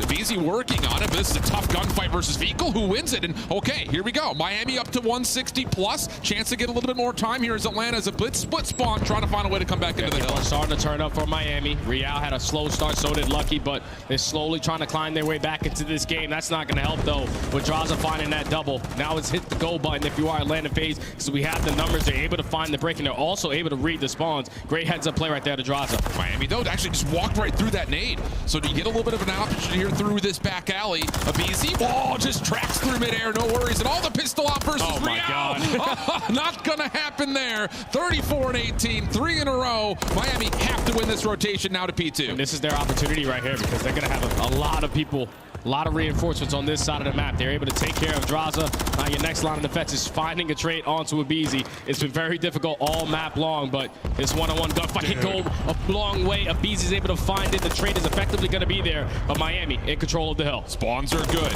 Rotation trying to be tested by Draza. He finds one over the jump ball, but can't peek anything further. Selling him down low. Open space for Sim to walk into the back alley. Abizi right behind him. Now it's just down to Metals inside the hard point, and the SMGs for Atlanta crack the code, break the hard point. Now they can win here. And now they only need about 15 seconds left. Miami have one more good opportunity on the way in. Lucky's finds one. Vico finds a second with a nade. So still an opportunity here for Miami to at least keep it scrappy. But you want to contest this all the way to the very end. Finally find a trade onto Abizi. And now you're going to put Atlanta FaZe in a decision. Like, do we decide to get this one up, rotate over towards next? No, they're just going to keep on sending it. And this is where you have to take advantage off the rotation if you are Miami. Keep an eye on Lucky. Able to find the first. Draws a tally at range, but you have to value your life here more so if you're Lucky. Trophy system down. Does not connect on towards the stun, and that loss may be about it, as Atlanta FaZe will bring the rotation over towards New. This hit through junk for Miami has to get through Celium, and well, the help is definitely strong enough to at least get Atlanta the early time. But Riel's right up the middle of the map. Oh, Sip is able to at least spot him. Now falls into the hands of Meadows. He's only able to take down one, but he gets himself behind enemy lines. And it's only 5 seconds to Atlanta win. Here comes Vico on the way onside. There we go. That's able to at least get some sort of a break. 248 to 211. Contest from the back. Celium able to open things up in the last seconds will be tallied with that last recontest. But wow, considering the start that Atlanta had, and in particular BZ had, Miami started to fight their way back into it. Just again, day late, dollar short. It just came to like a very slow start to that game. Abizi was way too activated to start. He drops 40 and 22 on the map. You heard the Des touch on it. Whenever he plays against Miami Heretics, he always has himself a hell of a time. And that's the way you want to start in the series on land at Major 3 to potentially be your back-to-back champions. But Atlanta FaZe just doing what they do best. Not as clean as we all expected to. Sure. You had a couple cruise missiles in your back pocket, didn't really lead to breaks, a couple late situations off the rotation, and then even a couple breaking opportunities where they just completely fumbled towards the very end because Miami were able to pick them apart one by one. Just a little slow start for Miami, but Atlanta get the W. Yeah, absolutely the case. And, you know, it is interesting to look at the statistics for the respawn for Atlanta, and the hard point in particular. Again, first across the board when it comes to points efficiency. Yeah. But they're not necessarily in the top when it comes to rotating and holding or breaking. They're just finding ways to make things mixy, and they thrive in that chaos. And a lot of it comes from moments like you've seen from Abizi throughout this entirety of the first match. And he does it with an MCW right off the rip of the game. Then he switches to the Rival 9. He's just so comfortable with either weapon. That's what makes you one of the best players in the game. Obviously, he hasn't won an MVP. He's definitely looking to do so as the year goes on. Absolutely. Because when you got players like Simp and players like Celium on your roster, we're always putting up some insane stats. It's very difficult to try to shine, but for Abizi to have a start like this, oh man, he's in for one hell of a tournament if he continues to play like that. And it's just, he puts himself in spots where it's just like, you have to come get me. Like, I'm not going to overextend, I'm not going to overchill. I'll get my intel, put myself in the best position possible, and then good luck. That's kind of what it gets to. On the other side of things, though, let's kind of speak some praises to Miami, because let's be candid, as the game started to get closer, they're still getting dominated in the kill feed. Riel in particular, not a great overall KD, but the objective focus for Miami is what got them through a lot of their online qualifiers, and the time that Riel was able to find in the hard point was still very good. Yeah, that's good stuff, at least in the objective side. But you know, when you're playing against Atlanta FaZe, you have to be able to slay with the best. And everyone basically going negative after map number 1 is not the recipe for success. But you don't have any opportunities now in these HP. You need to be able to respond in search and destroy, and that's been a bread and butter game mode, at least recently for Miami. Yeah, absolutely the case. And you know, the 6-star is not exactly a bad venue for them either. Yeah. They definitely play the map, I would say, not one-dimensional is not the right word, but they like to overwhelm you. They like to hit you with a lot of numbers. So it's going to be a lot of test here to see, has Atlanta predicted this map overall, and can they get them set up? Because like the desk had also mentioned, this has not been a well-rehearsed map in terms of the qualifiers from Atlanta's perspective. Yeah, Atlanta only played this one time, and it was all the way to round 11 versus NYSL, and it was heavily favored for Atlanta on their attacking side. They needed to work on their defenses, but you best believe they've only played it once. They're going in practice and getting a bunch of reps in, and especially off that one repetition that they had, they're changing their setups and stuff like that. So we might see a completely different Atlanta FaZe on the 6-star only after having one rep on it. And if Abizi's playing like this, expect to be jumping on board with him immediately. As the new intro mentioned, First Blood King, he's always up and in there early. But the interesting thing about kind of Abizi as a First Blood reliance for Atlanta, Miami don't have that. Yeah, Riel's been great overall search and destroy KD, great opening duel win percentage, but all 4 of them are taking a lot of engagements in the first 30 to 45 seconds. So that means that everyone's in sync. We're all doing a lot of team pushes in search and destroy, and that's sometimes the recipe of success. When you're one of those new rosters fairly formed, because they've only been a roster for this whole qualifiers, you have to figure out certain things for search and destroy, and certain strategies might take a little bit more time. So just a 4-man push one way is the best way you can break it down early into the game. But now going up against Atlanta FaZe, you know you have to have your playbook stacked. There needs to be so many different adjustments throughout the middle of the game to make sure you're trying to walk out victorious. And just put it this way, you don't want to 1v1 this guy. No. Update, he did just tie the overall LAN hard point kill record. That's how he started? Map number 1. Yeah, just casually. No worries, no problems. But we're locking on in. Fist bumps are out. 6-star, search and destroy, coming up next year for us. And I think, again, after a poor kill-to-death ratio performance for Riel, Now the jitters had to be gone. You played a competitive map as a squad. Real's got to show up here if Miami want a chance to take what we consider to be a must-win map if they want to have a chance in this series. Yeah, he's been their all-star all of the qualifiers. He's been their shining light to get them through a majority of their HPs. Even their search and destroy is the only struggle that they have as a collective unit has been in those controls. So Real definitely needs to step up in this search and destroy. And just be ready for the punches that Atlanta FaZe are going to throw at you. Right off the rip, a double nade over towards A. Going to pull people on that side of the map, and then the rotation immediately over towards that B side. But Miami are going to voluntarily give away the B side, so figure they have to play retake, which, just a small statistic, you don't want to see that if you're a Miami fan, because their retake percentage has been miserable. But seeing if they can change it here on land, it's going to be a 4v4. Here we go, retake on the way. A lot of time to work with. You got 3 players from Miami attacking through the top side. But it's going to be very difficult to win any of these gunfights. They at least know the nade spots. You're able to back down Celium from his position. Only 8 HP left, and this is where you hit that go button. Metals with the first blood. Oh, but they don't check. BZ through the smoke. He immediately counteracts it by himself, slips away. He's so hard to kill. Yeah, let him know. Still one more to find, but it's his teammate to clean things up. And BZ, just a little smoke demon, comes out when the time matters most. How do you let him make plays like that? Dude, what? Like, that's just insane. You find the opening first blood. You just are not able to read the corner right there with BZ. He's able to find a triple in the first round of this entire S&D, and just continuing on with that confidence after map number 1. As we take a look at it again, Real is caught off guard when he finds that kill on the Celium, but the fact that he's able to win this gunfight right here with the awareness, also the body shoot, and doing his best Celium impression, it's a great way to start if you are BZ. Yep, I'd say 3-0. And let's be honest, smoke retakes have been kind of a key to success for everybody, so if BZ's able to find his way through smoke like that, may need to reconsider what we're doing here if you're Miami. Offensive look. Very passive.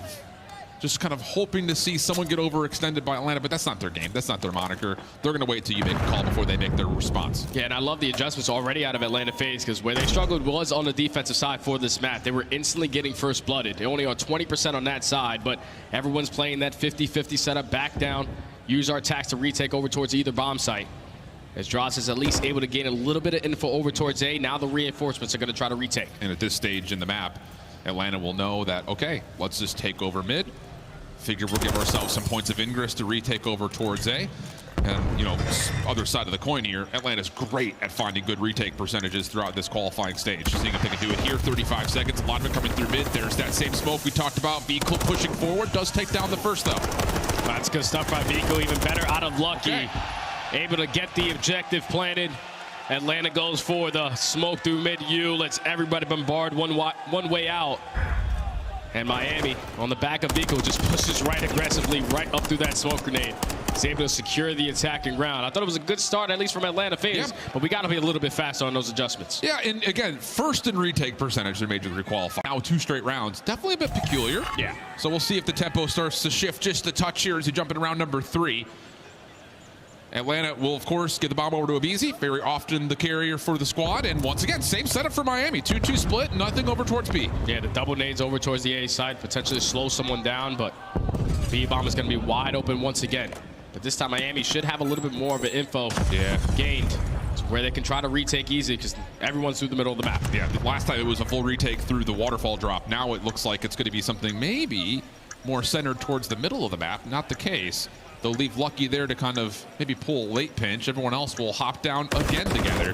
Metals, good first blood. BZ a bit more uncomfortable now with Draza dropping. Resets over towards Curve. Metals waits for it. Very nicely done. Celium now the last one left, and he is stuck in the pool, and the Heretics are all over it. That's beautiful plays right there to Miami. Everyone was spread around the map. Meadows, another first blood on the defensive side, and at the same time, Real, who was working his way around the deep pinch, was able to catch that timing onto Simp. At that point, you already gained the info. The last 2 players have to be around the bomb site.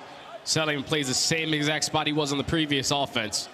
You're able to pick them apart one by one. Great retake scenario right there out of Miami. And it's important to note that first blood onto Draza allows Metals the luxury of being able to stay prone, wait for maybe a different pinch to come out. Very well constructed. So, okay, first retake not successful. Second, much cleaner. 2-1 the count. Lucky on 4 in a row. As Vika will take the bomb out and once again look to put a little bit of early attention over towards A. And this time Atlanta FaZe is going to step up the aggression. Send a couple players up through the middle of the map. Abizi in a more aggressive place over towards A. But they're getting a lot of info, and they could potentially trap Real in towards mid-U. But they're going to know the info of Lucky. He puts down a couple shots, and now you're just going to simply back down. And that time continues to tick. This isn't going to feel great, though, for Miami. You have no looks to what's over on the B side of the map. You know Draza's playing DJ booth, but, like, so what? And the rest of the names over towards A haven't really given you enough clearance over towards this U-Haul yet. So this contact for Real could be just about everything and trying to get this bomb forward, but Vehicle pushes up, gets dealt with. Real does win one at mid, but still the focus for Miami has to stay over on A. And they recovered the bomb as well, so BZ knew that that first one in his back pocket, bomb was down right in front of me, but that bomb is now off the rotation, potentially off to B, because Real pops that dead silence. He's already taken a lot of ground on that side of the map. So if you are lucky, let's just get the objective down. Stun out. Real wants to smoke. Draza forces him off the angle. Bomb does successfully get planted over towards B. Keep your eye on number 3 in Metals. He is missed timing onto a BZ around the back. Does Lucky expect this? Not fully. Tries to sneak away and just nowhere to go. So BZ able to turn this into a 3v2. Metals hunting for the trade. Finds it quickly. Now back over towards the site. Draza trying to play over the top of the bomb. Celium guarding. Someone's got to go and check. Metals trying to play forward. Deals with Celium. Does he get there in time? He sure does. Kill comes through. Miami take the round. Such a beautiful heads-up play right there out of Metals. He knows that Celium was simply putting down cover fire. He had to be sticking that defuse. Yet Celium one-shot commits on the gunfight and is able to find the second onto Draza. It's great plays right there from Miami. They didn't find that first blood, but they were instantly able to respond, turn it into a 3v3. But then that bomb rotation definitely caught Atlanta FaZe off guard. A couple rounds in a row now for Miami. That's 5 in a row for Metals in particular. So maybe a chance for a cruise missile here in Miami search and destroy, which, again, it's been improved this stage with Real in the lineup, mostly because of Real. Now all of a sudden they're starting to find a lot of success as a full squad. Vehicle first blood playing aggressive down towards the sky bridge. Metals also following up into Celium. Draza committing forward, but the trade is in, and Miami have done flawless work here in this opening exchange. And Metals picks up a cruise missile. Now it's left in a 1v3. You can never put it past them, but it's not going to be easy when everyone from Miami is right in your face. They did not fall short on their defensive center. That's two rounds now previously where Atlanta FaZe were instantly going over towards B. But they were always showing face at A. This time Atlanta FaZe hit over towards A, and they were prepared for the push. Metals having a stellar map at 9-1, cruise missile in the back pocket. This is how you take over. And that was a pattern changer right there for Metals. As the crowd starts to get the Vamos injected into this Miami crowd. Okay, 4-1 the count, 8 in a row for Metals. Back to the offense. Do you call the cruise here and just get your 5th round, Jay? Oh, without question. Puts ourselves at game point, especially if we can guarantee it. It's exactly what you need to do if you are Miami, especially with the way that Atlanta FaZe are playing super aggressive up to the map. Real's going to have a lot of info gain. Yeah, sees the head of a BZ. That's enough for him to back off. Bomb is dropped and left on the A site as Vehicle is going to take a super flank route right behind 2 FaZe members. Catches him by surprise. Oh! For the 3rd. Simp. Last one left for a 1v4. No need for the cruise missile in this round. And now you can pick up that bomb and start to work that objective. Because Vehicle just made such a great play right there. And Simp, unfortunately, in the 50-50 is going to guess wrong. That bomb is going to get planted over towards A. It's a 1v4 scenario. Miami Heretics taking over the search and destroy. Vehicle can't find the ace on the round, but still a 1v3. Little bounce pass off the frag grenade. Simp can't get the full regen off. Real trying to step in. Plays off the dry bar. Lucky holding even towards the more celebrated mid bar. And Simp does not have a route available to him. Trying to isolate the 1v1. He's given it. Lucky, hello?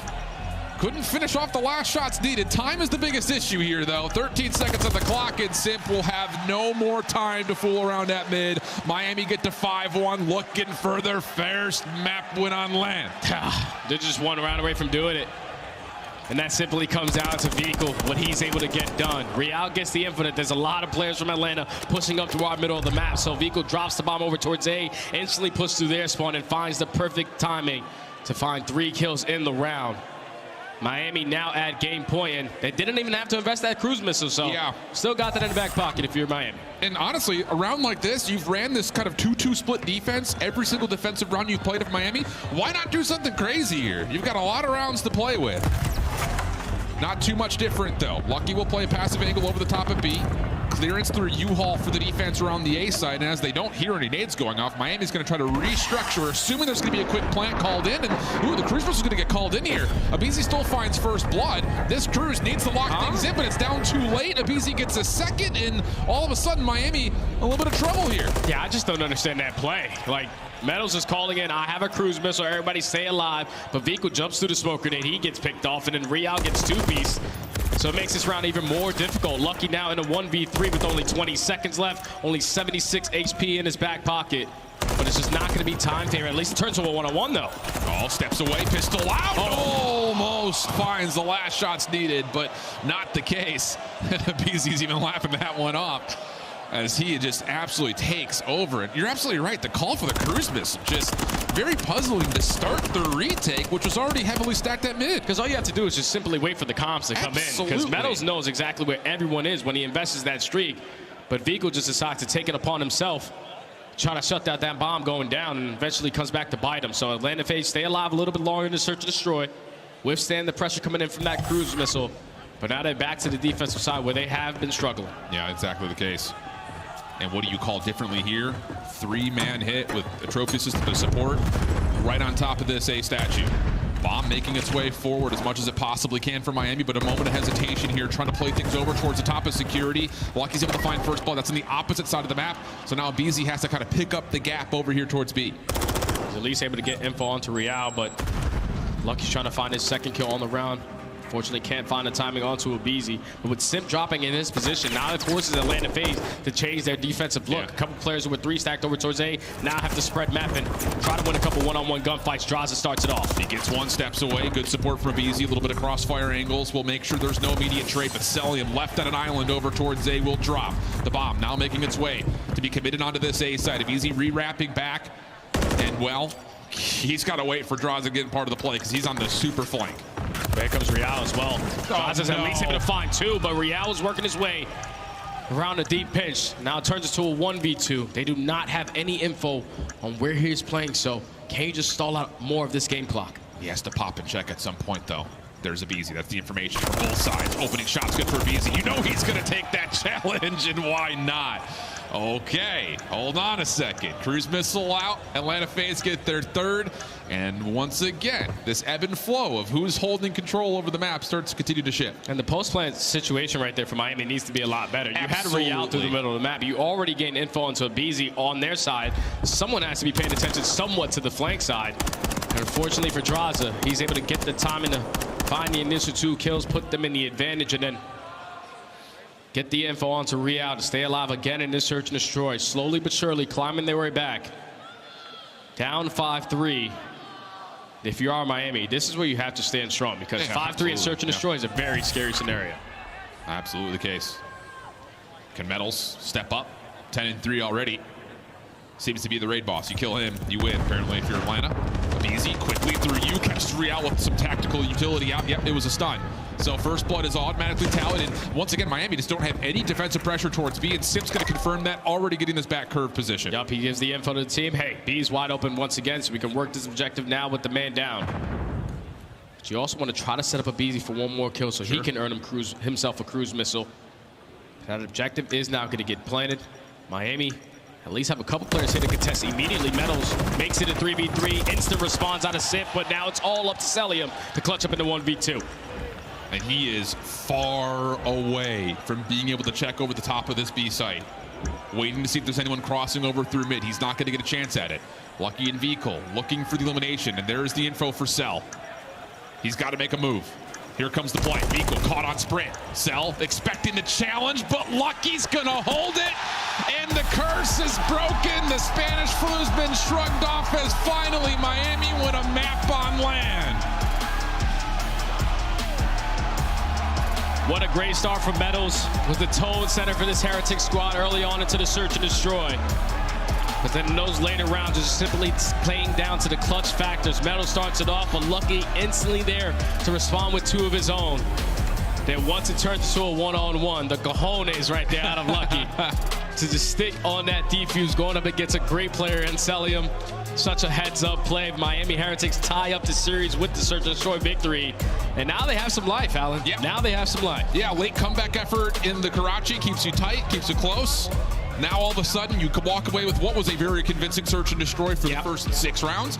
You finish it off, you put it away cleanly just as Atlanta start to build some momentum. And hey, high-rise control is what we consider next. We'll talk more about it when we get closer towards it. But the thing about it is Miami's attacking stats have been great. The only issue is that's mostly come off of what they've done on Karachi, not necessarily what they've done on high-rise. Yeah, they haven't found any success on either high-rise or invasion all throughout this stage with this new roster. They're sitting at a 2-5 record with both of those W's coming on Karachi. So you're going to have to try to figure out a way to square up against Atlanta FaZe, who only seem to lose this map, versus a team like New York who can keep up with the slaying. That has to be the thing of focus. We have to be able to outgun Atlanta FaZe in this map 3. And you can hold that because that's going to have to be the same thing for map number 4 on a real hard point, which is not easy to do, friends. But Miami get their first map win, and the crowd here in Toronto are loving it. And I'll say, honestly, we're loving the fact that we've got ourselves a competitive series here in Miami looking much better than what they've had done in the previous 2 majors. Can they find a way to take another map against the strong Atlanta team? We'll find out as high-rise control comes up next.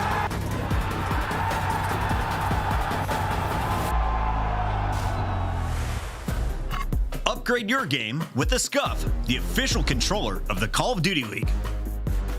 Scuff Gaming is doing an ultimate giveaway where you and a friend can win a chance to go to COD Champs this year. The giveaway includes 2 VIP tickets, travel expenses, and more. To enter, scan the QR code on the page or go to scuff.co/CDL and enter your email. Terms and conditions apply. The Call of Duty League is brought to you by Monster Energy, the official energy drink of the CDL. In Toronto, they turn it into a miracle. Unbelievable. Linz goes back to the bomb plant. I love it. Is Felony going to get hit fast enough? Oh my goodness, Renetti at the ready. Do it. Do it. Love it. Goodbye, Linz. The round is over. It doesn't get better. Like, your eyes light up when you catch him as he's running away from it. That's the instant call to hop the bomb.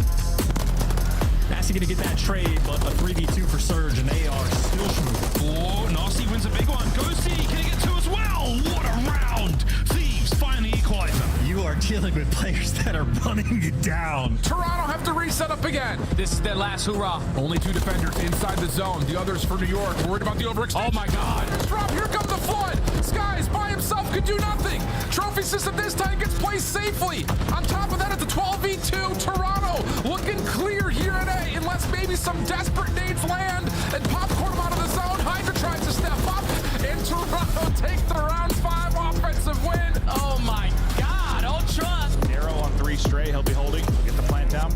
You lost a man early. This time you're able to get the first blood. Nero going big, 5 in a row. Looking for 6, able to keep on eating. Maybe the ace, but I love this. It's all 4. Nero, a monster in that round, and he's on 7 in a row. I mean, with the score the way it is. Grab with the double through the hill. Still keeps the opportunity alive for Ultra. They get all 4 dead in the feed. They are potentially going to steal map 1 right now. But the last 8 seconds are coming through. Kleenex over the middle of the map. Oh! Works out. One more hit coming out of save, and it's Kleenex doing his namesake. Wipes up the floor on the front side of the hard point in Toronto. Turn it into a miracle. Unbelievable.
Welcome back to Toronto and our Atlanta-Miami series. Currently 1-1 with the Miami Heretics taking away a very convincing search and destroy. A moment where you thought Atlanta was going to start weaseling their way back into the conversation, but wow. I mean, it is an unbelievable map number 2 from Metals. And of course, the stick here from Lucky just calling Selim out saying, I got the confidence to hold this. Yeah, it was just a good start for Metals. Like the fact that he was taking over multiple rounds early on into the game, earns himself a cruise missile, puts them at game point, and then all they need to do is make sure they don't make enough mistakes in one round to close out one round. And thankfully, Lucky turns that 2v1 into a clutch defuse for them to tie up the series at 1. But now the series doesn't get any easier for them because you're going into a high-rise where you haven't found any success as a squad, and now that we are guaranteed that map 4 in Rio, we all know that that's Atlanta FaZe's bread and butter map. You know, the interesting thing about this, and maybe this is a bit of an artificial storyline, those that have been following this Spanish entourage since their time at Challengers, they are often some of the loudest players on stage. They haven't had a chance to do that yet because they haven't won a map. But all of a sudden, they find themselves in this weird position of, it's been late in the season. We finally get our map 1 win. You're playing up against the number 1 team, which, as much as there's a fan base for FaZe, there's also a fan base that doesn't like FaZe. And all of a sudden, you can maybe see a world where they start to band together to support this Miami team. If that energy gets flowing, not going to rule these boys out. It's because it's them versus the world. Everyone knows that when you're going up against Atlanta FaZe, no one is picking you guys in this series with the way that you've been looking and the way that Atlanta FaZe has been looking, especially in high-rise control. This is so far throughout Major 3 qualifiers, 3-1 record for Atlanta FaZe. The only team that they tend to lose this map to is New York. They are 8-2 overall on this map, and on the opposite side for Miami, they haven't really found a lot of success on either side. And the biggest thing for me is their slaying. Like, you have players who usually take over in the HPs, who usually take over in the search and destroys. But right now for Miami, everyone's sitting underneath a 1.0 KD. That has to be a big factor for them to focus on in this next map. Well, especially because Atlanta, on both sides, offense and defense, they are the best team right now in the CDL in control when it comes to managing lives. On offense, they only, I think, on average, are like minus 0.9, and then on defense, they're usually winning by 5+ kills or something of the nature. So it's very convincing is what I'm trying to get at. Whereas, you know, again, for Miami, they have not really kept up in the respawn slaying against the top 4 teams across what they've been able to do even online, and now all of a sudden it's a tall ask to try to take this map away, guarantee yourself a potential 5th map where an invasion search may bear some fruit. Yeah, that's what they're hoping for. We can get into a game 5, anything can happen because we are on land, the pressure's going to be high, and they're just hoping to put themselves in that kind of situation. But you have to get through at least one of these next 2 maps that are coming up and walk away victorious in it. And I think the biggest player that I want to focus on who had sort of a great start in that map number 1 is Vico. Like, he's sitting at a 0.78 overall control KD.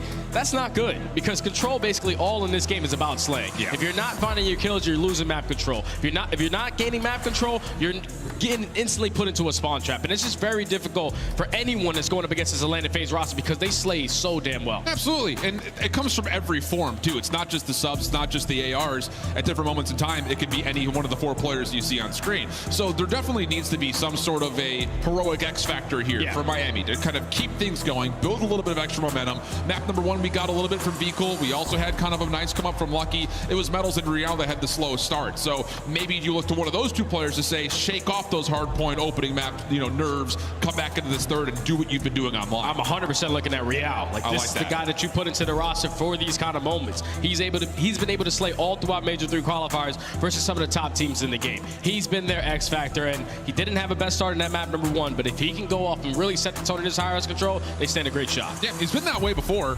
I mean, it just fact it becomes, you know, he was on the Rocker Academy roster in Modern Warfare 2. They did great in Texas in particular, but that was with a roster of players that obviously all found themselves into the CDL essentially by the end of that calendar year. So for a first time on the main stage against the number 1 seed, can he find a way to be who he was online here under the lights as we're getting ready for the high-rise control, loading on in through the cinematics. And again, the biggest thing here is it can't just be one side or the other for Miami. You need to really step up, especially when you find yourself on defense. Yeah, it needs to be everyone because for some reason on their defensive side, they give up some of the most segments away on that side of the map. 4.8, which is insane to me. So you're basically putting yourself in a scenario where we got to guarantee at least 3 attacking rounds. But here we go into the map number 3. They're on the defensive side to start off. No trophy systems to work with on this push over to the B Street. So just want to be the team to not initially drop right off the rip as the Atlanta FaZe are pushing their way out through bottom blue. They find the initial couple of kills, already find themselves on that 8 point. Oh, but yeah, Jose Propane Tank's still alive. So there it is. Okay, 1.0 KD right now, for making 2.0. 2 kills come through. So Beagle now finds himself very far forward. Shut down by a BZ as off spawn. Atlanta find their way back immediately over towards the B zone, and here we go. Metals trying to contest early, but this is a solo play by himself. Deals with the first, can't find anything more, and Atlanta will still stay alive. This time, though, Draza is on A. But right now, it's a little bit of a split decision right there from Atlanta. You have players stacked over towards B. They found 3 dead in the feed. They're thinking, okay, we get this trade on the last guy. We can still work up that progression, but nades come over the top. Everything was hit from Miami Heretics to retake a little bit of that map control and not allow that first segment at B to be complete. Wow. But all the kills in the feed, besides one on the vehicle, are in favor of Atlanta FaZe. They're still slowly but surely working up that progression. Oh, and Cell actually steps off the A zone before the first tick of progress could be secured. And Vico, you want to say him, he's going to have a hot start. 4 in a row, 6 and 2. Now right back up into the face of the Atlanta spawns.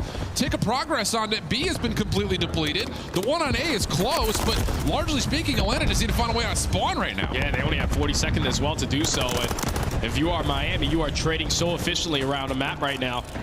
Just have to account for the last 2 players from Atlanta FaZe who already found themselves out.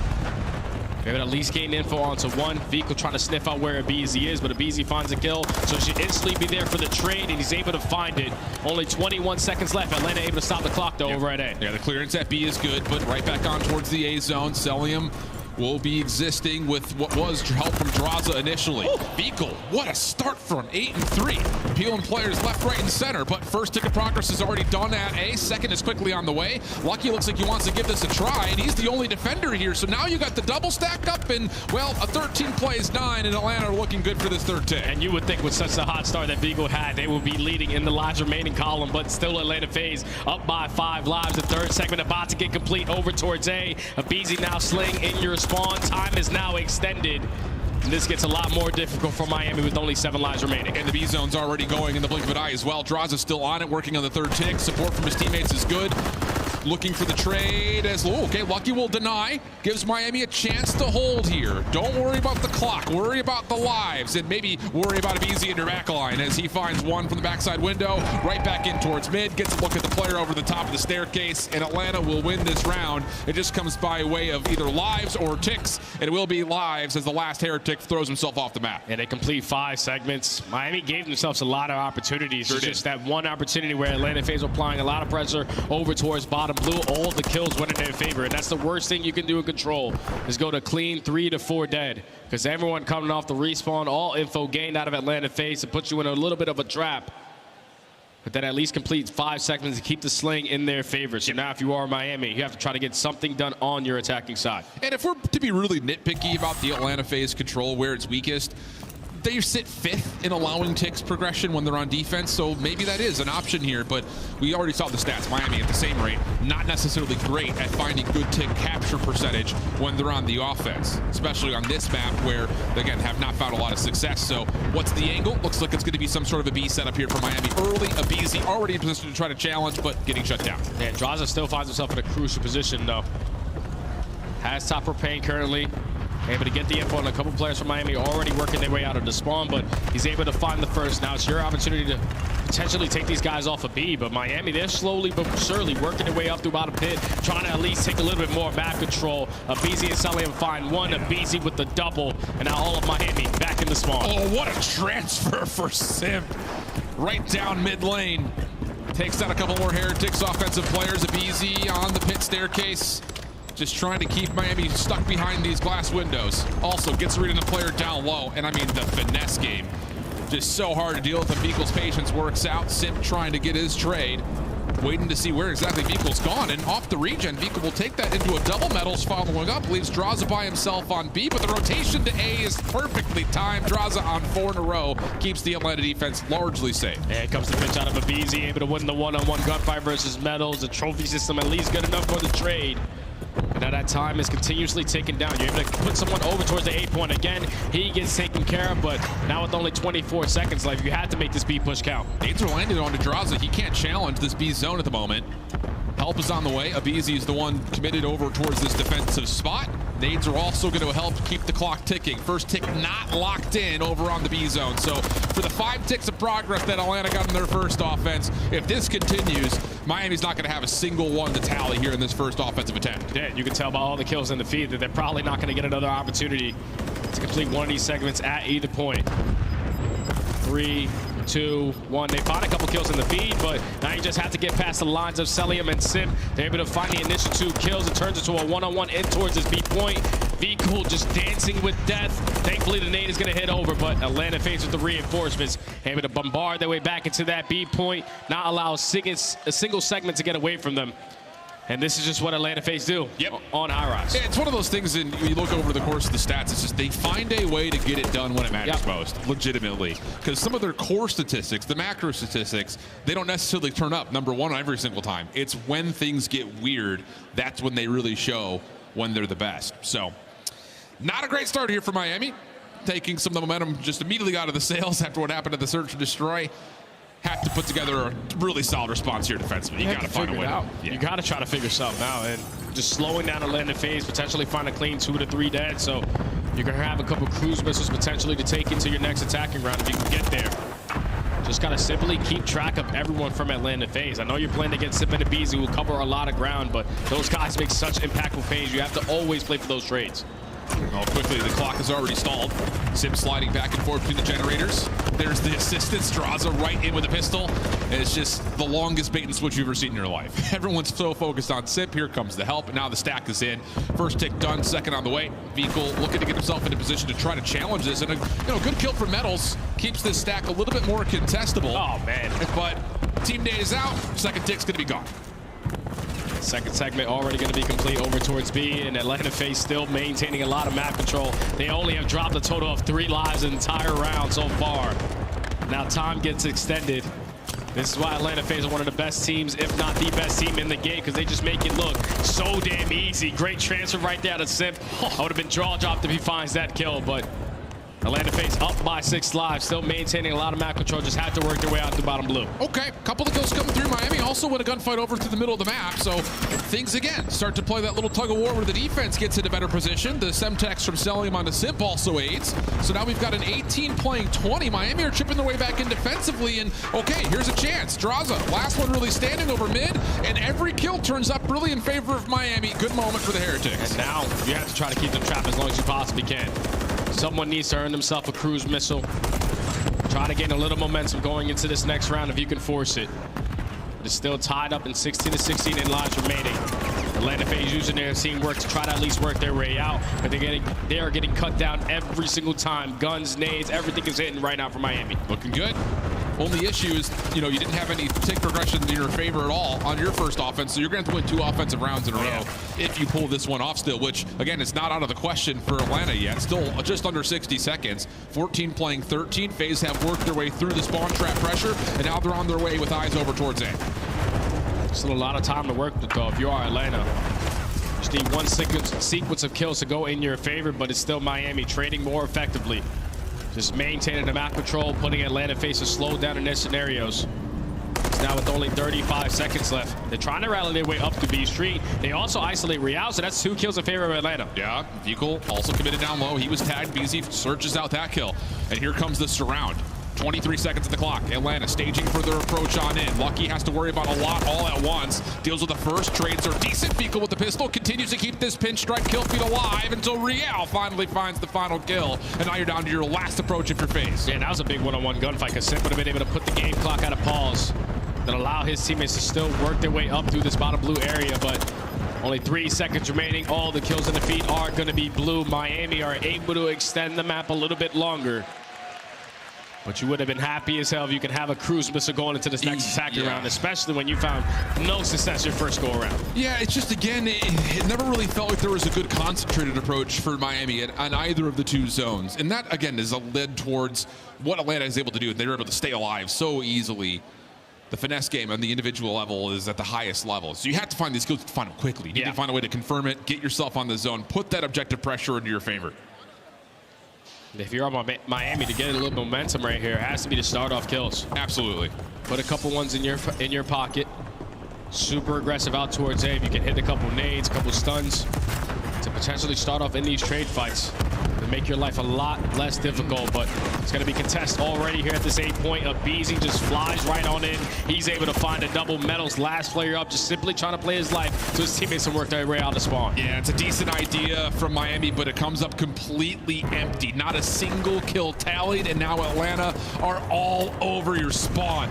Oh, this is about the way where the blunder meets all of Miami. Stuck behind this back right corner, and Abizi is just not gonna move. You've got to come to me, my guy. And this is where he does Abizi things. First one good, lucky with a quick trade. Okay, they get out of spawn trap initially. A couple of trades are decent, but it's just so much punish. 40 seconds on the clock and a 7-life gap. Yeah, and Miami still have yet to work any of the objective points, so that time is continuously getting away from them. He did have Lucky, though, who was able to stay alive on those engagements early on to work his way out of the spawn. Real with the pistol, able to take down Celium. So game clock at a pause, but it is going to get taken down by Sim. Abizi finds the second, and now all of Atlanta FaZe just jumping around, trying to locate where Vika went. Yeah. Rico very wisely gets out of there, trying to value his life. But Draza on the hunt finds the kill. Sim steps into your spawn. That's kill number 7 in a row for him. Doesn't have the last bullet needed to take care of Real, but may not make much of a difference. 10 life gap. FaZe still putting the pressure on into the Miami spawn. Unfortunate team kill comes through. That makes, again, this pretty much an impossibility as Draza finds the final one needed. Last bit of time is going to tick away here. Miami have already put the controllers down, and they're going to start talking about the Rio hardpoint coming up next. Yeah, that's GG, man. It's just very difficult. Everybody knows if you're in the crowd right now, you play rank play. When you get put into that hell trap on high rise, it's never fun to get out, especially when your guns are not shooting the same as the opposing team, or when they're just trading more effectively than you. But Atlanta FaZe dominating on the high rise control, not allowing a single segment to get away from them on their defensive side. Take a commanding 2-1 lead in the series. It's so tough to play this team on high rise, man. Yeah. It really is. Like you mentioned, it's just been New York who's been really able to figure out this Atlanta squad. Everyone else, they haven't really held the candle to them. No, I mean, statistically, it's astronomical. So, a decent effort, but largely speaking, a very tough venue for Miami to figure they could go back-to-back map wins here on LAN. The only bit of good news is, hey, at least you didn't really have anyone super down low. I mean, it was a decent, comprehensive effort. Real had a better map overall. It's still just one of those things that you look and compare the KDs between that and what Atlanta put together. It's just a world of a difference. Yeah, it's even a non-traded kills. Like everyone from Atlanta FaZe are a little bit over positive. They're feeling fantastic in those columns because 150 HP. I can finesse a little bit longer with my life. That's where the S&Gs are thriving right now. But that's just way too easy for Atlanta. They just came in and said, all right, we do what we do best, which is outslay the opponent. We're going to stand a better chance. Obviously, Miami Heretics haven't found any success in control other than Karachi, and unfortunately, they don't find it today. And that's the other point about it, like looking at the lifeline of this Miami team, no matter if they win the series or if they fall to the lower bracket, is it really has just been Karachi. Yep. Like, you're not going to be able to get through a major event, especially against a top 4 team, when you only have one control map that you find a lot of success on. So the veto process made this a little bit easier for FaZe, and now up 2-1 with, again, the hot hand starting to really come back together. BZ has another incredible map. Draza actually has what has been his first great map of the series at this point. You're going to go look at a Rio where, again, tempo, energy, momentum have always favored what this Atlanta team has done. They've been flawless here. Yeah, based on every other hardpoint map that Atlanta FaZe have, this is actually the one that they stand out the most in because they're sitting at 6-0 overall record, but they are #1 in rotation win percentage. Yep. That's the thing for me, is that Atlanta FaZe on such a slow map, you're expecting them to always be in the mix, but they're doing the fundamental parts correctly. So you have to make sure you're ahead of that if you are Miami, because one thing they struggle on Rio is their break percentage. When you have such fast players like Metals and Real on the roster, you're expecting those break percentage to be a lot higher, but they're only about 26%, which is 9th overall in the league. That's not the best bet, and you need to try to take down Atlanta FaZe on their base HP, which you need to be on point with. And that's the other problem when it comes to even anyone playing up against this FaZe squad, is how do you veto up against them? You know they're not going to play sub-base. Yep. Everything else is good. So it's just hard to really find, a map set that builds favor towards you, especially if you're a team who find themselves kind of in the bottom half of the league. Yeah. There may be some options for the teams in the top 6, but for a squad like Miami that have really not found any success versus our other top 4 squads, not a lot of success on land is obviously kind of the major story point. It's hard to put together a map set to where you look at it and say, okay, maybe. Especially versus this team, whose map pool is unbelievable. They only have one auto veto for every single mode, and that's all you really need versus all the top teams, because it even makes it difficult for them versus teams like Optic and Toronto, who found a lot of success on sub-base. But when you square up against Atlanta, they veto it every time, so you have to figure out something else to play versus this FaZe squad, and unfortunately for Miami, you got to play them on real. Yep. And I think, to be fair, you know, there was conversation happening in the green room about this Miami team when they played maps like Vista right when it came out. Well, it's good. They're playing with some good speed. It kind of reminded us of like the Major 1 qualifier Miami squad, where they're running and gunning and everyone's moving in sync with one another. Like, it doesn't even need to be calm. It's just this natural energy. But then all of a sudden they come up and they play teams like Optic on it, and they get the brakes beaten off them. So can you find a way to manifest that kind of energy that we saw from the Major 1 qualifiers? You know, get this team really moving together with high tempo, with multiple players hitting kind of a teamwork ability, not just letting yourself stay isolated where I'm the last guy left and I need to try to survive against an Atlanta team that doesn't allow you to do that. And that's the difficult thing versus a team like Atlanta, because you talk about teams like Seattle and teams like Miami who play with such intense pacing. Atlanta is also the same way. They just get kills with that pacing. That's what makes it a lot more difficult. So Miami backs against the wall. You're happy as hell that you're spawning into Rio, just not against this team. Basically squared up in that rotation, but the hold percentage is not the best, and even the break percentage is not the best there for Miami Heretics. If you can be there first early, you can give yourself at least a good shot. Have to have it. I mean, legitimately, you have to have it. So, again, can you find a way to manifest that when it matters most? Try to continue this series and keep everyone just surprised with how competitive they've been, at least through the first 2 maps. This is, again, a different ball game, though, coming into a real hard point where FaZe have not really blinked when it comes to who they play up against on it. So, Real, first focus. Miami find the early time, as it largely has been conceded over toward their direction. But as Atlanta try to set up their break attempt, kills are good, and that's going to be a 3 for 2 initial. Real with medals will teamwork out Draza, and that's 4 dead. Yeah, and I thought it was a great start, at least from Atlanta, to withstand that pressure coming in from the nades and the stuns, slowly work your way up through Eskies, but Miami knew that that's exactly what they were going to do. So already 18 seconds at this P1. You have a couple players from Atlanta FaZe setting up a potential pinch. BZ's able to find a double early on into this game. It leads to the break for Atlanta, but more focus for Atlanta is those spawns over towards the next HP. And that's the other part about it, is it's not just the fact that they rotate well. Their general spawn awareness when they're the one player spawning out. When can I have the opportunity to actually be a nuisance towards this play? Step on in. Miami don't get a read on it whatsoever, and things like this start to happen. Real is able to tally up 1 trade. BZ runs out of ammunition, and okay, there's an opportunity. Market will open to Atlanta's name, but Miami setting themselves up through lobby, looking to set up their break early. Yeah, they have multiple players going around the backside. You also have at least a player in the BZ who's working his way around the backside with that spawn that he was able to get, but Celium wins an insane gunfight. That's now 3 dead in the feed for Atlanta FaZe. Now, if you're Meadows, you have to at least stay alive towards the back end. The spawns are going to flip, but Atlanta FaZe have already gotten a read on it. This is why they are just next level at Rio. Well, now you've got an opportunity here, though, if you're Miami. Not only the spawns from the backside good, but you've got Lucky staying alive from the front. So, okay, Heretics, 25 seconds to fight for, find their break. Just need to get this kill on Draza, and okay, here we go. An opportunity here to get Miami into the game early and a little bit of forward pressure beyond the hill on rotation. This is decent here for the Heretics. Yeah, this is a good 10 seconds to walk away with. Now you just need to find a couple kills off the rotation. Selim is letting Vigo know you're not gunning me, even up close and personal, as 3 go in the feed for Atlanta. So they're going to be chilling off this rotation over towards the next hill. You see Real currently with a little bit of top mid control. He's just waiting for his teammates to get even close before he decides to make that push. And you have to hit this together. Simp kind of guarding the top side of the map. Able to find the first. Quick trade from Vico is decent, but while that happens, Atlanta from the front creates space in the front. So it's just so tough to hit something at the same time from multiple angles.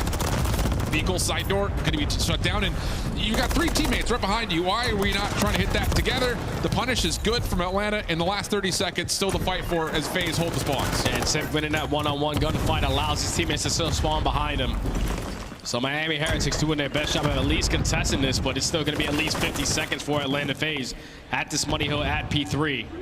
With only 15 seconds now remaining here, you have to start thinking about that rotation. And Miami are deciding to just push right up the middle of the map. No. We got to go over to the next hill. Well, the problem, I mean, Draza gets 1 kill over towards the front side of Bananas, but You're absolutely right. I mean, we're trying to break this by breaking through old and then into boxes where you've got a high-low setup. I mean, oh, mercy. Atlanta FaZe get the perfect read, the perfect kills. Metals don't know what happened there. Don't really want to know as FaZe will practice past the 100-point mark. Miami trying to get themselves set up again. Yeah, that's a situation right there. If you're Miami, you have the numbers off the rotation because obviously Atlanta FaZe are still soaking up that remaining junk time, but you have the bodies to win the gunfights potentially over towards the next hill. And now when that first wave gets shut down, Atlanta FaZe flip the spawns right on back. They know exactly where the pressure's coming in from. Trades are coming in effectively, but it's still Atlanta FaZe in control of this HP. And Easy on 5 is looking for an early cruise missile to make this really deadly for the side of Atlanta. Playing off the heady. Lots of damage, again, comes through. Not able to find the 6 kills. Salim's continuing to shoot bodies even when he's not on camera. And Easy will beat the rotation of Miami around the back through lobby again over towards bridge. Simp right there with them. And Easy, well, he knows where the next gunfight's coming from. Pistol out. Real will finally shut down the potential streaks, but now Salim's on 4. Simp trying to clear up more space for him to work for a possible cruise missile of his own. The good thing is that they don't have a cruise missile yet because Miami Heretics at least win a couple gunfights off the rotation, but then Atlanta FaZe bombard their way right out to that bridge side. Able to find the break immediately. Already up by 100 points. Celium now earns himself a cruise missile. He's still the cutoff man through top mid. None of the kill feed is going to be blue. It's all white because Atlanta FaZe are just dominating. And it's just Miami just not teamworking anything. That's another individual push after individual push up top through Eskies. And Atlanta have no problems dealing with it. Now, 160 to 37. Miami just have to take a breath. You just have to get something set up. And I felt like we've casted this scenario a lot throughout the Major 3 qualifiers with Atlanta FaZe on Rio with this kind of scoreline because when they are playing like this, no one can seemingly touch them, even close to even come close to even touching them in this scenario. Because they already find themselves up by 130 points. You have cruise missiles to work with, off the rotations to neck, but who needs the cruise when you have people in those positions already? Well, here's a chance, though, for Miami. Trophy system comes in, 2-2 split hit on the way, and all right, cleanly dealt with. Fecal, weak, still wants to try to control this Lofteski side. Information given, gets the elimination, and it's been a slow start for him, but yeah, great hit there for Miami. That's what we need to see more of. Just wait for everyone to get set up and then hit the go call at the same time. At least they show a little bit of fight in this game. As now with 25 seconds still remaining here at P1, Atlanta FaZe just reinforced their way back through top mid. It's a Simp and Selim show who's able to find all 4. And now with 20 seconds remaining at this hill, they are already having the spawns over towards the next. It's just a matter of moments for Atlanta call series. Yeah, absolutely the case. Moment of neutralization over the top of the hill, but again, Atlanta just wait for the hit to come. Oh my God. Draza with the turn on to Vehicle. And well, the only player to stay alive through this is Lucky, and he's going to get caught by the stud of Abizi. It just goes from bad to worse that quickly. Lucky caught, dealt with, and once again, Miami are just not anywhere near a chance of setting up a break attempt in any sort of coordinated form. Yeah, we've only saw 200-point clubs so far in the entire season. And we potentially have another one on our hands. It's all of Miami spawning so damn far from this B2. Abizi's having a jolly old time in towards the garage. Celium finds the 3rd kill, and now they're able to flip the spawns at least for now, but already have a read on it, just waiting for the next set of fights. Production, get the jingle ready. We're about to hear it. 2:15 to 59. Moment here for Miami to possibly get some of this last 20, but you look at the mini-map and it just, again, doesn't look good. You've got Atlanta already on rotation. Miami's still not even comfortable enough to really get into the hard point until we're in the last 15, which Selim is happy to sit here and make sure no one can rotate through that. Without question. You can take 45 seconds of every hill and give up the final 15 and win the rotation over towards next. That is the recipe for success. And that's what Atlanta FaZe have been able to show all throughout this Major 3 qualifiers. As now they are only needing 30 points remaining to close out their first series at Major 3. You have a route being hit by Real, but he gets red. Selim's going to let him know about it. This is basically the last push coming in for Miami. Yeah, absolutely the case. And it's just, again, individual after individual. Metals get stunned, try to do it, but it's a 1v3 situation. Last one alive is Real, and I think composure has been lost here for Miami. Atlanta very easily could put the map away right here. Miami still struggling to get through mid. Yep, cue up the jingle. Toronto wants to hear it. Sip down low, no worries. Real trying to work his way in, and it's going to be the 3rd 100-point club of the year. Atlanta 3-1 this series.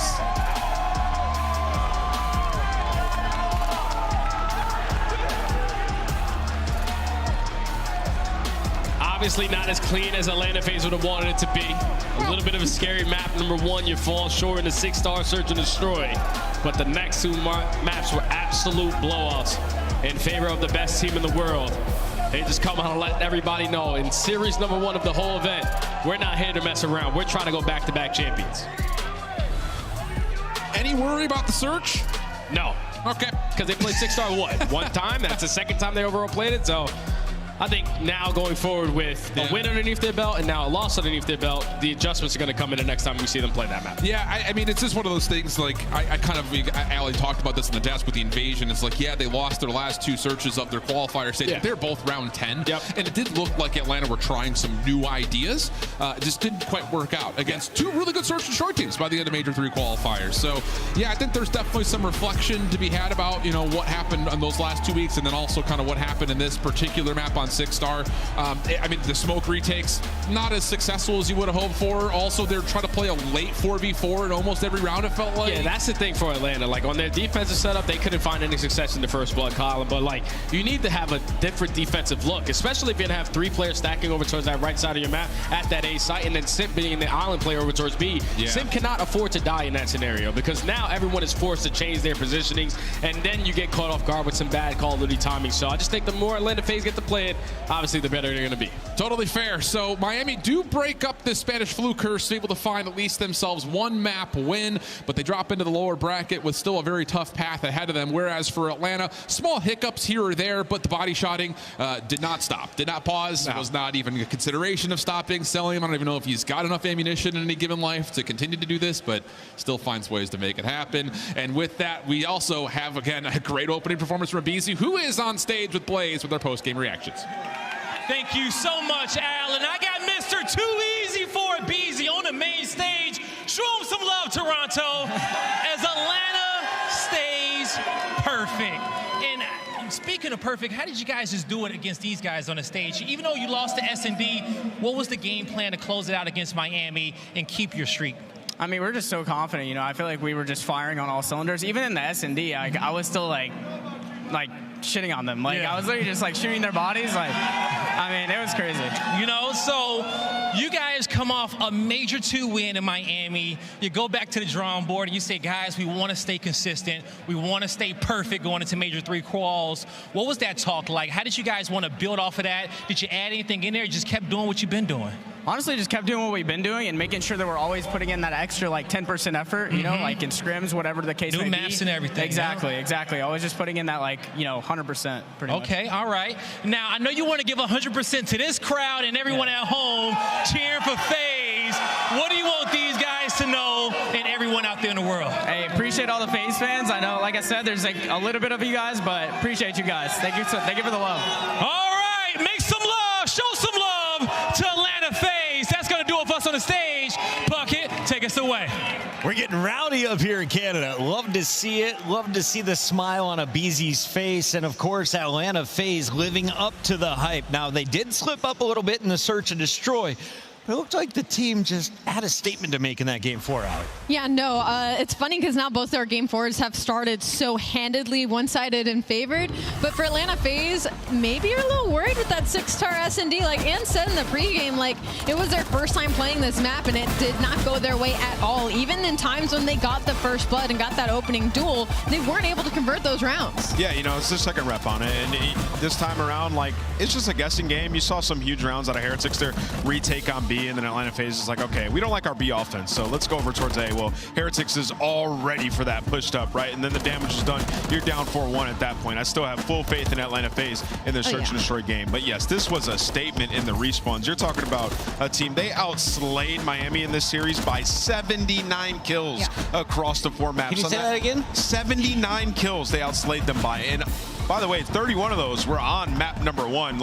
Despite it being close, they were running around. Abizi was doing whatever he wanted, just running it up on them. They weren't worried at any point throughout this series, and you could see it in this game for Rio. Abizi averaging 30 kills per hardpoint, I think, and that includes a 100-point club performance in there. Wow. On the other side, Miami Heretics, I do want to say congrats on taking the search and destroy from Atlanta FaZe. If you look at what Atlanta has done here in Major 3, they're 21-4 in map count. This was just their 5th map loss coming in, and you got to think maybe Miami can do some work in that elimination bracket. They finally got the monkey off their back. They got that one map win. I do love that for them. They did, in fact, finally get a map not only against Atlanta FaZe, but on land versus Atlanta FaZe, right? And Real, not the best map one out of him, but he slowly got a little bit easier as it went on. So I still have high hopes for Miami in that elimination bracket. We see the numbers piling in here in the chat. Everyone getting excited to see the hometown squad Toronto. But first, if you missed any of the gameplay from Abizi, let's relive it in your Scuff Play of the Game. Nameless, we got all 40 of them. Man, listen, this guy is just unbelievable. You know, we were talking about this match going into it. We talked about how Abizi loves this matchup. Yeah. He's always dropping numbers against these guys. And this is the map that I was talking about. Like, it was close in terms of score, but he was doing anything that he wanted. He was like 34-18 when it was all said and done, until the end where he goes on like a 6 streak to actually get that 40 bomb. Like, this guy's everywhere. Everything all at once. Abizi is him when he plays Miami. And he was him throughout the entirety of the series. I mean, yeah, 40 and 22, tied HP kills on lands with Pred from the side of Optic, but even following that into the Search and Destroy, he was 10 and 7. He was still going out getting those first blood, still trying to keep them into the mix. And then the game number 4, 19 and 12. I mean, unfortunately for Miami, they just did not have the slaying to hang with Atlanta FaZe. Team Diff. We're only 2 matches in, and already I feel like we have 2 event MVP candidates in Abizi and Hydra. Finding out next, though, who will be the star of Toronto, because we have a big matchup coming up. Real quick, though, upgrade on the bracket, update, I should say, on the bracket. We have your lower matches figured out. The Heretics will drop down to play Las Vegas Legion, and LA Thieves are going to be taking on Boston Breach. I mean, honestly, I was going to say that's a tough draw, but there really is no easy draw on the elimination bracket side of things. I think Heretics will match up really well versus the new look Vegas Legion, but we still got to figure out who Minnesota Rocker and LAG is going to play. Yeah, I'm just excited for this Ultraverse Surge match. Listen, man, we haven't had an upset yet. That could be the one. Surge are new and improved. 04 looks like a beast, and it's his debut on that main stage. Frenchies, make some noise. We got Abuza and Brezzy taking the stage when we return against the hometown team, Toronto. Coming up next.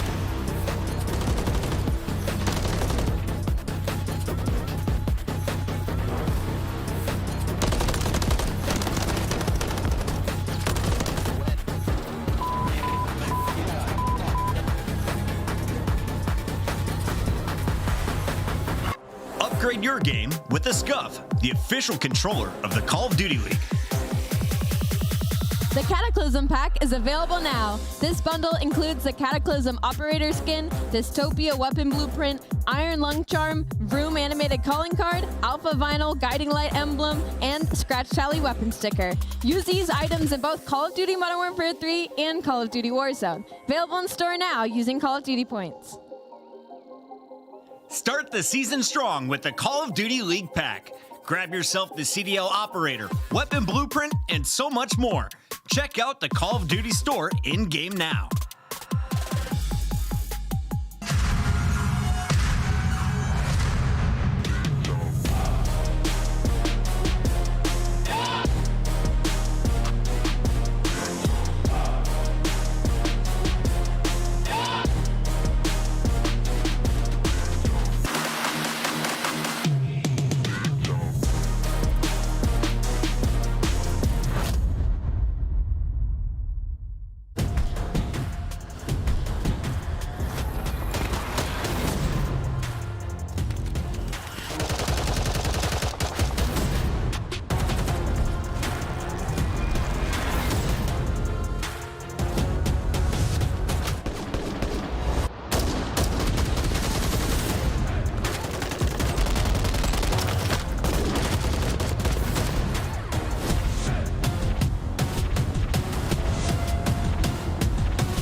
Is this guy serious right now? Oh, you're very strong. Did you get it?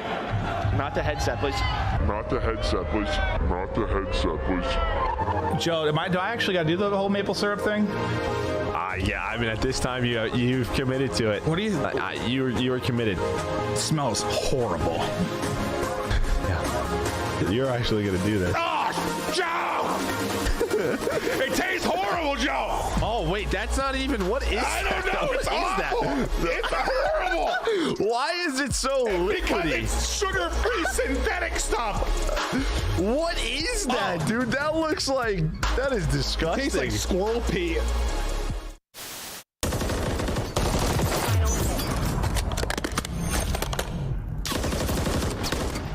Enemy marked. Nice. Hey, well played. It's complete. Good work.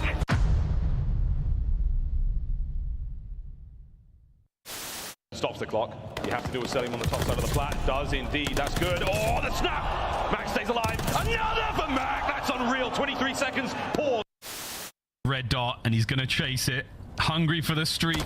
Checks it. God, yes, come on, son. You cannot ask for more than that. The third kill for Fame as well. Give me the AC screams in the player cam. Just have no aim assist on this kid. Finished it. Only you remain.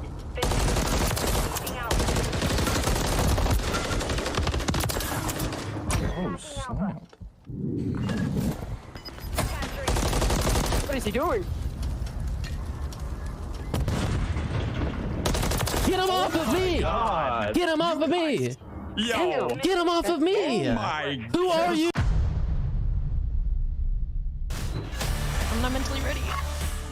Get them off of me. It's time to start match number 3. Welcome back to Toronto, where we have the major winners round 1 underway. Love the new graphics package, and we love to see all of your beautiful faces. Welcome to everyone just coming off of work. We're 2 matches in. The favorites are through, Atlanta and New York. And now we've got our 3rd seed, Toronto Ultra, taking on Seattle Surge. And, excuse me, Toronto coming in with that number 2 seed. Let's talk about this squad that won our first major. Alley Cat, what have you seen from them? I've just seen resilience, I feel like, from the Toronto Ultra squad. I feel like even though they had a player in Envoy struggling severely bad in Major 2 quals, like now that we've come into Major 3, they fixed these issues, right? They focus on their search and destroy. They've gotten better there to try and separate themselves from the pack.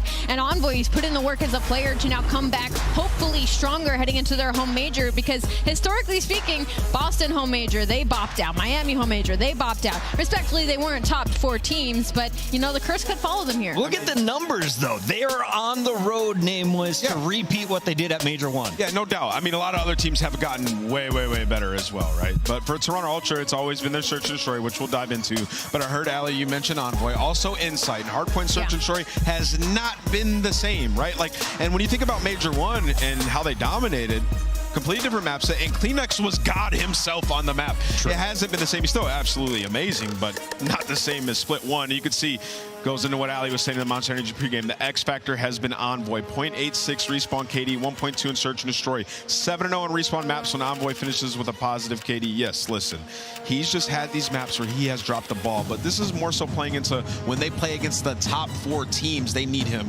So in this one, they should be just fine without him. And on the flip side, the search and destroy and the attack, again, they went from the number 3 attacking team during Major 2 to now the number 11. So they are 9-21 in attacking opening duel win rates, meaning they're getting in these first engagements and they're not winning the gunfight. Specifically, Kleenex and Insight rocking a 0.7 right now in that game mode with a 20% opening duel win rate. It is unacceptable for a top 4 team. Yeah.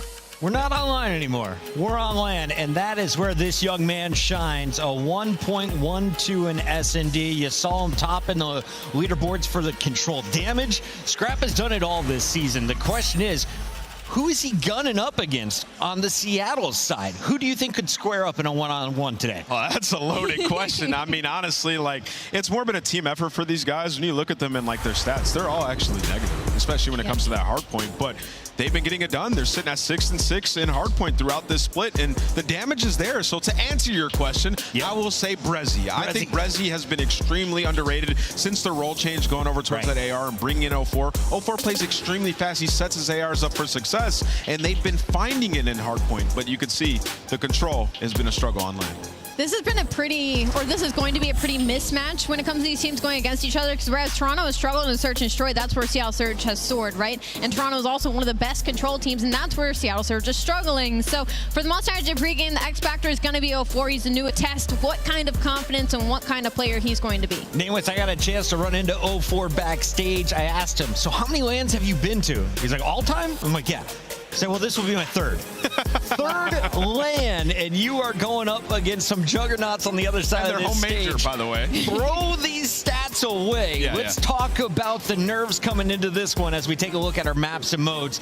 How do you shake these nerves if you're a rookie, or how do you just come in with the confidence he's shown online? I mean, listen, man, you just got to rely on your teammates, right? Like, remember when we talked to Hook in the interview, and he's like, I'm just trying to be a leader for these guys and get them in the point them in the right direction. He's done a good job so far, man. They've really impressed. And when you talk about map 1, it's going to be important for nerves. Well, Toronto are 11-2 on that map throughout this season. But that being said, Seattle have also liked that in this specific split. Right. So if you talk about maps and modes, this is actually incredible for Seattle. They've got basically all their best maps and modes from this specific split. I would have to slightly disagree simply because maps 1, 3, and 4, the exact same one Seattle played Atlanta against, and they weren't necessarily close. They went to a round 5 invasion. Naturally, that fell to the defensive heavy side of things where Atlanta was able to take it, but 6-star was a 250-148. Well, it was Atlanta. It was Atlanta. Yeah. Atlanta just put another team in the 100 point. As soon as I heard that, I'm like, well, yeah, that's true, though. Toronto are very good. Not Atlanta, but they're very good. Toronto going up against Surge. Yeah. It's time to make your official pick 'em. You ready to get another one right, Allie? Make it 3 for 3 on the day? I am ready. Do you really have to ask me? I'm going with the home team, Toronto Ultra. Going Ultra. Nameless. I'm going to go with Seattle Surge. I'm going to take them in this series. I think the Search and Destroy for Ultra just hasn't been that great. And Seattle, they're going to impress 0-4. This guy might be the future prospect. Who knows? I got bad news, Toronto. Nameless is normally right. 110 correct picks on the season, but I got your back. The Squirrels take care of business tonight. Scrap and crew, get it done for Toronto. That's how we have it all here on the desk. Let us know in chat which side you're on as we send it to the stage with Guy Blaze. All right, Chris, I am ready for this one. Even though the desk is kind of split on where this one may go, I'm excited to bring out the home team. But before that, we got to bring out their opponents, looking to drown them out in the hopes of the crowd. Get ready, because here comes Seattle.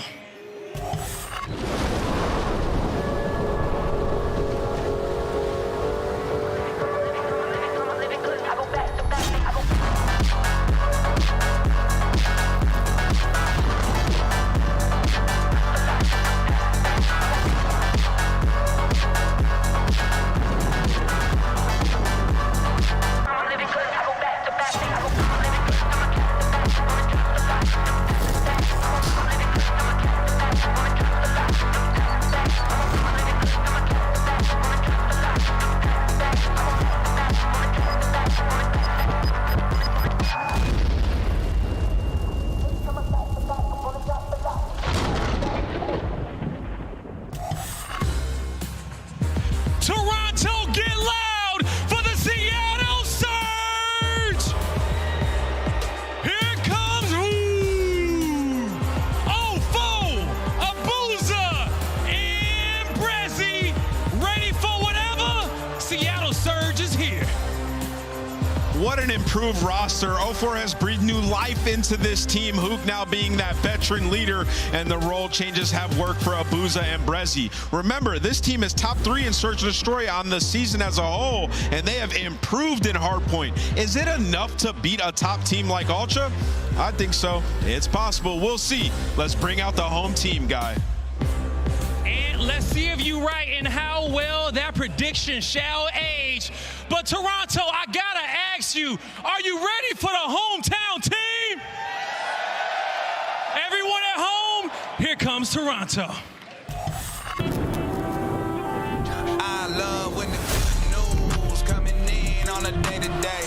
Already know what's happening, I don't gotta shake the hay. Big moves, big stepper in the right direction. The trip continues, every double use a psychedelic. I think they gon' need a minute. Look, I'm interested in making as opposed to making friends. Double bags, I've been paranoid, having a safe place. I'll take a check. Finishing this drink should only take a sec. But Mark just cut me off, he told me that I go on stage in 10. Walk out to my own shit on the main event. Givenchy, my cologne after the show, she told me that shit was a favorite sin. Sprint advantage spacious, we could take it friends. What happened next, you could take a guess. Canada, show some love to the Toronto Ultra! Here comes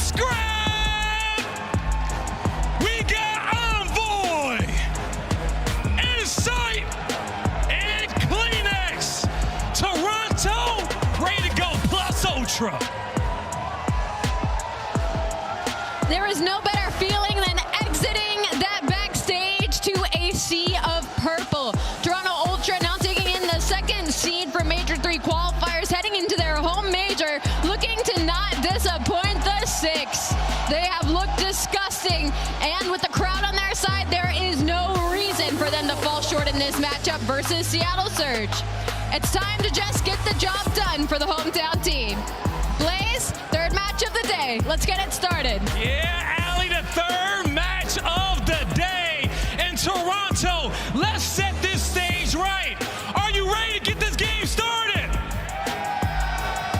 Oh, I love that. Casters, let's get it going. Thank you, Blaze. Ready to roll. It's good to be back in Toronto, and we have a fantastic match to get our winners bracket. Continuing onwards here, Seattle Surge chance. It's not as clean-cut or as easy as it looks on paper, though, is it? It's an interesting one on paper, as Nameless was talking about on the desk. Like, Seattle Surge basically got the best map set that they could ask for against this squad. Admittedly, Ultra, they're a dangerous squad, and it's so much fun seeing these guys on the main stage, too. Like, Insight and Kleenex have been a part of this team for so long. They're like, you can fall in love with these guys. You've seen them. The Ultra fans have cheered for them before. They just want to get that dub, and this is a great way to get the ball rolling. Hey, one map at a time is what it's going to take. Seattle Surge, a feisty team with plenty on the rise. Oh my God. What do you know? It's a very long-necked dinosaur there and a very familiar face on the front of that one. I was warned in advance there would be a dinosaur in venue, and it's good to see it made it through security. My good God. But that man on the far left-hand side of your screen is the man you're going to be watching, Scrap, coming into this series. Incredibly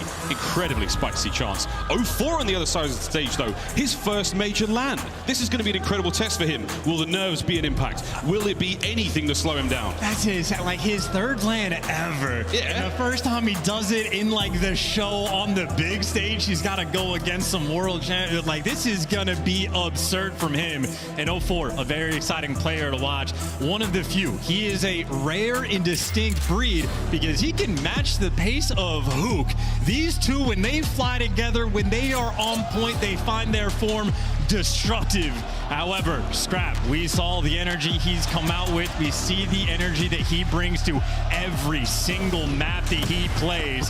Scrap and Kleenex, they might be the players to simply take over. Here we go. Map 1 of our winners round 1 for both of these teams. Into the hard point, first and foremost, it is Kleenex. Lovely shots into the first, and the bounce back from Seattle Surge. They win the opening gambit, they get the time. And Envoy just trying to be a nuisance. Team leaves or loses the main gunfight. So, well, now he attempts to flank, but great reads by 0-4 and Breji chopping up the kill feed. And, hey, a P1 and opening break that Seattle needs just to get the ball rolling. And again, it is difficult. You got the land jitters coming out. As soon as the game starts, though, they just melt away. It's fine so far. Solid setup here from Seattle. Ultra with a chance to bounce back in a moment. Kleenex and Co. playing it very slowly. Information pass now. 2 on the rotation towards Nuba. That's what Ultra are, so don't worry. If you're a Toronto fan, that scoreboard could change in a moment. Well, Surge have actually played this incredibly well. No one's fallen on the rotation, looking for the entry gunfights, and, well, Scrap's there to shut down 0-4, but so much pressure towards the middle map, and Seattle might be able to jump on the break. You may have run to the stage real quick, boys, but it looks like Seattle Surge have run over towards the new hard point. Can they get the kills? No. That's going to be a nice trade. Not enough to keep the play going. 0-4, the man of the moment now creeping his way forward. He's going to run into Kleenex, or rather Kleenex runs through him. And Ultra keeping these players at bay, watching the cutoffs. Great information coming through. Every single life right now from Ultra. Taking advantage, getting the intel. But Hook actually able to make the break. But, well, they are converging. They are swarming to take him down. But 0-4, that dynamic duo at least attempting to keep him at bay. Pace is still good. Kleenex finding a couple. Hard point wide open. No one there in it. Kleenex is going to have to double back, get that time. Over towards the new hard point, though, all Seattle. And, hey, look, opening break. Big right hook coming out from Seattle. Well, Toronto respond with the left of their own, but the setup over towards P3. Hook might spawn out on the left side of the map. No, he gets a close once the Surge set up around this time. It's their turn to strike. Breji trying to keep it down. Envoy there, cutting his way through the defense of Seattle. Now, over to Hook, trying to keep them back. That tiny little cafe on the corner, that's the target. Inside, in behind. Scrap finding the kills in the front line. Oh, doesn't account for Breji. Scrap goes down. Abuza gets his, and that's going to be a solid hold for now. This is a gunfight, though. This is the gunfight, maybe to get the time. Envoy applying the pressure. He's got his teammates on the pitch, so Kleenex there for a cleanup kill, and Envoy gets the man out of Hill. Seattle, though, at least started keeping it scrappy around the time, but Ultra, they've done their job. They have gotten this break. Not able to get quite in just yet. Insight holding on. Through the front, Kleenex keeps him alive and safe. Time now ticking for Ultra, looking to retake the lead. 20 to go here on this point. That's still that big moment, though. That was the momentum shift, at least on the P3. Surge not able to hold, and hey, even for that scrap time, Ultra maybe on point for it. Inside, such a good job of staying alive as Scrap, the Overseer, gets to be the dealer of death. Players spawning up and instantly taking gunfire. 10 and 6 for Scrap as well. 3 spree, looking to get a few more. Over to the street. New hardpoint open and ready for anyone to dive in there. Seattle will be the first in, but that just means Abuza becomes top of the menu. Will he be taken care of here? Kleenex trying to maintain position, waiting for the rest of the squad to line up. They don't get it, and it's all Seattle. And those are such good routes being taken. I think Kook especially off spawn. That's who Kleenex is looking for. So Surge playing the mind games right now and collecting some time on a very difficult hill, but they do not have the power positions. That's what Breji right now desperate to get, but while his team is falling, Ultra just playing bully ball, out slaying, and even clearing out their own spawn. It's a slow and steady climb into the lead now, and that's a nice set of kills. Kleenex gets his also, looking to keep Seattle trapped in the left-hand side of the map. Bad place to be for them. 15 seconds to go here on the streets, and it's been sweet for Ultra. Nice chance to take the lead and push it ever further forward. Hey, Hook, though, 5 and 13. This is the moment that he needs to get rolling, trying to win the rotation over towards Junk. You are down by 20, and you are in a pinch as well. 2 players from Surge are not here, so play the corners. This is the duo Surge that have to pop off in 04. Well, can't get that second player, setting up Hook for the kill. Hook's still got his job, though, on this side of the map to watch out. Gets picked by Scrap. 3 down, and Ultra in the point. What a break. Just the perfect convergence. Now Kleenex is getting the distant spawn kills. He might get traded out, but Surge so far away before they can even think about breaking this hill, and if you don't have pressure towards Coop, this break is nearly impossible. Yeah, there we go. Envoy 3 spree.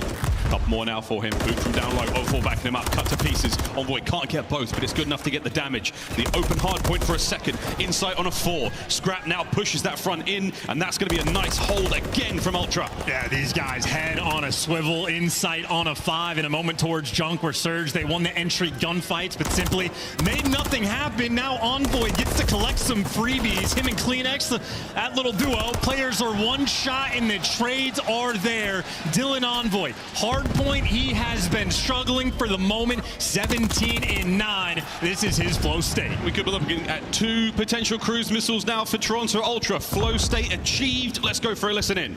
I have my one child. Oh, he's got church still. Behind your market. Response that. Market that. Nice. Come on. Down to 5, yeah. Going into red right now. We don't see red. Nice deal. Good red. It's top red to red. I have a kill. Just there. Top red. Weak. Top red. Nice. One time. Nice. Make already. Already one shot. Make cut on time. Time's out of time, I think. Still Talus? Just there, though. Elsa? Already been cutting me as well. Still Talus now. Yeah. Don't make cut. Yeah, he's on Secret time. Charm me. One more mid cut. Yeah, mid cut, Hugh. Still on the mid heading. Dead. Nice. I'm on. What top AC again? He's still top AC. I'm in red boys already. Alright, one new. They're gonna be dumpster. AC 04. Dead. On the way, Van Den. Yellow Van Den. Hold across. Take over dumpster. Yep. Coming over. One top red. Only one at a time. He's still top. Red stairs. Stairs. Nice. Scrap. Trying to run at it, brother. Could be Calf. That's you. Calf weak. That's my bad. Back down, one top out. Back down, one top out. Nice. Top out. Could have jumped off. Hey, we're super deep. Coming over though. He could have slayed forward. One top dead. No dumpster. Top red, you said? If we time now, one top red. I don't know where. He's low ending. Low ending coming up us. I think he's still I'm just waiting dumpster. Yep. Bus dead. One on me. Calf dead. Yeah, oh, dumpster in time. Dumpster time. Coming over. Running at it. Dumpster over. One shot out of the back. One shot. Absolute back downer. Cover's really weak. Alright, absolute back downer. It's choke, Jimmy. Lane back down, okay. Yo, big P3 boys. Semi life, right? Mid lane's open. I have a cruise still. I'm on the right. Nothing mid. Hold low for you. I'm mid, dead. Hi, sorry, give me low red. I'm all low, like. I'm low. I'm getting turret, bro. I'm getting turret. There's a big fucking holder. Yeah. Nade. You have your own mid alley? For the more regular viewers of the CDL, that's the traditional comms of Toronto Ultra, but on LAN, it's a little bit more spicy. You can hear the absolute fire there as they manage to walk away with a much larger lead since the listen in. Yeah, now these guys are going to be on cruise control. This has been a perfect P3 hold where Seattle, not even a thought to contest the time. They even got a kill in a minute. 3 different players on a 2 spree for Toronto, and the time easily collected. Surge, desperate for a moment of just some teamwork on the break to hit through Chunk, but too little too late.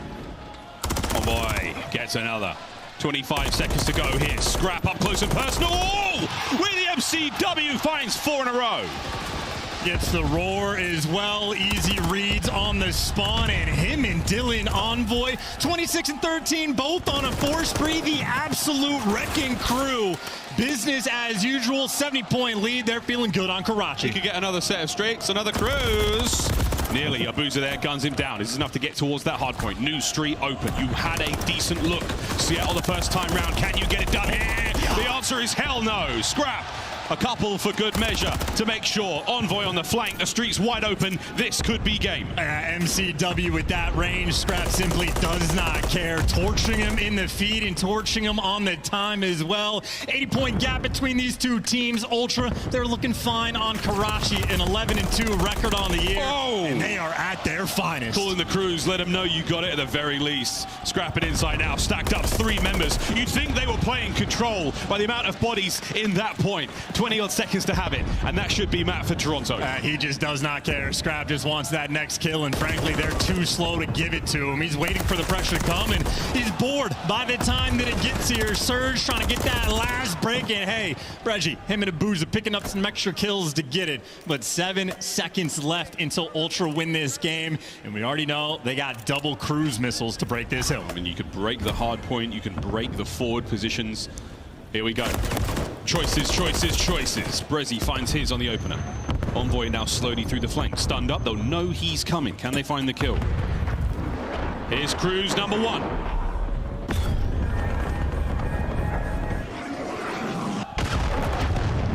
No kills. Brezzy holds. There's still another in the back pocket.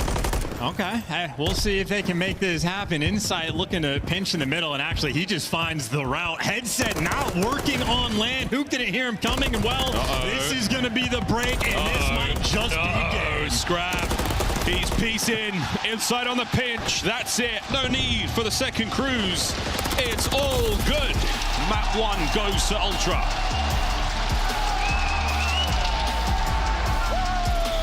And this is the expectation from Ultra on Karachi. It is their map pick. It is their bread and butter. And my God, did they make it look good. Scrap frying main slayer as is tradition, but I know from Ultra fans, they love seeing a performance like that from Envoy. Kept up in the slaying department as well. Both those guys getting cruise missiled out. And hey, Kleenex, the only player on Ultra going negative with a dominant game like that for Toronto fans, you absolutely love to see it. A certain degree of showmanship as well, I think, from the Ultra fans and the Ultra players especially. We saw insight there, getting the crowd going not only in the walkout but towards the end of the map there. So a very, very delightful start. The fans loving it, as they should. Here are the highlights from that one, and a lot of the Ultra boys chance. Seattle just not enough coming out here in map 1. No, not at all. I mean, 2 things really to pay attention to as you look at the highlights. 1, the scoreboard for Seattle, who was struggling in the slaying department. He's 4-8 in this moment. I mean, this is early in the game, and he only finishes with about 11 kills. So Hook simply stopped producing on the map, and then even for insight, this is the hill over by Shaxter Junkyard where he's 6-6. This is where he goes on his spree, but he quite literally had his feet up for most of the game because, again, Scrap and Envoy having themselves an absolutely dandy time. Having a wonderful time on Karachi to start things off. I think statistically, if you're a betting fan coming into this matchup, absolutely Toronto Ultras go. If Seattle put up a good show or won the map, then there'd be serious concern. But right now, this was Ultra, another day in the office for these boys, and a lot of bodies getting shot. Yeah, 2 great moments. It's not just Scrap winning those difficult gunfights, but even Kleenex, again, he goes negative, but it's moments where he's sliding out and baiting for Envoy to set him up for the cruise missiles. I mean, Ultra just in way too good of a spot in that game. But for Seattle fans, this is the expectation. It's Karachi against maybe the best team in the game on this map. You're almost expecting to go down 0-1. That, of course, leads into the next situation, though. Seattle on land, they have never won a single round of control So in theory, if you're starting the series down 0-1, well, now you're down 0-2. I know you got 0-4 on your team, but he needs to pop off into S&D, especially on 6-star, to try to take any advantage you can over Toronto. Oh my, we'll find out what happens in a moment. But the Karachi, there is the game flow. You can see a couple of moments where, of course, Seattle did have the lead, and things were close. They had a great opening break, boss. And there was the battle of the bulge towards the middle of that one, cleaned up indeed. 6-star, search and destroy on its way. A very, very different look chance. You're right, we'll get towards the invasion control, see if Seattle can find a round win there at the very least. And God only knows, 6-star hardpoint and invasion S&D to close out. Big question for me, have Toronto managed to find the search and destroy woes? Have they cleaned them up? We'll find out in a moment. And of course on 6-star, it's an interesting map too, because Toronto haven't played it a ton. They have a few reps in, but very limited. So of course, we're not going to see sort of that intel game, and obviously search and destroy, the big question. But I know from what we saw the New York Subliners earlier, there is a stylistic shift between the way you're playing search online versus LAN. It's a different environment. The pace slows down. And it's going to be very interesting to see if Ultra want to mix things up, and if Seattle just play at the same speed. Again, 0-4 and Hook, lightning fast. Maybe the two fastest players we have in the league.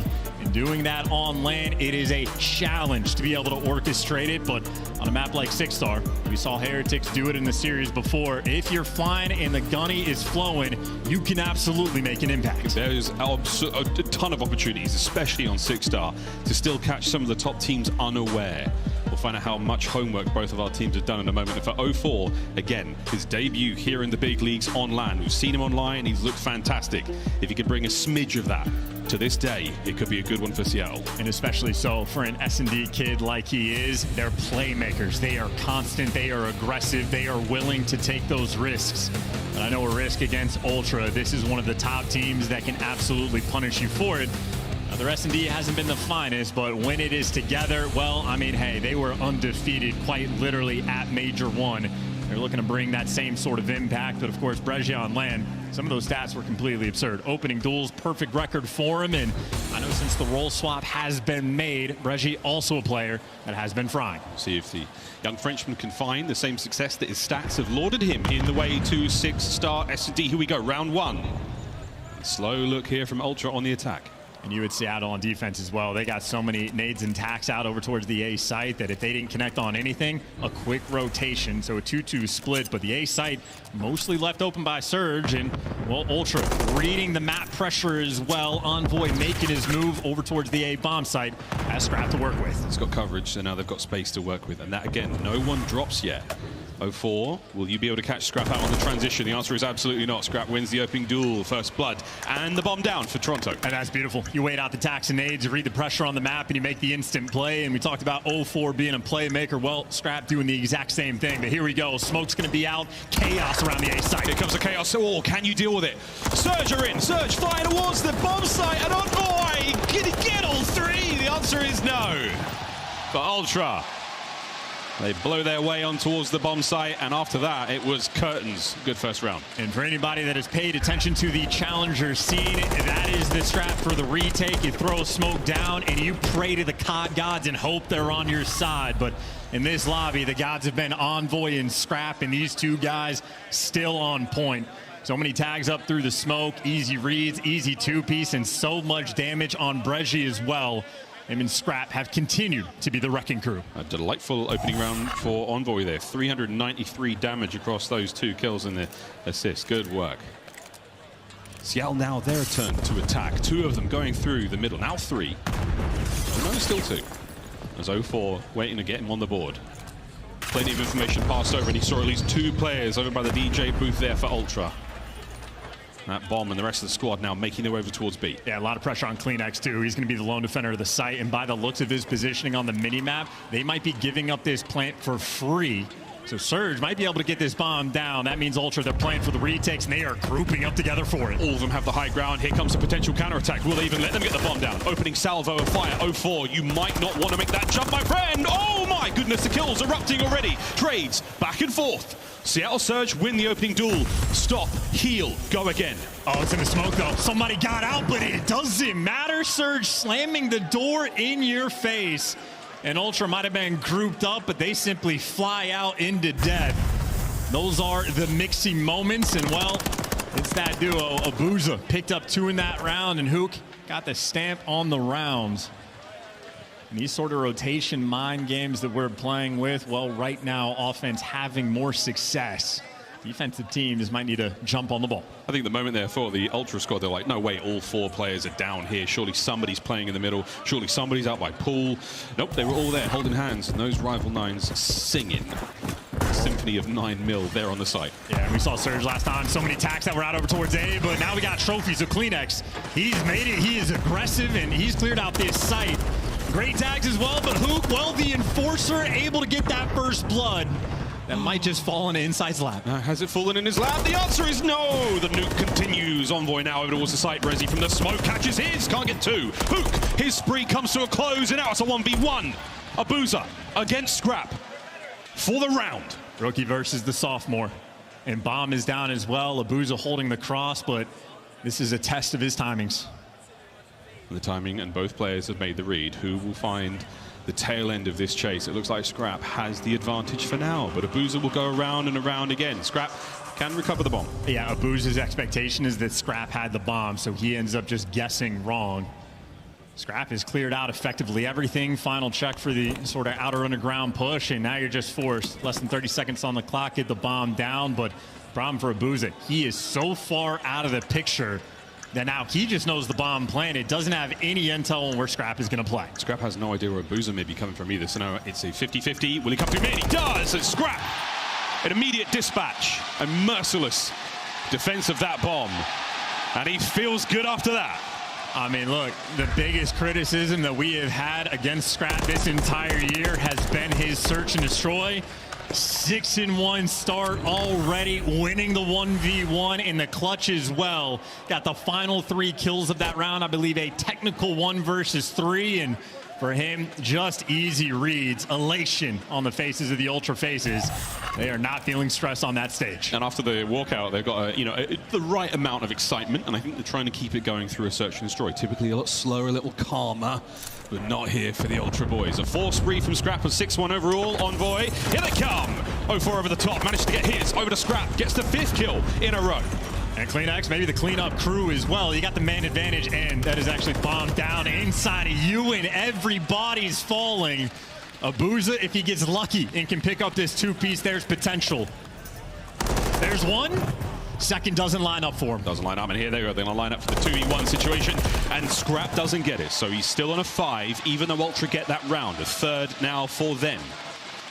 Surge, little shaky, but not out of this yet. I mean, they're just jumping all over him. Instant reach out, Inside and Scrap working together. Both players getting the tags in, and I thought that clutch had a little bit of potential with the Abuza sneaking through, but reaction time on point on the Ultra boys, and a 3-1 lead for the moment. Nice and comfortable. They haven't even needed those first bloods. Surge, we'll see what they do now in this defensive round. Still eyes on Scrap for that single first blood. He's been good so far for him in the map. If he gets it here, he gets a cruise. And Ultra once again just spreading the map and playing for information, so waiting for the tax roll through. Middle of the map domination. Envoy might have a stave off 3 of them, and he can't get it done. 0-4 with the MCW. That first player to strike. He hits it and he runs forward as well, so you're trying to take over as much of the map as possible. You don't want, whoa, you spot Insight. That's a big one. A lot of information passed over now as they start to encircle around the Ultra lineup. There's so many corners to check in the back of the map too, so Insight is taking some space, but it's one player to look every single direction. Kleenex is responsible for mid, and everybody's rolling through. Seattle with the trade, Seattle with the domination. Scrap just wants the cruise. He's able to get it, but it would be a 1v4. That is not gonna happen. So big victory by Seattle for the round win. Small victory for Toronto. A cruise missile can be devastating on 6-star. And we've seen it. There's a lot of open rooftop spaces. There are some particularly well-designed skylights that do allow an object about the size of a cruise missile to fly through. There's almost a guarantee in the back pocket there for the Ultra boys. Still only 1 round difference. And Surge, again, with these incredibly strong defensive rounds. When they are decisive, it is a thing of beauty. Aggression has been this team's key to success, and on offense, well, looking to fly together, looking like a full-on A hit, and the site mostly left open, maybe a triple up through the U side of the map, and Ultra, well, they're going to be able to spot you on the cross, but that's a peach of a nade. 0-4 going to back them down. It's going to be perfect. Lands, nails it. little bit of coverage there, just some suppression to just keep those players at bay. They're trapped in the connector. Here comes a 3-man hit through that, and Abuza's got to watch the back line. Scrap versus Abuza. Here comes that opener. Reggie gets his. Meanwhile, the flanks, Abuza keeps it safe. Life in very much in the real strong look there from Surge. All down to Insight, and it's a clean sheet. Ultra down and out. Surge equalized. They just clobbered in that round as well, and that is no hesitation coming in from Seattle Surge. All 4 players clear out A. They get the space, and again, no waste of time. Get the bomb down. You got, what was it, 0-4 backing up, watch the flank, one guy push out, all bases covered in an easy and efficient round there by Seattle, who, by the way, they have been dominating this first blood battle. Right now, 5-1 in favor of Surge. I mean, Ultra might be a tie game, but you need to get one soon. We'll see if the first bloods matter. Hasn't mattered so much for their success. Over towards A immediately. The bomb might already get planted there. You've heard a lot of noise in the background. You can count the sounds of the frags. You know they're on that side of the map. Get the bomb down. Yeah, Surge also need to kill Scrap to make sure the cruise missile does not just call this round. Resi trying to keep his spree alive now on the retake. Looking out for Scrap. He's going to be the first line of defense. Bring him down, and it's a good look. There's the feed. Oh, big win from Scrap. First blood. He's insane. Can't win a gunfight like that. That is going to make this round nearly impossible, but now Insight might be forced to clutch. Him and Envoy running for the hills. The king of clutch now makes it. Oh, wow. Makes it a 2v2. 20 seconds on this one. Envoy. Smoke through mid. Insight back onto it. Wins a big one against Abuza. Can't get the second. Hook. Waiting for the immediate trade, but no. Envoy's playing it slow on the back line. He's never going to guess this. It's not going to get checked, and that is the lead for Ultra. And I tell you, that first gunfight win by Scrap, I thought they had him dead to rights by that statue, but his gunny simply hits different. If he loses that one, that round collapses immediately after the fact. Instead, well, Ultra in a position to clutch. Insight catches Breji, or maybe Abuza, not gun ready. Surge feeling the pressure of dealing with those Major 1 champs. I mean, that B-bomb site as well, the A-bomb site rather. There are 4 if you count the secret sort of stairwell entrance lines of attack on towards that site. So such a tough spot to be in for Hook. And you see this A site being left completely open. This might be the call to use the cruise missile. Scrap playing on the back line, and what a beautiful first blood. Ultra, well, they will take that every day of the week. Now you don't need to use the cruise. Yeah, you've already been gifted that one. Bumping over to the absolute silence, the rattle of gunfire. Scrap can't win it. Hook, last man alive for his team, now done. Down, out, 5-3. Map point, Toronto Ultra. And look, Ultra, they're a team you could not afford to make a single mistake against, but normally we talk about the devil being in the details, the small mistakes. A first blood, team killing your teammate first thing, you lose the map when you make a mistake like that. Surge back against the wall. And honestly, that is not the first time we have seen Surge make a mistake like that, so they have not cleaned it up for Land. It's a stinger. But it's not going to slow down the Ultra boys. Here we go. Attacking round to potentially close out the map. Scraps 11-5, certainly helping there. And don't forget the cruise in the back pocket as well. Yeah, if you get the bomb down, just go ahead and call that GG. Right now, Abuza, so much pressure on the defensive side to maybe get one, but he needs to stay alive. Nader out with nearly an empty pockets. Here comes the cruise. A clear line for it. Through the roof. No good. Envoy, though, at least going to be able to get the bomb down, so a pure 4 versus 4, and they should know no flanks rolling through. Here we go. Envoy will be the first line of defense here. Kleenex on the outside pool. Will he catch the players coming down the stairs? Is there anything left to throw? No. Scrap, first blood. Here comes the smoke. Kleenex might be able to go very large here. He catches out one on the cross. Insight there for it as well. Trades coming down. Abuza! Gone! Toronto Ultra take map number 2, 6-3.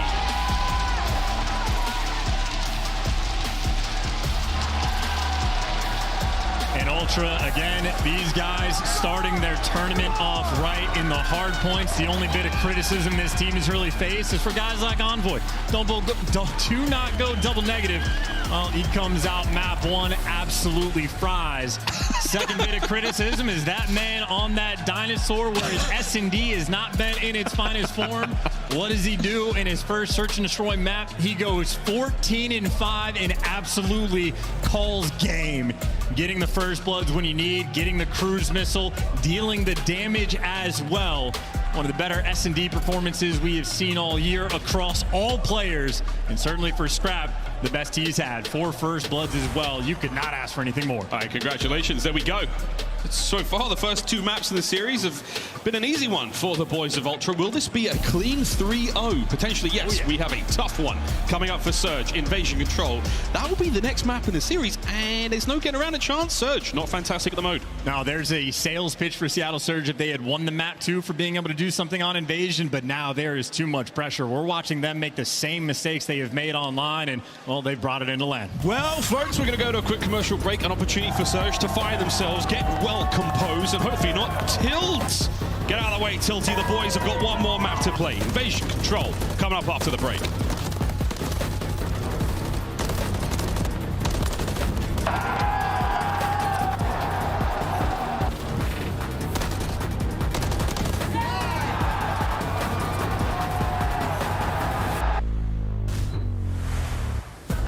Upgrade your game with the Scuff, the official controller of the Call of Duty League. The Call of Duty League is brought to you by Monster Energy, the official energy drink of the CDL. Scuff Gaming is doing an ultimate giveaway where you and a friend can win a chance to go to COD Champs this year. The giveaway includes 2 VIP tickets, travel expenses, and more. To enter, scan the QR code on the page or go to scuff.co/CDL and enter your email. Terms and conditions apply.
Well, we'll see how the clutch can continue. Scrap finding success in search and destroying. However you paint it, whatever way you look at it, chance a dominant map from Ultra. I just think Surge liked to die to Scrap, you know, running straight into his bullets, and then obviously it was an elongated clutch where he just plays with the timing. Nice rotation, Call of Duty timing at its finest, and of course, after he gets the bomb down, it's just easy reads. It was the same thing in the hard point. Scrap is just like unkillable, it feels like, against it. You have to trade him out because the 1v1 gunfights, I don't know if he's lost a single one. Dude's walking into map 3 with like a 2.2 KD. He is feasting on Seattle. He's feeling fine, isn't he, guys? Well, we'll see what happens in the next map. We're going to Invasion to play Control, map 3 here in our series. This is to advance onwards into the winners bracket. Loser goes down. We'll find out if that's going to be the case. Scrap's feeling fantastic. And the record is pretty good on Invasion as well. Not so much for Seattle Surge. This is going to be a real tough map for them.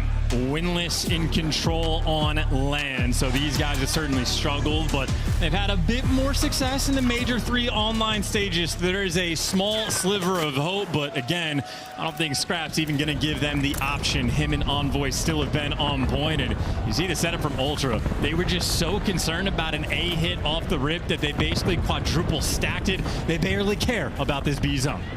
We care not for B, it's but A where our love lies, and Abuza's doing what he can to get onto it. Go on, son, get in there. 0-4 backing him up, and there's a 2-man cap now. You quadruple stack it, maybe just to get bodied. Envoy wins a big one, though. You challenge off the time, and Abuza killing everything in sight. This is a 4 spree from him. Finally gets cut down, and you haven't got that single tick just yet. Hook, he cannot get it done. No one seems to be using their minimap right now. We may as well take it away in the next game. Let's see what happens over by B. The second segment is nearly done, and that should be it.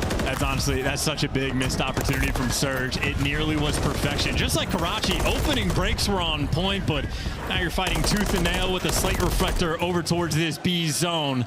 Capture just about gonna roll through. So Surge, plenty of potential now in this round, but a long way to go. Scrap loves those. I'll run past you in my slightly higher sense. I'll win that fight 9 times out of 10.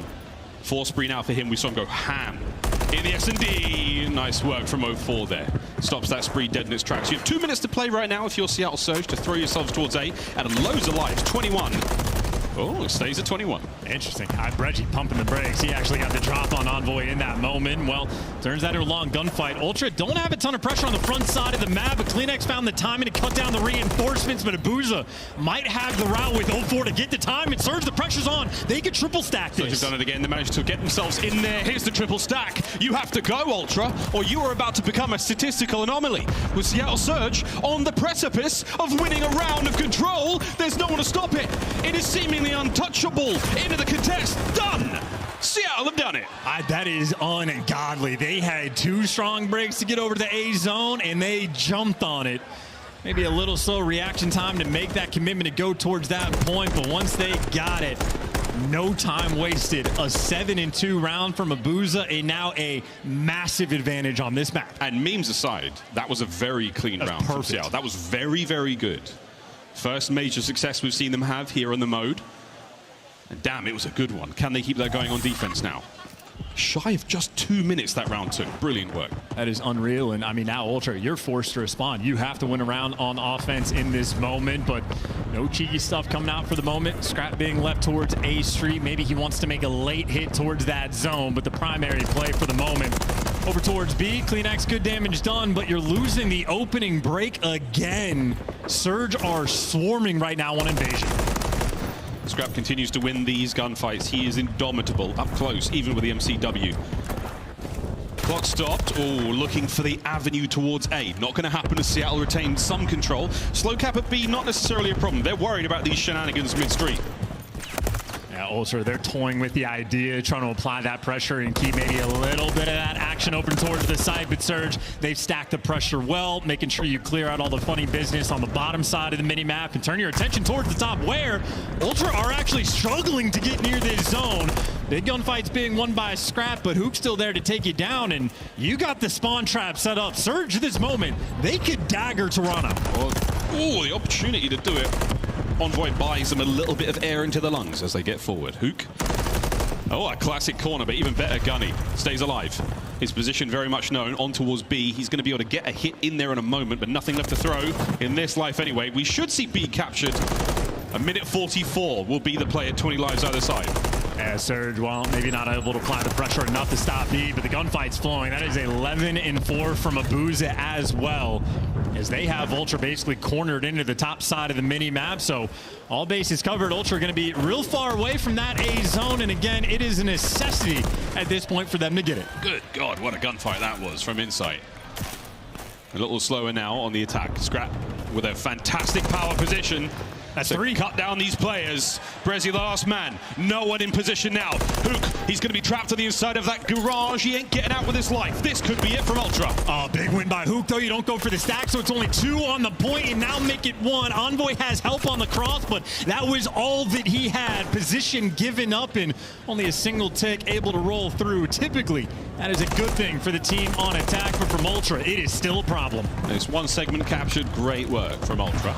You're looking for a couple more, though, on the slow and steady crawl through the middle of the map. Every corner checked, every player tagged. And because it's Surge, these guys play at such an electric pace that you might actually lose this on lives. You're down to 10, so if Ultra can keep the pressure up, maybe you could achieve that rare feat on Invasion and win on lives. But with 48 seconds, it's looking more and more unlikely by the moment.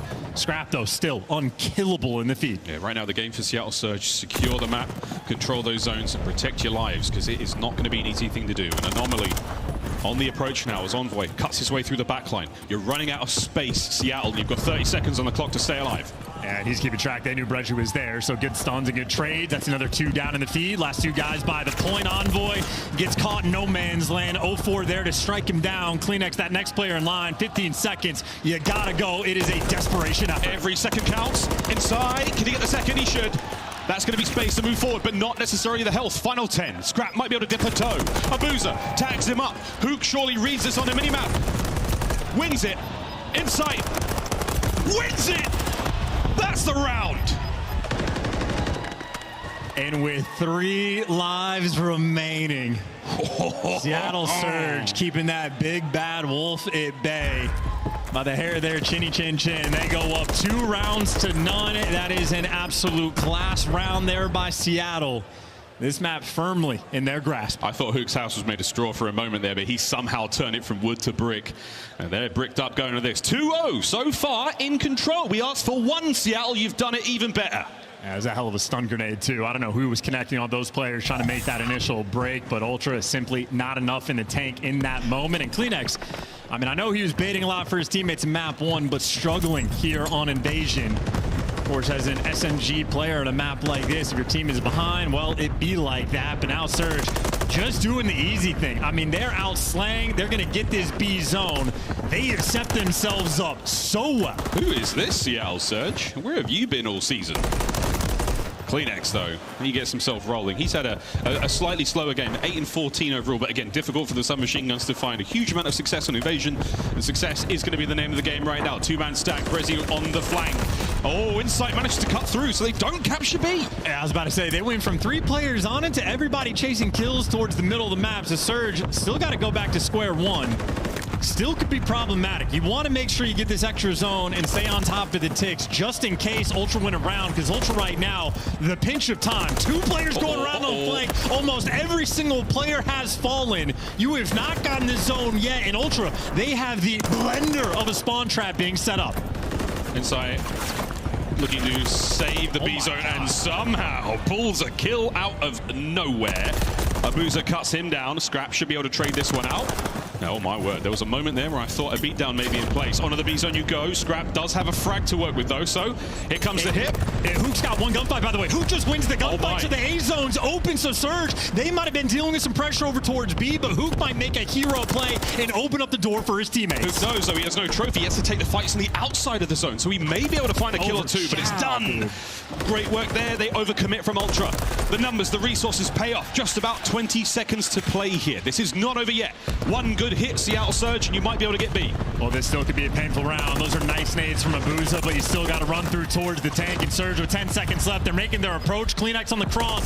Going to be Skeet shooting on these players, trying to fly by. It is a crossfire. For 2. Last player alive. 0-4 without a trophy. Can you get him off the point? Onto the rookie. Oh, he wins a big fight against Scrap and a teammate. Oh no, 5 seconds. You've got to fly towards the point. Envoy might be able to stop them, but that could be the capture. Kleenex. The capture's good. Over the way we go. 11v7 on lives as well. Surge, now you got to pump the brakes, slow it down, and do not throw anything away, or maybe cut your losses and be happy you got the B zone at all. Well, Seattle, you've got 5 lives. That's 1 mistake, and here it comes. Scrap on the dance. Reads Hook, no lives left. And I gotta say, with rounds like this, it's gonna be interesting. If Ultra managed to win this next offensive round, you could actually maybe tie it up on Tiggs. It'd have to be a pretty dominant performance, but they're also up on Slang as well. So Ultra in a bad spot, but maybe they could pull off some magic as Hook, last man standing, just waiting around to die. Ultra get on the board. They managed to save face here on Invasion, but yeah, this is going to be interesting. The kills department looking a lot more solid. Scrap has started to turn things around. 20 non-traded so far at 24 kills in total. Still need a very big round of Toronto if they want any hope, though, of winning this map. Back against the wall, you got to win in offense. A very difficult task. The rate, I mean, one of the worst we have seen in control in CDL history. So a difficult map to do it on. But Ultra, well, they are one of the very best. So pressure still on Surge. You want to get it done here, and it's a full-out A hit from Ultra. All right, boys, all aboard the A train. Nice shots. 0-4. What a lovely first blood and second. And Hook picks up his as well. So last man up was Kleenex. The gamble has not paid off. And 0-4, he reads the reinforcements immediately. Over towards the B zone you go. Slows them down, but not enough to stop them getting on the point. Yeah, that man is flying around the map. Those are long slides into just absolute hell. And Hook again. Cleanup crew does get traded, but you got number 8 Breji shooting you as you cross off spawn. So Ultra still feeling the pressure, and this is going to be a slow grueler of a round. That's so tough. Able to eat that stun grenade, a concussion, and just crawl around that corner. One segment of B done, halfway through the B zone. Standard stuff so far for Ultra. No shenanigans just yet. The opportunity for Scrap to keep that mid-map safe and maybe transition towards A, but as you can see from the mini-map, it's a lot of work here from Surge all over the place. Yeah, and Ultra, yeah, I was going to say, Scrap putting himself in an interesting spot. I think Ultra, they're just hoping for that one moment to slip through and maybe punish a mistake of Surge. But Surge, no mistakes just yet, although the gunfight's not flowing. A little bit of pressure. You do have insight behind you. In Seattle, no one on the minimap has turned. Finally, with that spawn coming through, those arrows turn right around. So heads up gameplay right now. But as you're looking for insight, now Envoy, the reinforcements are here. Oh dear, you find one more kill. It's going to be Hook hiding in a corner. They're looking for him, though. They haven't found him yet. Oh, spotted it out. This might be a big deal. Insight. He loses the fight to Hook somehow, so you're safe and sound now in the base for Surge. And just to keep track, it is 9-7 on the tick count in favor of Seattle. So, of course, Ultra, they have to win this round, but if you capture the A zone, you get defense for the round 5. So, Ultra, make no mistake, they need it. They got a minute to make it happen. Oof. But you are still so far away. Surge, they have been on point so far. There and back again. The tale of Toronto here on this map. 1 minute to play. Wow, there it is. 0-4. Strong stuff. Hook on a 4 spree now as well, looking to get himself streaks. He's definitely in the spawn of Ultra now, and I'm sure they know he's there. They're on the prowl to try to find him. This is hell. This is absolute hell. If this is hell, whoa, then Hook might be the devil. Gets 1, pushes Ultra's life count down even further. I mean, that's a 25-second investment just to get out of Palace. You got such a long way to go. You do not have any time. It has to be this push right now to get to that A zone. Abuza, will he have the fortitude and the constitution of that tank he is on top of? Yes, he does. Scrap trying to get the trade immediately. Abuza just staying alive. The only man on that side of the map. It's not going to matter. Brezzy through the middle. Here comes the funnel. Fly, Ultra Fly. Final lives in the round. Oh my goodness. Here comes the streaks as well. Seattle Surge, we merely wanted a single round from you. We didn't necessarily say you should win the map. What a bang. The Surge get on the board, and they make history for themselves. Yeah, and we just looked at Scrap kissing the sky and saying goodbye. That cruise missile, the stamp on the game. We were gassing up the map too because the expectations surge. They have been winless in control on land. You almost virtually start the series out down 0-1. But they just had a clinical performance on Invasion. You get the offensive round and you get one of Abuza's finest maps of the year. 33 and 22, 6,200 damage. You needed an answer for Scrap. Abuza delivers. Well, 2-1. We will be seeing that 6-star hard point in a moment, but there are the stats again. Abuza absolutely deserving of the flowers there. 15 offensive kills, 18 on the defense as well. The man was on the OBJ. Great work there from Surge, finding some success here in what was a grueler of an Invasion control. Very much for the boys of Ultra there. Tough looks from them across the highlights as well, Chance. Hook with that crazy two-piece to secure the round as well from the inside of the A zone. You name it, we got it. And you just had Surge doing such a much better job of creating those moments for the actual A pressure. This might have been a crazy round or Hook sorted that iron defense towards the end, but great stuns from his teammates, an annoying cheeky spot, and even with no respawns, able to get it done. And the reason this series is going to be so interesting now, because I know the Karachi did not look good for Surge. The guns were not hot. Hook starts out double negative, but that was not their map pick. This is the map 4 they were looking for. Very happy they are to see 6-star, so maybe an opportunity for Surge to pull off the upset. Yeah, that's a scary thought, Toronto fans. You're now in Surge territory. They want to be later into the series. The deeper you go, the more frightening it gets. We'll find out if that is the case. Confidence has to be starting to swell for the Surge boys now. Again, 0-4, major debut for him. An incredibly difficult series against one of the top 4 teams here in the league.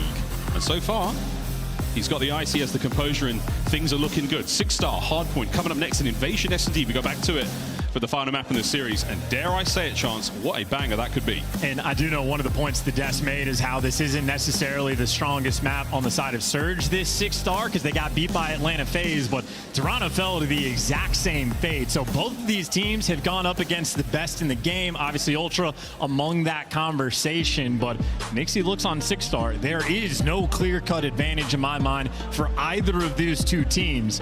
I know Scrap has been that main factor, the consistent main slayer, but Abuza was there to match him. You need a performance like that again. We'll see. The smiles are gone from the Toronto boys. It's strictly business now. You spoke too soon. Or is it? Or is it? No, it's strictly business. As we look across their hard point here from the qualifiers on the build-up to this LAN, 86% in the hold percentage. That is an incredibly strong stat, Chance. Anything else there that sticks out to you? Well, honestly, this might be a situation where the 12th might look bad on the rotation game, but it might be a situation where Ultra just know the game so well, they know where and when they need to rotate towards, because not all hills are built the same way. So Ultra, they have been the best hardpoint team in the game, convincingly so from the start. I know a few teams can go toe-to-toe, but these guys have been destructive. But maybe those new maps that came into the mix, the new look on 6-star, who can take advantage of the pool hill? Maybe Hook or 04 can make that their home. We'll see if Seattle Surge can drown them out and stay on brand when it comes to that pool hill. We're not too far away from getting into this hard point, folks. An opportunity now still for Seattle to close, or to try to take the lead at the very least, or get into this, because Ultra is still map point. One more and they move on. And we talk about the homework being done by these two teams as well. I know Surge, even where the respawns have faltered, at least that first hard point, you still have the opening breaks for these guys that have been on point. Even on Karachi where they got bullied out, they started with a 40-second lead. We saw the same thing on round 1 of the Invasion where Surge, again, devil in details, these guys have put in the work, looking for another strong opening break here just to set that tone. Here we go. Map number 4. Ultra looking to get the win. Into the hard point, you send it, lads, and here comes everything. The kitchen sink hits that hard point. 04 gets it done with a gunny. Brezzy joins him there, and that's such an opportunity to get into that hill, grab some of that time, lads. Watch out for the steps, though. Scrap's going to get his, but nice work there. Everyone on Surge finding their kills. Can Envoy get 3? Hell yeah, he can. That point is his. Yeah, Brezzy, he has been hesitant to chow in this series, and he gets punished for it there. Kleenex, no fear of the chow. He'll fly into 4, and he might fall, but not before he picks up 2, and now you're just getting cut to absolute ribbons, as you are not going to be able to get towards P1. Breggy a little bit slow in these moments. Also, an awkward timing there. He does bring Hoop down with him, Envoy, once again. He has been the absolute tender of the bar. Cuts through, gets those big kills, 4 in the opening rip. And the final 5 are now going to be done. We'll go over towards the lounge. Anything but relaxing, though, so far. And, yeah, I mean, they're not even shooting back with Kleenex right now. So rotation towards P2. Surge are going to get here first, but Kleenex, he is waiting for these gunfights. Nice little slide. Better reaction time as well. And Surge, they got the back spawns, but they also are going to be in their spawn, getting cut down. Easy trades there from Insight. Next player in line, Breggy. You know he's going to fall as well. They're not shooting back. That is domination from Ultra. I was going to say, you had it all there. Not even a single second of friendly fire. Jamie Craven gets himself another scrap. Picks up where he left off. 0-4 though, right out of spawn, right into the fray. You're still not able to break the hold that Ultra have had on this one. So far, disgusting work. In their minds, and that rotation not going to be a thought either. You're taking gunfights just to take away 10 seconds, but you have such a long way to go and scrap the back line. You know he's challenged. He's challenged, he's holding it down. Here comes a cooked frag. Will it be to perfection? Yep. Rezzy's gone. New hard points up from lounge to bar. Here we go. And they're just cutting him down. I love the little jump peek by Scrap, too, just to get the intel on Hook as he tries to find that timing. So Ultra doing the little things right, always getting that extra little bit of information and holding this hill down for a moment to perfection. Seattle on the slow approach. You've got to open up another lane of attack here, lads. Oh, the timing has paid off. The break is magnificent, and that's a good 30 seconds to have. Seattle, enjoy it while you can. And these are going to be split spawns as well. So 2 players from Ultra in the back, 2 players are going to spawn out towards B2. So Ultra, honestly, in position to re-break this time at 0-4. Well, you want a better trigger hand in that moment. Going to get punished. And, well, look at the spawns now. Well, I hope you enjoyed it while you could there, boys, because Toronto right back in it. Oh, that ass got kicked. Hard point broken wide open once again. Surge now have got to fight their way through towards the new one, over to the bottom side of security. And this is going to be a tough battle indeed. I just need to see Breggy start to shoot with some confidence. 3-9 for the moment, and well, leading the charge. Triple hit from one direction and the flank from the other. Big gunfight for 0-4. Insight shuts it down with the rival 9. I'm surprised Insight doesn't have PTSD with that gun, but hey, getting it done for the moment. Boozer only finds one here from Statue. Over towards the hard point again, and Ultra very much in the driver's seat. Slow looks from Surge, but they might be able to turn things around here. Nice 3-man break. That's going to be it. You're in. Can Kleenex clean house? He might be able to. The second to his name. That is sensational shots for the rival. Tobias is insane, and now he's even playing the time. He picks up 2, doesn't get traded out. Now the reinforcements are here. So you had a nice break from Surge that collapses instantaneously as Ultra continue to pump the score up. There was simply no answer for Kleenex there. And by the way, Surge, they're hitting all the way to 8 seconds, not even thinking about the rotation. Breggy's going to be by himself, so that's a big investment for this old time. And Ultra, you're going to have so many bodies just to deal with Breggy, who's been left completely by himself. 50-plus point game over towards the pool is now up, and you've got a bad situation to be in if you're Hook. Envoy cleans him up. Breggy now alone in the pool. Nobody to help out. Can he win at least one gunfight from down low? It's an awkward one indeed, but he's staying alive. Reinforcements by time. Envoy, though, reads the play. Can he get the second? No. So you still have control, Seattle. I mean, Breggy, he has been sink or swim in this moment, and he's actually done an electric job. He got left by himself in the water, but I mean, hey, Slim Trunks on. He continues to fry. Breggy finds another kill. He's got a 4 spree. It finally gets put to the bed. But wow, what a hold. 20 seconds to go, and Ultra do dip a toe. They get a little bit of pool time, but not enough. Yeah, Turnstile wrote a song about Breggy, that underwater boy, putting in some serious work, but still a decent lead from Ultra, and for Seattle, still a long way to go. Rotation to P1, you get bodies in the hill in a cheeky spot from Hook, able to get at least the trade, but here comes Kleenex, no wasted time. So nearly gets away with his life. 0-4 though. The battle continuing. The trades are done. Envoy wins his 3 now in a row. And a perfect spot to find another. Can he stay alive? Oh my god, he does one better. Gets a kill. Inside. The dance is on. He has coverage. Oh, over peaks. Abuzer's there for it. And now Surge swarming the point. And Hook's just going to be soaking this time. Well, never mind. It's Hook. He's going to be chowed, and he's going to be dying. 50-point lead, and Ultra right side spawn still attempted to clear out this time, and eventually they get it. The dam breaks, and Surge back to square one. Wrong side of the map, and you are not getting this hill time. Ultra holding it down still. Trades only in the feed. His insights there, going to be in the middle of the point. Bresci and Abuza, they battle their way through. A little bit of time here. Envoy once again. He has been running circles around players in this bar. All hard point long. Oh, gets another one. God. Somehow walking away with it. Rotation of P2 done again. And Ultra chance. They were immaculate the first time. Can they do it again? Yeah, Envoy's loving his new controller. Him and Scrap again just having a kill race right now as he gets set up towards P2. And Envoy, that front man, gets the nade kill as well. 0-4 trying to make the break. And hey, nice 2 kills. Looking to trade out Envoy, but Envoy, the untradeable, continues to be a threat. Oh, he somehow manages to find that as well. Hook in. Takes care of business at the kiddie pool. Over to the flank now. He might be able to pick it up. No, Kleenex is there. Too much to handle. Concussion lands. 0-4 slowed down now as well. More time to Ultra. Yeah, Envoy just went God mode on this hill. 24, make it 25 kills now. I mean, he is called at the moment where you need him most. This has been a dominant performance on 6-star, and maybe Hook, the guy that's feeling that pressure the most, him and 0-4 cannot get any production on the map. Ultra are slamming. I would love to know how that second kill went through. Bresci wins a big one against Envoy there. Rotation complete. Once again, Ultra are in. We saw breaks last time round. Will that be the case now? Bresci forward. Damaged in the 2 players, went off for the kill. Who can he get the trades? He can. Stay alive now and try to get the hold. That's a big read as well. You know the back spawns are coming through, so this is the moment of Surge. If there was ever a time to turn it around, it needs to be on a P3. You have to win a lot of fights. Here comes the opener. Inside gets his. Hook is in so much trouble. It's a day 1 spot. Envoy reads it. They line up. But it's Ultra with the cleanest break you'll see on P3. Damage done, and that might be the moment where they just call game. Inside off spawn, well, he picks up 4, and this is easy time for Ultra to collect. You break the hard point, and maybe you break the spirit of Surge here on 6-star. Envoy, nice transition to Abuza, not enough for the kill. Insights there for it, that's a cruise, and that is a huge win here on the map. 200 points crossed as well. The rare collateral coming in there from Insight. They're getting achievements while they're dominating Seattle Surge. They might not get the 100-point club, but this is an easy look for them to call game. 1 good break, it will seal the deal. Here we go. Crunch time, Seattle. Security is the name of the game. It's the name of the hard point.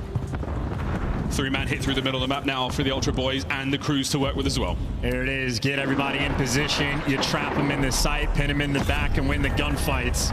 If Insight can even pick up 1, that's great, but everybody indoors. And they're winning the gunfights as well, so Surge, hey, there you go. The bulletproof glass, their best friend. You survive the opening salvo. You hold the line from the back as Abuza. Nice work here out of Surge. 30 seconds to go. Scrap, patient. Here comes the hit through Sneaky, dives to the point. 0-4, hot on the trigger, stays alive. Yeah, Scrap confused in that moment. Weird timing there from Surge, but hey, you deal with the cruise missile, you go into an open hill. Ultra might have loved to have it for the moment, but at least you get the rotation, but the pinch is coming. You got Bresci working one angle, you got Abuza coming from the other. Surge, they're trying to orchestrate perfection. They even got the entry kill. You had a lot of time to make yourselves known over by Pool. Scrap. Oh, the timing is magnificent from him. A little bit of damage. Abuza's there on the inside of the pool once again. So Seattle try to hold on. Oh boy, big wins, but Abuza sadly a team kill. You've still got the time though. Surge, hold on. Yeah, Insight hoping the kill is going to fall into his lap. Abuza, this is the timing. Envoy, great technique, great form. The speedy swimmer, and the break on the pool is in. 0-4, last man around the zone. He falls as well. Ultra swimming their way to victory. Oh my goodness, they're in. Last chance now, Seattle. You've got 30 seconds on the clock. Scrappy shooting hot. Can't get any more out of the life. Bresci's there for it, but the hard point is still on the hands of Toronto. On the break forward they go. Contest nearly done. Clean house. All on a Kleenex. Can he win his fight? It won't seal the game, but it'll keep Seattle away from it. Yeah, kill the respawners, and there's a nice win. Now you make your way towards the pool.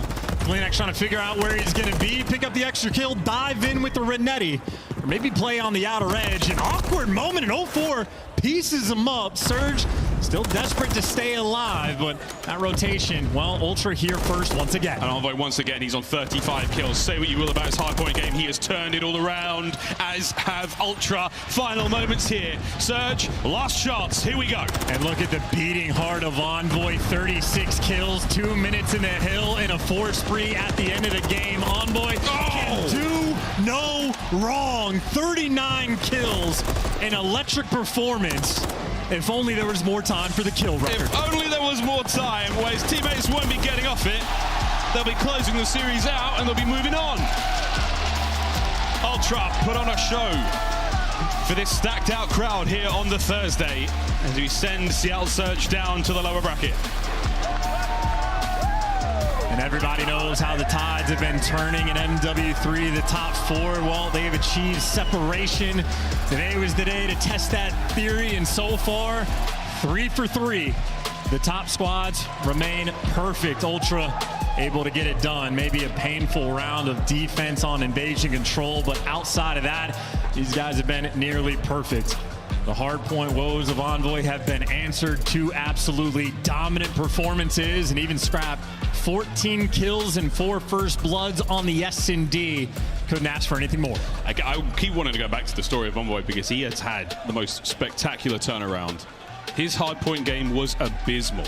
And now you're looking at 39 and 21, huge damage output. He's not necessarily, and he's got 2 minutes in the hill as well. So that guy is doing absolutely everything for the squad. It is truly hilarious, right? Everybody that was on Envoy's head, people calling for anybody in the top 4 to make a roster change have been insane. Envoy world champ for a reason. There was never a doubt he was going to respond and rebound in the game mode. So there you go. Toronto starting their tournament off right. Clinical in the hard points, fantastic on the 6-star, and doing it all for the fans. Doing it all. The fans have been absolutely loving it, and they still are. Well, a lovely start to the tournament for Toronto Ultra. Nerves there a little bit. You never know what's going to happen on LAN, even in MW3. Spicy stuff all around. Congratulations once again to Surge. And with that, though, we throw to the man of the moment. It's Envoy on stage with Blaze. Thank you so much. Toronto, show some love for the home squad as you guys go plus Ultra and get another win. Envoy, you're up here playing in front of the hometown team. What does it feel like to get a win for them? I mean, it feels amazing to be on this side of the stage this time with you guys behind us. It was absolutely amazing. You guys showed out, and we can't wait to see you guys more this weekend. There we go. Okay, now you get this done in a 3-1 fashion against these guys. I want to say Ultra is 4-0 up against the Surge. You haven't lost to them. What was the game plan going into this matchup for you to make sure you secured that 4-0 victory? For us in this match, I think it's just more about the search. So once we won map 2, we felt really comfortable in the series, and I think that's what's going to be our focus the whole event is search, because that's what hurt us Major 2, and it helped us win Major 1. So. All right, there you go. Now, you know, in this series, you know, you guys are one of the best control teams in the league right here, and you went up against one of the worst, but they took you guys down there. Is this something that you wish your squad would have did better, or something that they did great to get that map off of you? I mean, their break on the first round at offense really threw us off, and it was just good plays by them. They obviously went in offense, which is hard on the map. So once that happens, it's going to be hard to win the map regardless. So props to them, but we got to be good or better this weekend. All right, and lastly, what do you want these fans to know so they can stay hyped all weekend long? Hey, we'll see you all Saturday. Thank you guys for the support. Welcome to Toronto. Welcome to Toronto. We want to see this place sold out on Saturday as you cheer for the home team. That'll do it for us on the stage. Chris, take us away. Envoy chant going down here live in Toronto. The new addition, the missing piece that this squad was looking for to eventually win a world championship. They're looking to a guy who's done it before. And can we start out with a comment on the hair?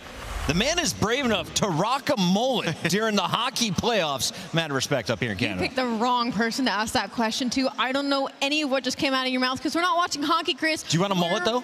No, I don't want a mullet. If Toronto gets a 4-0, will you get a mullet for Major 4? I'm not going to get a mullet. Why are you keeping I'll get a mullet. All right, line? thanks, Nameless. Somebody's got my back. I want to say, I don't know. But that was a spectacular performance by the Toronto Ultra, and specifically Envoy, a guy who was struggling that we've been highlighting for weeks. He bounced back throughout this one. 30 bombs and 2 hard points, almost a 40 bomb in this last one, and really primarily came down to their breaks. There were a lot of times they needed Envoy to get that huge 2-piece. Think about the water hill. He finds 2 through the back. You think about the P3. By the way, both times on P3, Seattle Surge was set up, ready to get a ton of time. Toronto Ultra completely slowed down, take their time, and it's Envoy spearheading it, finding that first blood. That is why you picked him up, and now you can see. Like, it was really impressive performance, especially in those hard points. Ali, on the other side for Seattle Surge, you were able to take a map, an 0-4, his first CDL appearance on the main stage.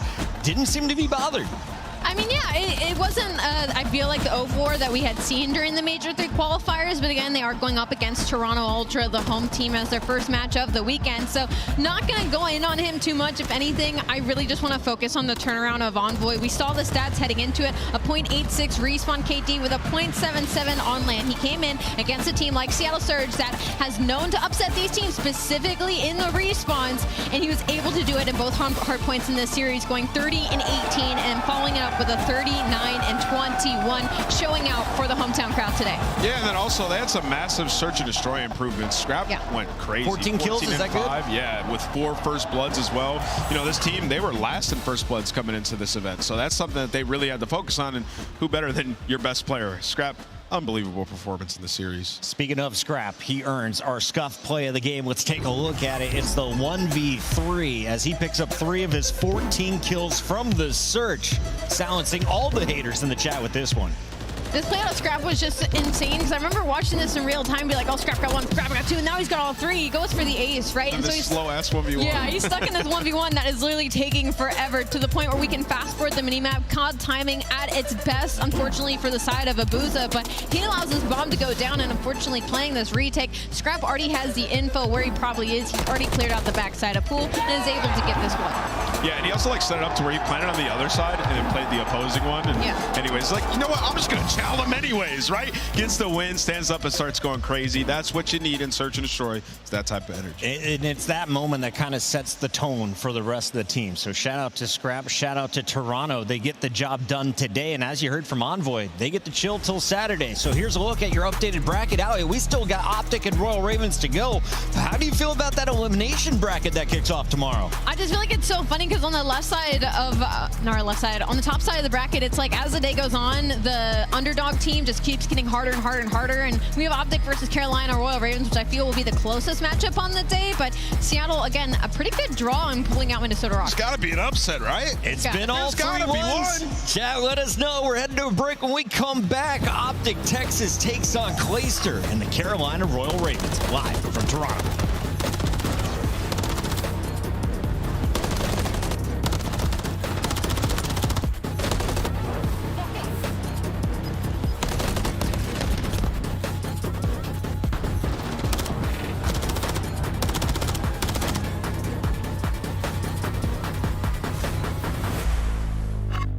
Upgrade your game with the Scuff, the official controller of the Call of Duty League.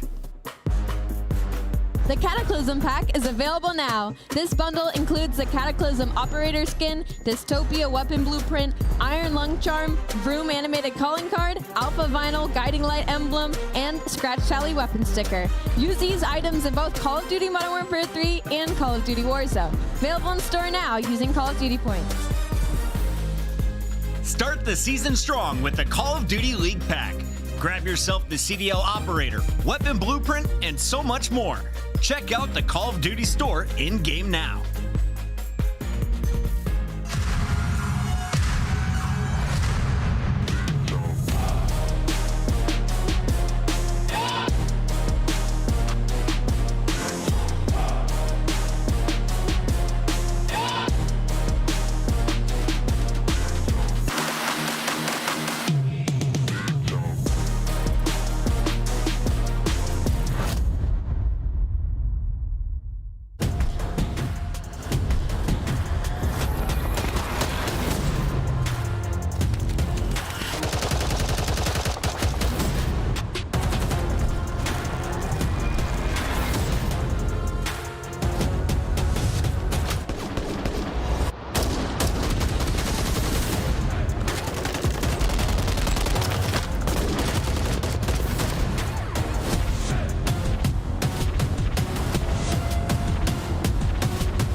Whichever bomb site they choose to go to, 30 seconds on the clock, and well, if he's been seen, he will drop off the map.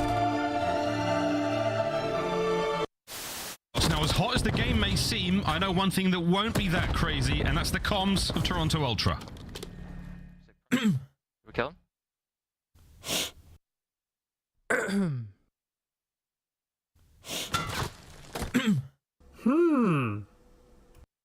Calm as ever, Toronto Ultra. Now to the other side of the stage. Standy will get free info here onto Assault.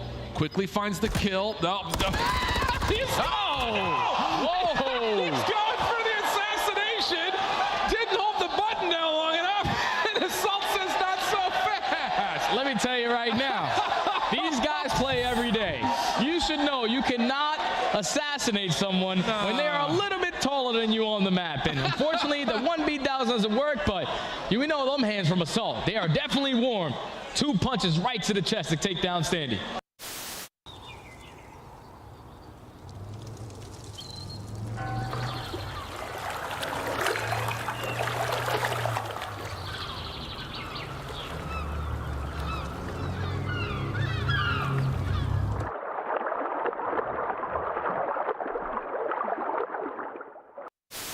All right, hey, chat, watch this. All right, we gotta just go play the game. Let's take a look at this bad.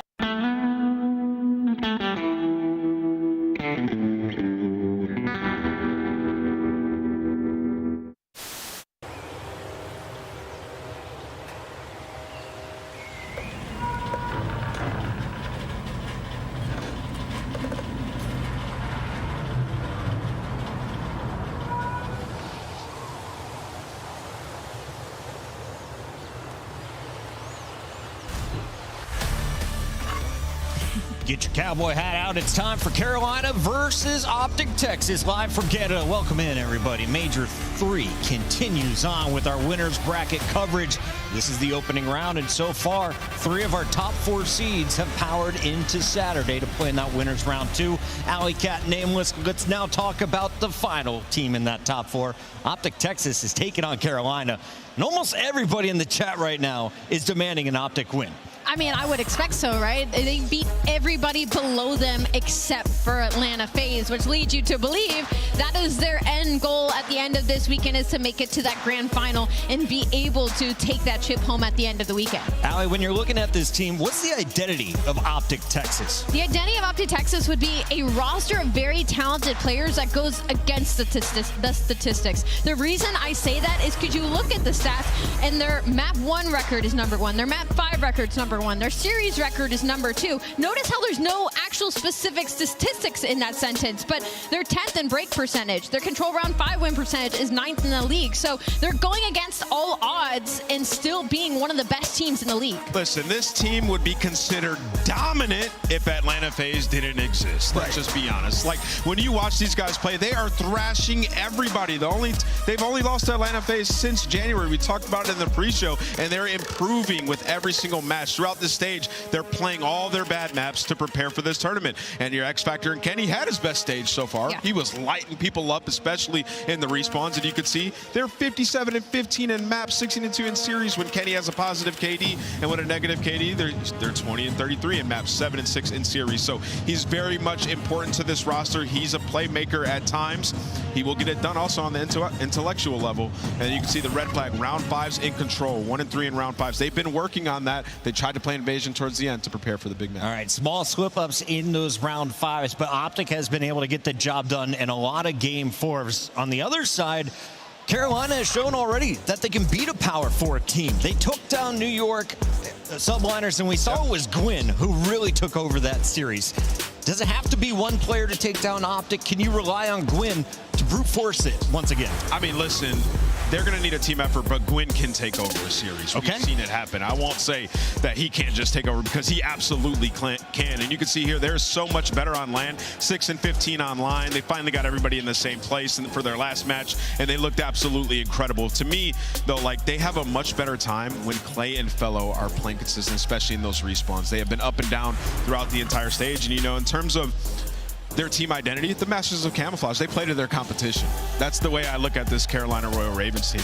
And as I just alluded to, Allie, Fellow is their X factor. And I completely agree with you. You know, and Fellow in this series is going to have to kind of compare himself to Kenny, who has been my favorite pickup on the side of Optic Texas right now. And like you said, has had an incredible Stage 3 qualifiers. And their best time is when Fellow is doing well. And their red flag is going to be in hardpoint. 1-7 the last 8 maps, 3-8 on the qualifiers so far, and 17-27 on the season. They just haven't been able to put it together. They keep these series close. They keep it within about 50 points, but they cannot close out these hard points. Yeah, they were very bad at search and destroy the last couple of splits. Well, they put so much work into it, and throughout the split, it paid off. 7-3 in the mode, but their hard point took a big dip. So for them, can they get back to where they were in HP? I think they can. What I love about this is Carolina has a guy named Clayster. He always tries extra hard against Optic, especially this Optic Texas lineup. And today, he is going to be playing on sub-base as well as Rio for hardpoint. Did not see this coming. Nameless, did you expect a sub-base in this series? I did. I think Optic, you know, they've been undefeated on it throughout the season. They're like, you know what, if somebody's going to give us a sub-base,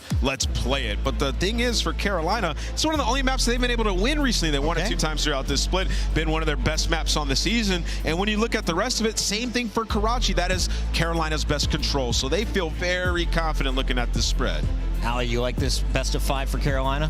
I'm going to have to say I don't. They don't get the high-rise search and destroy that they were able to take last time versus Optic, and now they're going to have to play Karachi versus an Optic team who's very comfortable on that map, but they don't have as deep of a map pool as Optic Texas anyway, so it's to be expected. We got about 60 seconds until the players are ready to take the stage, so let's take this moment and lock in our official Scuff Pick'ems. Nameless has been on fire. Well, You're 3 for 3 on the day. I picked Seattle. I trolled in the last one. Yeah. But hey, they showed some fight. I'm going with Optic Texas in this one. I think they take this one 3-1. But it'll be some close maps. I thought you said Clay and Fellow got this. You're going to hear it in the Not group chat officially. later, Not officially. Allie, where are you going? Ooh, this is the hardest series on the day, easily. I have to go with Optic Texas. The crowd buff goes crazy every time. And I, too, have to choose Optic Texas. Carolina Royal Ravens have looked strong at times, but nobody's looked stronger outside of their matchup against Atlanta than Optic Texas. This is going to be a great one. Final question for you guys. If you had to pick one player to drop biggest numbers for this series, who's the MVP? Kenny. I'm going to go with Pred. Kenny loves land. I think the last couple matches, Pred has really turned up. He had that takeover series in their last one. I think he's feeling good. It's his time. All right, guess what? The players want to wash their hands, take an extra minute here. Honestly, I respect that. Let's break down the first hard point here on Subbase. If you're Carolina, if you're going to repeat and get that first map win, kick off your series well like they did against New York, how do you beat Optic on it? Because they haven't lost this map yet. You need TJ to transfer what he's been doing in Search and Destroy to that opening hard point, because Optic Texas has been so good at these map ones. I believe they're 6-1 on the season, so that's already going to be hanging over Carolina Royal Ravens' head. So they're not expecting to win this map #1 early in the series, but they're able to take it. It's going to have to be off of both SMGs and Gwyn and TJ. I mean, Carolina are comfortable on Subbase. I mean, a lot of times you watch Optic play the map, they just had a rep on it. You know, I think it was their second to last series. They're so good at spawn manipulation. When it gets to P3, they pin you in the back there, and they just rally up their points the next couple of hills there, just force people to spawn bunkers. So if Carolina, you know, they're on point in their rotos, they can absolutely take it. You can punish teams on Subbase, and they have great players. They can slay with them. Bad news for Carolina fans. We're about to dig into the numbers, and I have a feeling these are pretty good for Optic Texas. Stage 1, they were 6-1 in hardpoint. Stage 2, 6-6. Not great, Allie, but these game ones have been looking pretty nice in major so this qualifiers. is specifically, like I said, talking about the map 1 improvements. They went from stage 2 being 6-6, just even across the board in those opening map 1s, to now being 6-1, which this is huge for an Optic Texas team, which at the beginning of the season had to clutch to win these series. It was a lot of insane plays off of players like Shotzi and Kenny to win these hard points, but now they're doing it comfortably because they're all on the same page, and like you touched on earlier, Pred having the stage of the year. Yeah, and more bad news. In this specific matchup, Optic are 6-1 map record against Carolina. They've been frying them. They've only dropped a search and destroy. So for Carolina, it does feel like you almost have to Neslo Optic throughout this series. But listen, crazier things have happened. We haven't had an upset yet today. And Clayster has made miracles happen in Call of Duty for years. It is entirely possible. I'm just excited for the match. I think Pred is done staring down people in the bathroom. The match is ready to go. Let's send it to the stage with Guy Blaze. He did it to Sully. All right, Chris, it's time to get this last series of the day started. And it's the matchup we've all been waiting for. And the first squad coming to the stage is coming from the Lone Star State.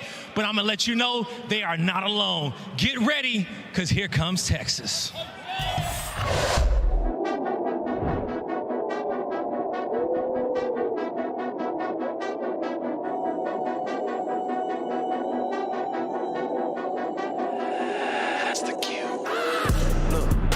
City, you hear signs when we sleep. Heaven sent, hands down, vibes so unique.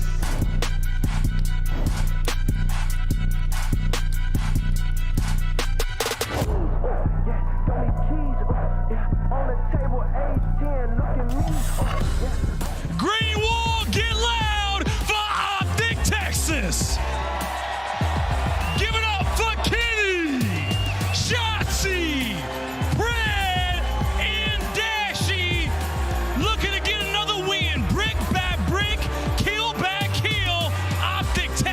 ready to go. Fans travel far and wide to watch this team play. They travel well, and listen, in this year, it's for good reason. They have the right pieces and the right players striving towards a goal, and that is to win champs. They've been improving with every single match, meticulously with their coaching staff, and I'm excited to see what they whip out here in this tournament. It starts versus Carolina. Let's bring them out. I'm excited to see them as well, but the next squad has been circling the stage for a hot minute, and they're ready to touch down. Toronto, get ready to give a warm welcome for Carolina. Right now, lining them up, or Ravens, they win the majority of these. Clay through it too. This one is done. See you later, New York. Fly on home. Rallying up the slide.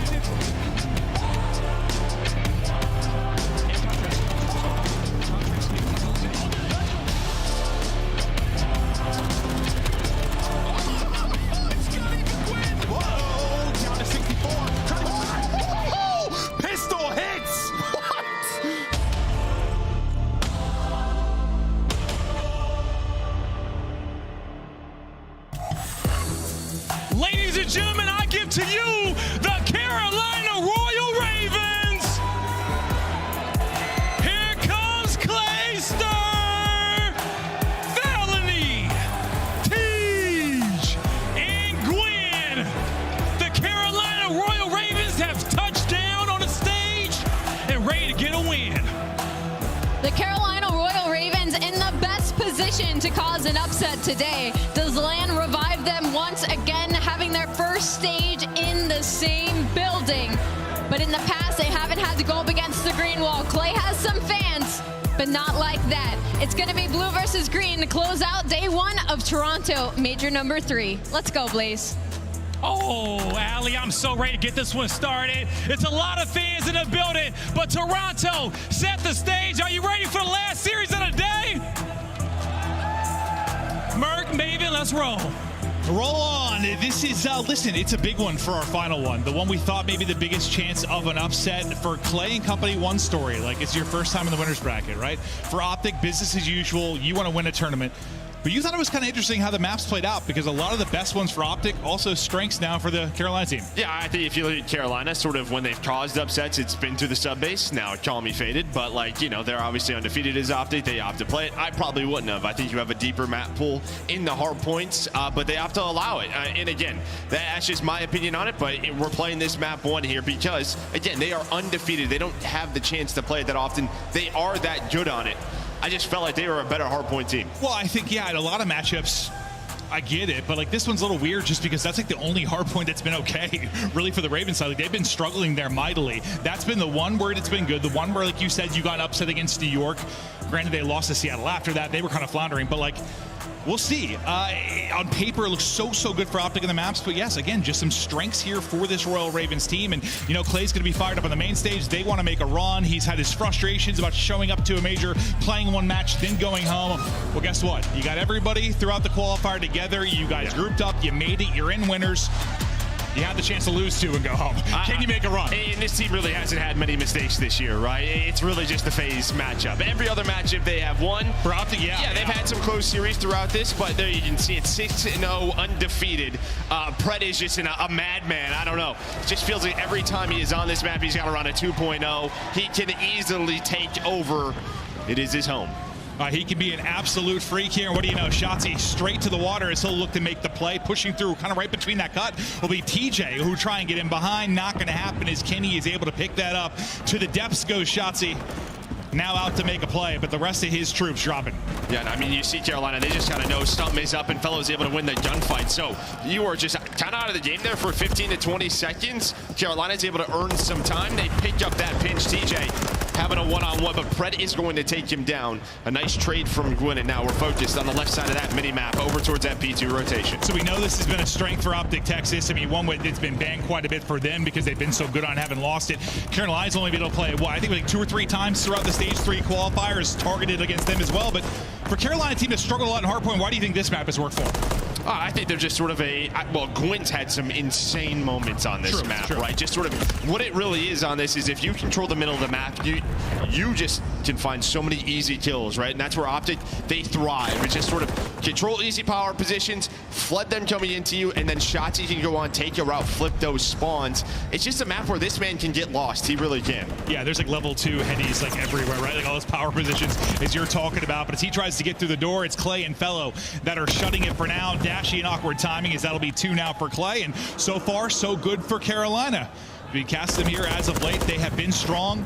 What, the one loss was to Toronto, right? Yeah, 250 to 150, right around there when we were looking that up. So Toronto, a great sub-base team, but yeah, I mean, it's been a strong one they have relied on throughout the year, especially early in these series. But big kills here for Optic for this P3 rotation. Dashy just putting pressure on, able to win that one-on-one. You see what this does. Fellow Clay have to take such long routes where Gwyn just spawns. He is going to be out of play for the next 10 seconds before they even get to P3. Yeah, I mean, he's going to probably try and take the chow, pick somebody up rotating from ult. He's got such a hike to get across.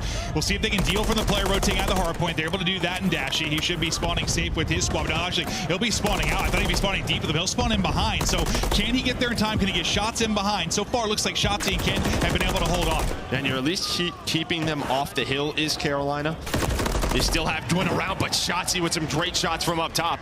And now this is the problem with this map. You have to be careful if you're Carolina here. Do not overcommit. You see Kenny, you see Pred sticking around P2, trying to flip for this P4.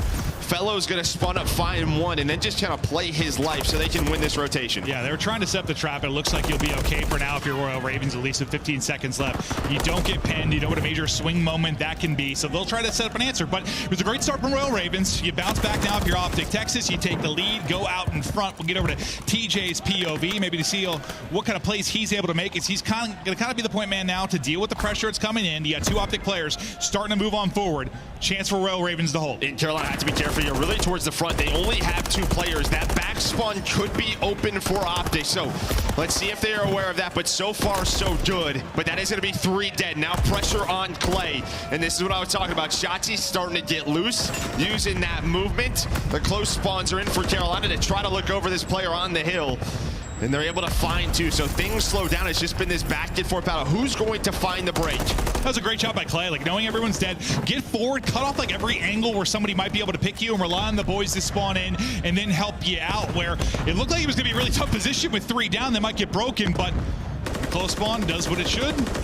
Clay able to make the play as he's just soaking up the time right now. 44 seconds in it before he drops. And you enjoy this 30-point lead. You get the final 10 to 15 seconds now if you're Optic. But what do you see on the minimap for next? That's a huge kill right there by Pred on the Fellow. Just now they know where the spawns are. And you kind of have them trapped on this right side for this P5. You would have loved to have that player out and win this rotation instead. You earn this scrap time. You're going to get set up for this P5 where you could really take over this game. Well, we should have a lead change here, Lumia. They're set up to do just that. A couple of kills through for Royal Ravens, or maybe they can push off that and find an opening, but you'll have the troops here to deal with it, and Dash will be the first man up to try and shut this down. We'll get right back to his POV. As he's looking for number 3. He's got eyes on multiple. Just playing from second story. Coming through in the pinch is going to be Pred, who's finding the opening as Dashy kind of slows them down. Pred tries to put them down. 7-point advantage still for Royal Ravens, but nice sequence there for a moment for Texas. And it feels like Carolina is really playing around sort of a 4 MCW setup here, right? I feel like sometimes you see Gwinner or TJ pull out, double rivals on specific kills, but maybe they're just trying to slow the pace down versus this Optic team so that when they get into these setups, they're not losing a crazy play. They're trying to slow the game down. Everyone can watch specific angles, and now they have this 30-point lead. Well, I mean, that's how Optic Texas can play too. Like, kind of slow it down, get to their spots, just lay on the kills, and a better chance to maybe pick some people. You haven't got an MCW in your hands, but we'll see if Pred can get the work, just able to dip and dive and get away with 24 HP. But as you got the little bit of scrap time there for your Royal Ravens, it's Optic Texas' turn to now try and go out in front again. 3 kills through. Clay, the last guy up to pick up. He's able to stay alive. What can he do with his life as the rest of the team coming in with the reinforcements? They're going to hunt him down. Yeah, they're going to hunt him down because the other 3 spawn out. Shotzi was able to make a play through the window, through that P2. He won on one-on-one. That put all the pressure onto Clay. TJ, though, able to find a double to get them off that hill. But this is what Optic's so good at, recovering, again, just playing around the kills, and now they have position for P2. So we're basically through a set of rotations, just about a tie game. Any big adjustments maybe either team need to make? No, it's really, to me, it's just a question of who is going to sort of chain 2 hills together so far. It's a back and forth. You're winning rotations. When you don't win it, you're rotating, getting set up. Everyone's had great holds. Yeah, it's kind of the nature of sub-base at times, right? Like, get into your setup, spawn them out, rack up the time, but it will be an Optic lead, and that'll continue to grow now as they've got a good setup here onto P2. Guy forward will be Gwen. He's trying to be the difference maker, maybe get in. Dashy will shut that down. We'll swap right over to his POV. It is not the easiest of shots, but he's able to pluck off TJ's head. Now, good job getting underneath, staying alive, trying to bait for the help to come in. Survives longer than maybe had any business doing, but it's a break right now, at least on the board for Royal Ravens. Yeah, and Carolina's going to need this time. They push with 30 seconds left, so they're going to need this because the spawns did flip. But Optic up 25 right now, trying to take this map 1, stay undefeated. Let's go to a listen with Optic Texas. Absolute P1. He's going dark going. Dark going. I hear you. I got one. Back up. AP2 fellow, one shot. Absolute. He jumped out front. TJ low. Okay. Get top of spawn. TJ middle, watch out. I will up. They get top side, that's it. I have left. I can try to get top first guy. He's already stunned. 2. I touched on every I still good up. Right, dead. I still. 35, one shot. You need help. Right, dead. Low left. Time fellow dead. Low left. Queen back left. Absolute time. Queen. Yeah, they spawned P1 Clay, bros. He's in server. In low server Clay. In low server? Yeah, low server. You need to kill this guy right. What is lower P5? I'm playing for Clay. Where's he got left? Bottom server Clay, one shot. He went lockers, absolute. I'll take the right. He went bottom server Clay. He went to top server now.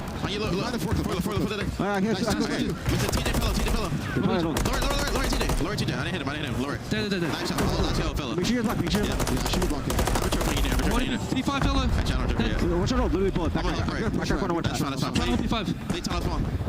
I have P5 again. I have boxes. That's fine. P5 Teach dead. I'm off shot. P5 on me again. I'm off shot. I'm running out of AG. I don't see him. You got me, Brandon? Lower right, Kelly dead. One more. Give me another one. I left him. I think they went tunnel, Ken. I have tunnel. I got P5. Low server. No P5. I'm rapping across. I got up P5. P1. It's a nail biter right now. 180. You heard the comms with Optic Texas. Let's kick it right over now to 1 with Carolina Royal Ravens. Everyone's around. I don't have 5 computers, guys. Yep, one's their top man. We should probably rotate here. Mid-map, Shotzi, mid-map. Right at top computers. Yeah, I stunned him. Dead. Top computer's dead. I got him off his streak. I got him off his streak. Hill, one shot. That shit. 1P2. Bottom P2. Gotta be loading. Back P2. I'm holding it. I got full 6 shit. Yeah. He's out. Top snow.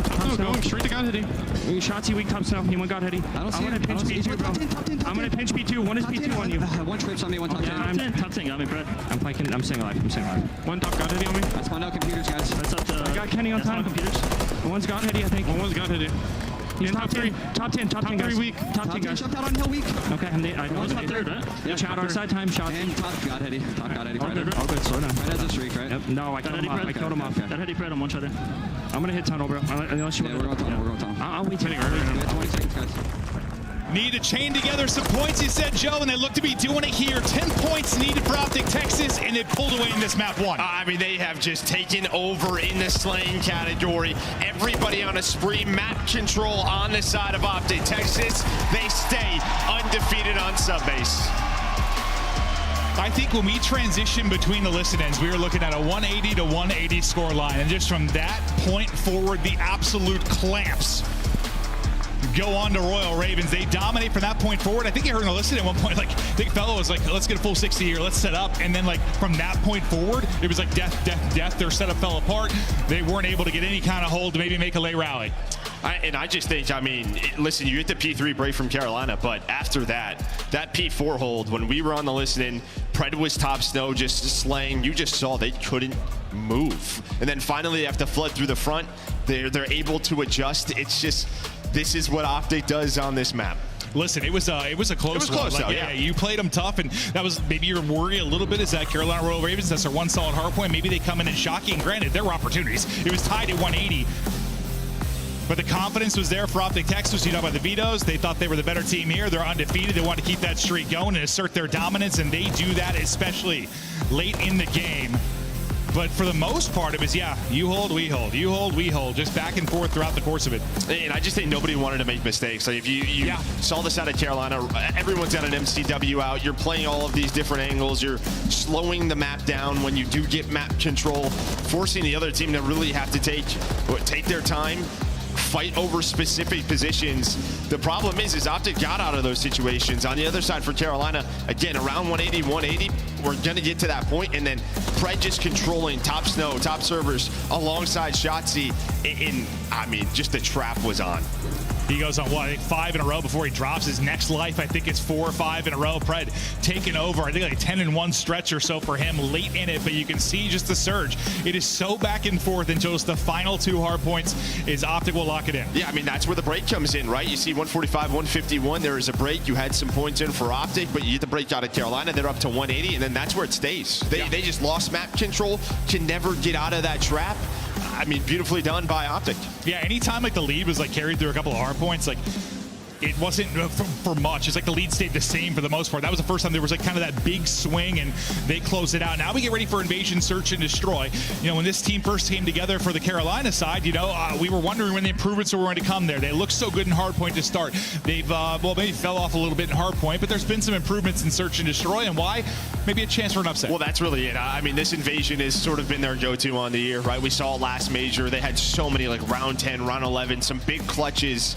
But you had some moments from them. But yeah, a focus has been the search. Yeah, a drop off in the hard point, but got more competitive here. You had to, because you like weren't winning any searches. Like, you needed to get something going there. Talk to me a little bit about Optic though, and them in search and destroy. Well, I mean, they've just been consistent as ever here in the search and destroy. Again, just really testing that map pool. They're probably happy here they get a Karachi rep, because if it goes to a game 5, because what, 9-2, they were like undefeated last stage on it.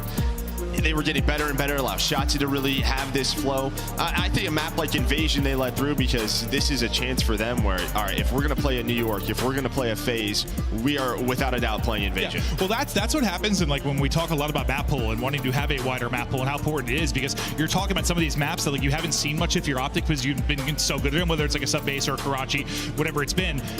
When you're Carolina, you don't have a whole lot of choice. Like, you end up going to those. Like, yeah, it works out for them because they're pretty strong there, but you don't usually want to be playing the bread and butter of like one of the best teams in the league. No, you do not. But you just don't have choice. Yeah, they don't have a choice. What? They veto invasion control. So what's open? Optic say, do we want to play Rise? You want to play Karachi? Like Karachi? Yeah, we're gonna play Karachi. Yeah. I mean, at the time, the best Karachi team in the game. We'll see if they can get that effort going forward. What was it, like 2-0 stretch for on Karachi for the Ravens as well? I believe are the Major 3 qualifier. 2-1 maybe. Okay. But they definitely had some bright spots there. We'll see what they're able to do. But yeah, kind of throughout this best of 5, it looks better for like Carolina that has in a lot of their series, just due to the fact that's what Optic wants to target as well. So we'll continue on to this, get ready for the invasion, search and destroy. Ravens look to answer back now. Taking a look at Felony, S&D on land this season, 1.15. He had that crazy ace on Invasion. He had the situation he's calling the streak, comes up a little bit short on the time. Like, he had some heroic moments on this map in Mo. We'll see if he's got some more, if Optic have got this one of the bags. We now get rolling into the map 2. Yeah, and this invasion right now, 5-4 for Optic, but throughout the qualifiers, 2-0. So something they've been working on, getting better and better at, showed throughout these qualifiers. On the other side for Carolina, sitting at 1-1, but I don't think they played it very much because they just didn't have the choice to. It was one, again, at Major 2, they relied on. Well, somebody they're going to need to really likely take over if they're going to get some upset victories here will be Gwyn. Rookie of the Year candidate. He has been spectacular when he is on point. We'll see what he is able to do, but they get the first blood. They have the 4v3 advantage. Pred taken out of this one now. It's just about executing. You get some information there if you're Gwyn. You might be able to isolate Shotzzy in the back before you work on getting this down. They're just trying to play for that.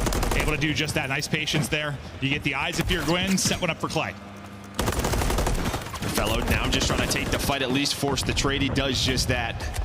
TJ near the bomb and to start to plant. Dashy gets taken down, and that is just great patience. Reminds me of a New York round we saw earlier today where you find the first blood, you kind of just stop. Force the defense to have to make a play. It's on Shotzzy. He gets spotted trying to flank. And maybe if you're trying to get bombed down in that moment, he does get through with the timing. And trying to make sure, yes, those timings do not happen, because if he gets in behind, Shotzzy gets to a position where he can kill maybe 2, 3, make an insane play. He's had those moments on this map. But there you spot him, and he thinks he's getting to his spot, just doesn't realize he's got a target on his back. And a lot of the times you spot him, but it's like, who's going to run in there and maybe try to fight him? Yeah. So, but Clay just stayed patient, able to win that first offense. Now Optic's turn. Take a crack at it. Pred got dropped in the opening moments of that round 1. In trouble there, but able to stay up. Now Shotzzy with a little duel of his own. He did get eyes, I think, for just a moment on TJ, who was coming in to maybe chow, but he's got a little bit of help here. They're going to try and work this 2-on-2 game. Stuns out, going to hit. Looks left, there's one on the right. TJ repositions, get the angle. That's a nice little dynamic 2v2 around the site. I mean, rarely do you see a two-man setup the way we just saw from TJ and Gwyn. There is a quick trade, though, and it is going to get messy as Shotzi's able to find 2 in the round. Fellow, though, through with the Renetti. Clay gonna shift on over. A smoke still to work with, 40 seconds to work with, and Kenny's gonna find Fellow now down to Clay. Able to find the first pre-fired for the second. He knows he's weak, can't get up top. He's just trying to maybe get a different angle so he can get first bullet and catch him off guard. Not able to get the movement on point. And Optic will take the round, but Shotzzy with some bright moments there. I think his gunfight when he had like 12 HP, just able to scramble away. Well, the fact that like there's not a pre-fire in at him, or a trade, but honestly, the TJ Gwyn sort of setup, normally there's one like mid-tank, but they're kind of on either side of the door watching both ways. Don't always see that, and I was afraid like the stun, if it hits one player, that player looks out the door one way. TJ was there for that trade, so nice little setup there, trying something, but Optic still with the win. Gwyn was able to get the first blood last time they were on offense. We'll see if he can maybe find an opener for them again. But similar kind of setup. Just no early first blood. So still, again, all be about the execution here on the A site. With eyes on that, we'll go to Dashy, who's playing from the tank, has a trophy to work with. Can he get a line of sight to maybe get a kill? Pred just get away again. I think he knocked out like 40 HP the last round. This time 7, but gets out. And then Kenny able to get the first blow into TJ. That'll be bombed down right on top of the site. And now your push and execution has come to a standstill. Yeah, Kenny then now on 4 in a row. He's working through the flank with Shotzzy. There is the team shot. Gwyn is able to find 1, but Kenny, he finds number 6, I believe, gets the cruise as well. Great shots out of Kenny, and last year they were a little pissed off when that man was laughing on the stage. This year we're happy because he's on our team. Yeah.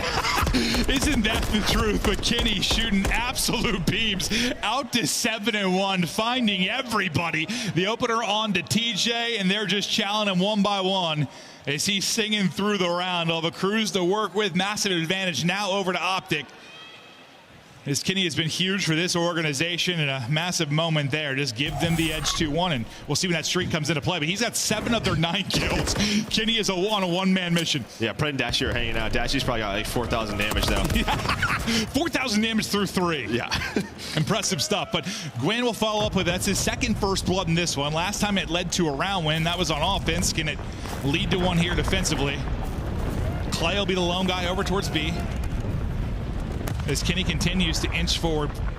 playing for info, but also probably just playing for a one-on-one. I'm sure the man's feeling himself right now. A bit of heat check, and he's just going to go for it, trying to find this player in Clay. Clay's going to need some help, some assistance here. He's like, hello, did he cross? I think he did, and now during the mid-tank push, Optic's able to find two. Now Kenny is flanking, so there's just movement all over the map. I don't think Clay's going to have any idea Ken's going to be here. Oh, that timing. Oh, it's absolutely atrocious, but he's somehow still alive. Ken continues to dance, able to get a bullet in, but will drop. What a weird one this is. Now to a 2 versus 2. TJ's got Pred locked on bomb, able to win that fight. They had a 4 versus 3. It fell apart, but still a chance to maybe close it out. It's all into Dashy. So many clutch moments. Now the 1 versus 2, down to a 1v1. Dashy, Clay, 30 on the clock. Yeah, it's just a question of, does Dashy check this bomb? Clay just trying to find the angle. He really hasn't peeked the angle quite yet. And there we go, Dashy with the beamer. I mean, Clay could have hopped that multiple times. He never checks it. It's like the one pull side from Seller. Like he was never going to check that thing. He was set up. Dashy, just confidence that Clay's going to take the fight. He does just that, but that was a weird round. Like you get that first blood, we're all focused on the kind of push through for Kenny. He's on a heat check trying to take a one-on-one versus Clay because he's feeling himself. He ends up getting the whole way through without Clay seeing him somehow. He gets that awkward timing after a whole skirmish goes down mid. The map like flips on itself. That was a nutty one. Yeah, and you had the first blood if you were Carolina. So one you just have to take advantage of, especially on a defense. Some cracks in the armor and Optic take advantage. Kenny just going for a pre-fire, allows shots maybe to get into that spot, but TJ just runs at him. Just runs at him. Now Pred trying to get that trade. Sorry, it was Pred. Where did he go? In that spot, and there is the quick one. But you can see Carolina just playing so patient to get another first blood, waiting for Optic to find a trade. Pred's leading the way in damage taken. That much I'm sure of. Like another time where he gets away with single-digit HP, just able to snap away. He gets another before he falls. Dashing to try to follow it up. A felony with a big multi-kill as he's able to survive. Now to a 1 versus 1. Fellow, Shotzzy, another wild moment in this game too. Bomb down between the players right now. And Shotzzy. Yeah, if he checks this is some next level stuff out of Fellow, I'll be honest. He's just tucked away, and he's got eyes on bomb, obviously. Very, very clear line of sight on that one, as you can see from the third person cam. Not going to check it. Shotzzy in the rafters. 4th round on the board now for Optic. I couldn't think of 2 players with different play styles than those 2. I mean, yeah, Fellow, I doubt he's going to check this. Different wavelengths when he's on players, yeah. Fellow, obviously a great search player, but Shotzzy just watching the bomb. Able to put his team up 4-1, but another first blood, and you lose the round after. Yeah, I mean, you've done some of the hardest stuff, and like they've been like clean for the most part. I mean, what? Yeah, Gwen's was clean. TJ's there is clean. He's able to get away with his life. You've had great openers that are not traded. Nice tracking there and good help on the cross as Gwen gets the other. Okay, this is a little bit more of a first blood. You get the first 2 now. You have 4v2 advantage. This is one you cannot let slip away. You got to close this out. Stay in the fight here on the map too. Yeah, you saw Fellow just sort of in between the rounds, talking to his team, trying to make adjustments. They have been through so much on the stage. Guys like Fellow, guys like Clay, been in these battles before against the green wall, and that's a clean round. Just a nice little hard counter through that push on Cafe. Well, yeah, just sort of like, boys, we're all right. These are winnable rounds. We've gone down to, what, a couple of 1v1s? Or like a 1v2 for Dashy, I guess, but... And then 5 first bloods, a 5-1 in that category. Yeah, and that's... 4-2 scoreline's pretty painful when you have the 5-1 advantage. So what, Gwen has 3, TJ's got 2. And we continue on here. Kenny hasn't got a kill since that 7-1 start. He slowed down a bit, was kind of the powerhouse for them. The rest of the boys started to step on up.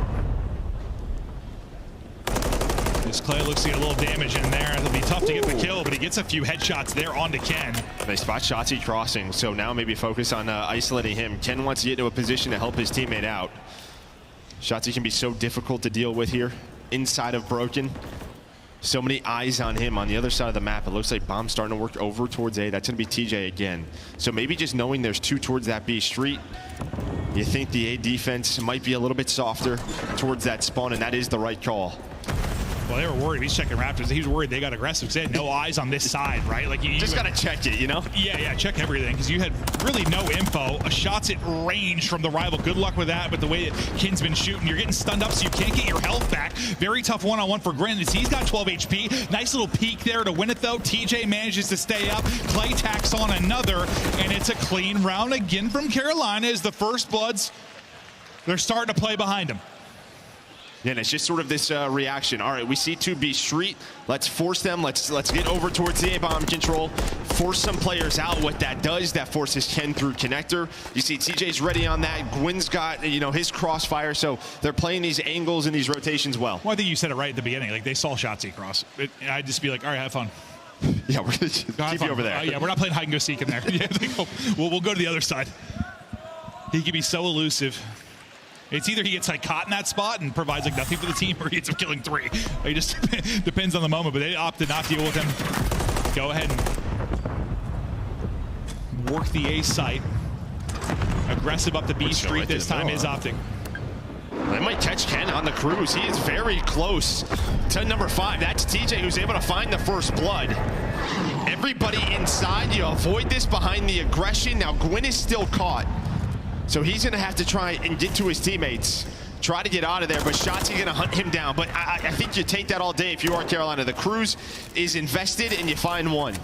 Yeah, you take it, but it shifts a little bit now that you answer back and put it into a 3 versus 3. Can you actually win the round? A crazy gunfight. A smoke is out. Shotzzy through the smoke, able to win 1. Pistol hits now for Dashy. Felony left by himself in a 1 versus 2 now. He's going to drop, and it is another round where you get the first blood and then the wheels come off. Granted, you got some info behind the streak.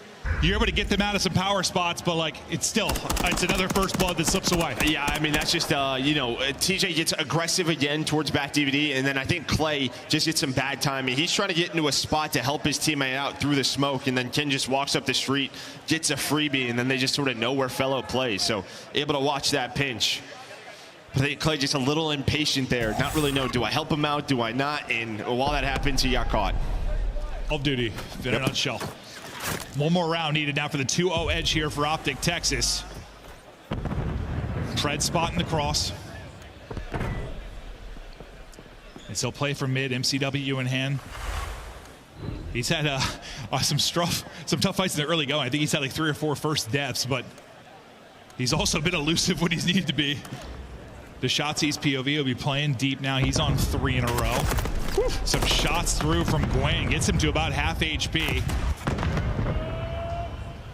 Just trying to stun for info, and it looks like I think that might have been the smoke, because you see TJ, after that doesn't go down, they kind of wrap. They're able to catch Ken in the spawn. I was wondering if that's what it was. I think the trophy catches that. They're like, we cannot push this. Now middle of the tank, Pred locking it down with Dashy. Shotzzy going to get aggressive, and on rotation behind another first blood for Carolina. It looks like Optic gonna win the round and go up 2-0. I think you are spot on. Trophy eats the smoke, plan falls apart, but yeah, you end up with what? 7 first bloods? I might have been 8. 8? I think it was 8-1. Yeah, 8-1 in the first blood category.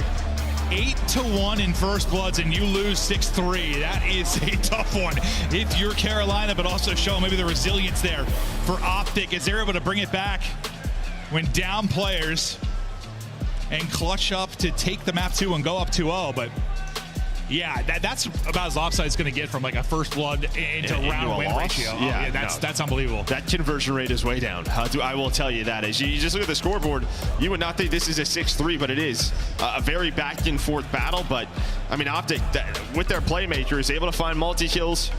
When it gets a little crazy, their players staying alive, and in every clutch scenario, able to win the round.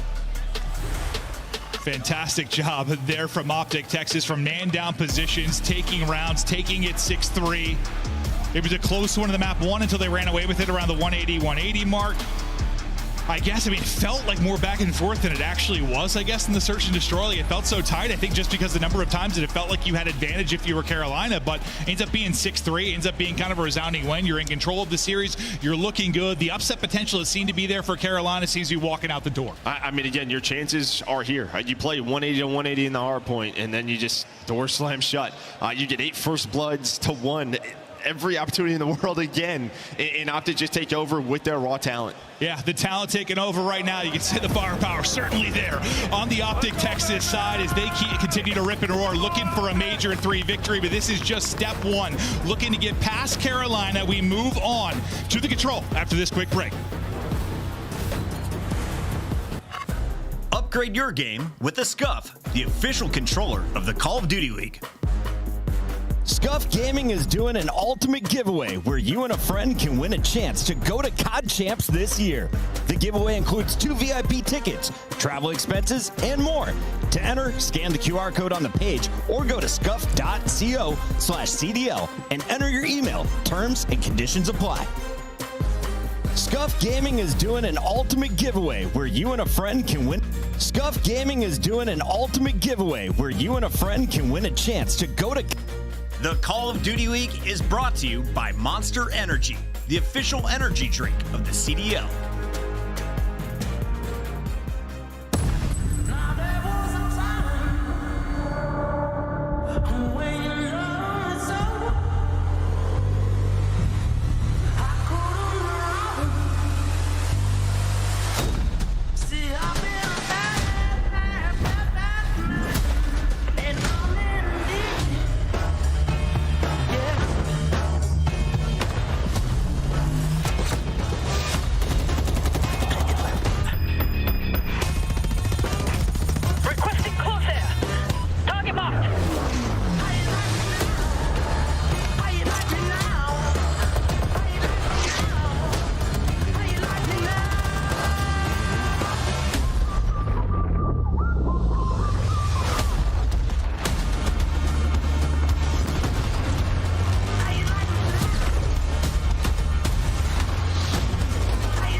Hello and welcome back to Toronto. We continue on as the fans get ready to go here for what could be our final map. We'll see if Optic can close it out in 3-0 fashion.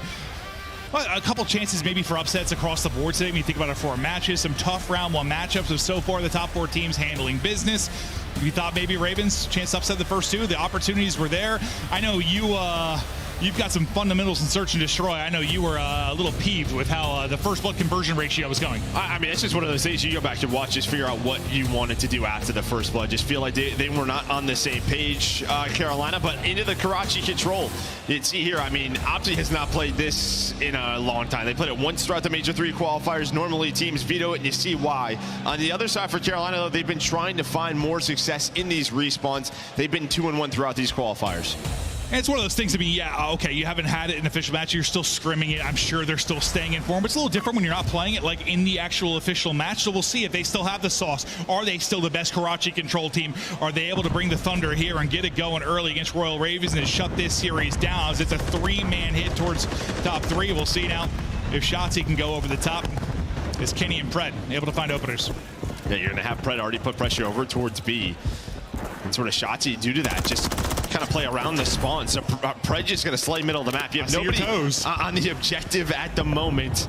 Kenny's getting to that spot, and Shotzi, he's just going to be annoying.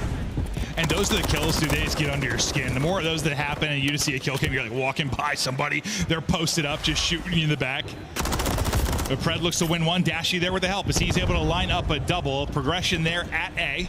And this is what Pred and Shotzi do at times like this. You're going to check it again, and TJ back on spawn as Shotzi just continues. And if it's not Shotzi, it's his duo in Pred. They are such good at roaming and slaying around the map this entire time. You've had Kenny and Dashy just working on the objective. Yeah, and the progress will be through. The minute extension about to be in, and we'll see if they can now bring it on to B. You've got two people backed up trying to deal with this. Kenny trying to finesse. He's in kind of a 1-on-2 there until maybe the help gets through. A wall bang is in from Pred. He's going to pop dead. He's 4-0, so a good start from him here. Maybe a chance to get a cruise. Thought maybe one there if his teammate Dashy dropped, but he was up to the gunfights. He moves to 3 straight. You got 3 basically stacked on Diner, 1 spawning up back alley, trying to set up a kind of pinch here. Will be Shotzi working back alley. What kind of work can he do as the rest are working their way up through red? Yeah, nice stun by Gwyn to be able to catch him. Challenge that well, but they are down 6 lives. So Carolina, they have to use that first kill and start to get some aggression inside of red, but Kenny holding the line. Next player up is going to be Fellow. Didn't have the crossfire now with Gwyn. So doing a good job, but already through the back will be Kenny, but they're able to find 3. Yeah, it's one where you kind of snap the next gunfight. You think you have 1 done. Doesn't end up getting any, but yeah, the presence has been here. The aggression has been here. Still leading by 5 lives. It just takes one big moment where you start to transition this onto the point and things start to unravel. You really just get one person across, though. It's Kenny. It's going to be the lone man. Yeah, I'm actually surprised that you have these close red spawns opted. You had TJ inside of red, but with nobody inside of junk, it's always an option. There we go. Now they're going to spawn out. TJ going to start to get aggressive. Dashy's still there in Carolina. They've stabilized well, only down a life. Yeah, I mean, since this has gotten really to the B attack, and since you had a pretty good position set of red early on for Optic Texas, I thought it was simply going to be a matter of time, but you really have stabilized. You slow this down, you put the clamps on, but now another chance here. Shotzi looks to make the play as he pushes in. Yeah, as soon as that spawn comes in for Gwyn, Fellow turns, starts shooting. He knows Shotzi in this position. Now he's got a little help from Dashy, so Carolina trying to sandwich them early before the reinforcements get there, and they're able to do so. It's what makes Optics so dangerous on this map. Players like Shotzi and Pred finding those routes, but you're now on 4 in a row. If you're TJ, maybe you can carry that into a 5 or 6. Yeah, solid job here. There's number 5. Relies teammates are going to make the play. He's trying to get back to full HP. Doesn't get back to full, but doesn't need all the HP. He'll earn a cruise. The defense there at Diner is perfect. Not a point given up, or a tick, I should say. They're on the Diner control, but and the fact that you're able to earn this cruise. I mean, honestly, I thought with like how it was going early on and just the positions, all the kills coming through for Pred and Shotzi, it seemed like they had all the position in the world for a transition and setup, maybe onto Diner, but calm, cool, collected. And that's just why it's easier when there's 1 point left for the defense, right? There's less map for those players to roam around, to take routes. It's just sort of that singular objective that you can set up in. And you had those close spawns at times for Optic, but cannot get through red, at least cleanly. So nice job by Ravens. Let's see if Ravens have any more success on the sides. He'll carry that streak in if you're TJ, but Pred will quickly put him to bed. Almost getting put on skates, I thought for a second was Gwyn, but he's able to re-snap and center or at least get 1. But the rest of the kill is going to go the way of Optic Texas. Number 3 and Pred, just a guy kind of lurking. looking to maybe make a play as you start to fan out for Royal Ravens. He's got a chance to come up behind really anybody at this point. Yeah, they have to know. You see 7 and 8 trying to check corners, look for him. It looks like Fellow's able to spot him. TJ working through the rest of the map, but they get onto the objective with 2 players, so progress being done. Gwyn just watching over, but it's going to be Shotzi on the flank, maybe to shut this down. See how many he can get. Already able to lock down 1. Second bit of progression, though, will be done before they're cleared off of it. Everybody basically wiped off the board except for TJ, who's still trying to finesse. Good luck with that one. You see the top of Dashy's dome before he peels you out of this and sends you back to spawn. Still 45 seconds remaining as you look for the extension, but still dealing with shots. He was lurking. This guy flanks, runs back to the base, gets behind the door. The stun connects. Clay doesn't check it. Just so hard to deal with. They still have to get A. You thought a pretty good defense once you held on to B. Pretty satisfied with that. But yes, you need to answer and at least get A. You got somebody onto it now, so you pause the clock with 31 seconds. Off the top rope is going to go Shotzi, who's trying to collapse on this. They're able to clear TJ out of it now. On the other side of it, you're going to have a 1 versus 1. Able to win that. That'll be number 7 in Felony. He was able to take it, pause the clock again. You get out to mid-map. All the kills go through for Carolina Royal Ravens. So now an interesting moment here, Joe. Yeah, now Gwyn's going to try to get here to help his teammate out. He gets there quickly, but he's not done up. They're going to try to use the cruise to help out Fellow. 1 tick is in. It's going to connect with 2. Clay is here now. Pred, the last player alive for Optic. You got some progression done here. Second bit nearly here. 3 people now stacking it, looking to rip and roar and close out this second round. Just a second to go. And Royal Ravens behind the cruise, the mid-map plays. Shock him in the round 2 to take the offense, and they are going toe-to-toe with Optic here. I mean, props to Carolina, the way they set that up, but it was really Fellow. He knew he was the lone player. He was able to spot Dashy. He knew the route that he was taking. The rest of the team, they were Coop side. They were trying to find the players lurking top 3 from Optic, or they're thinking about going towards A. As soon as Fellow gets on B, they're like, all right, how do we get to our teammate?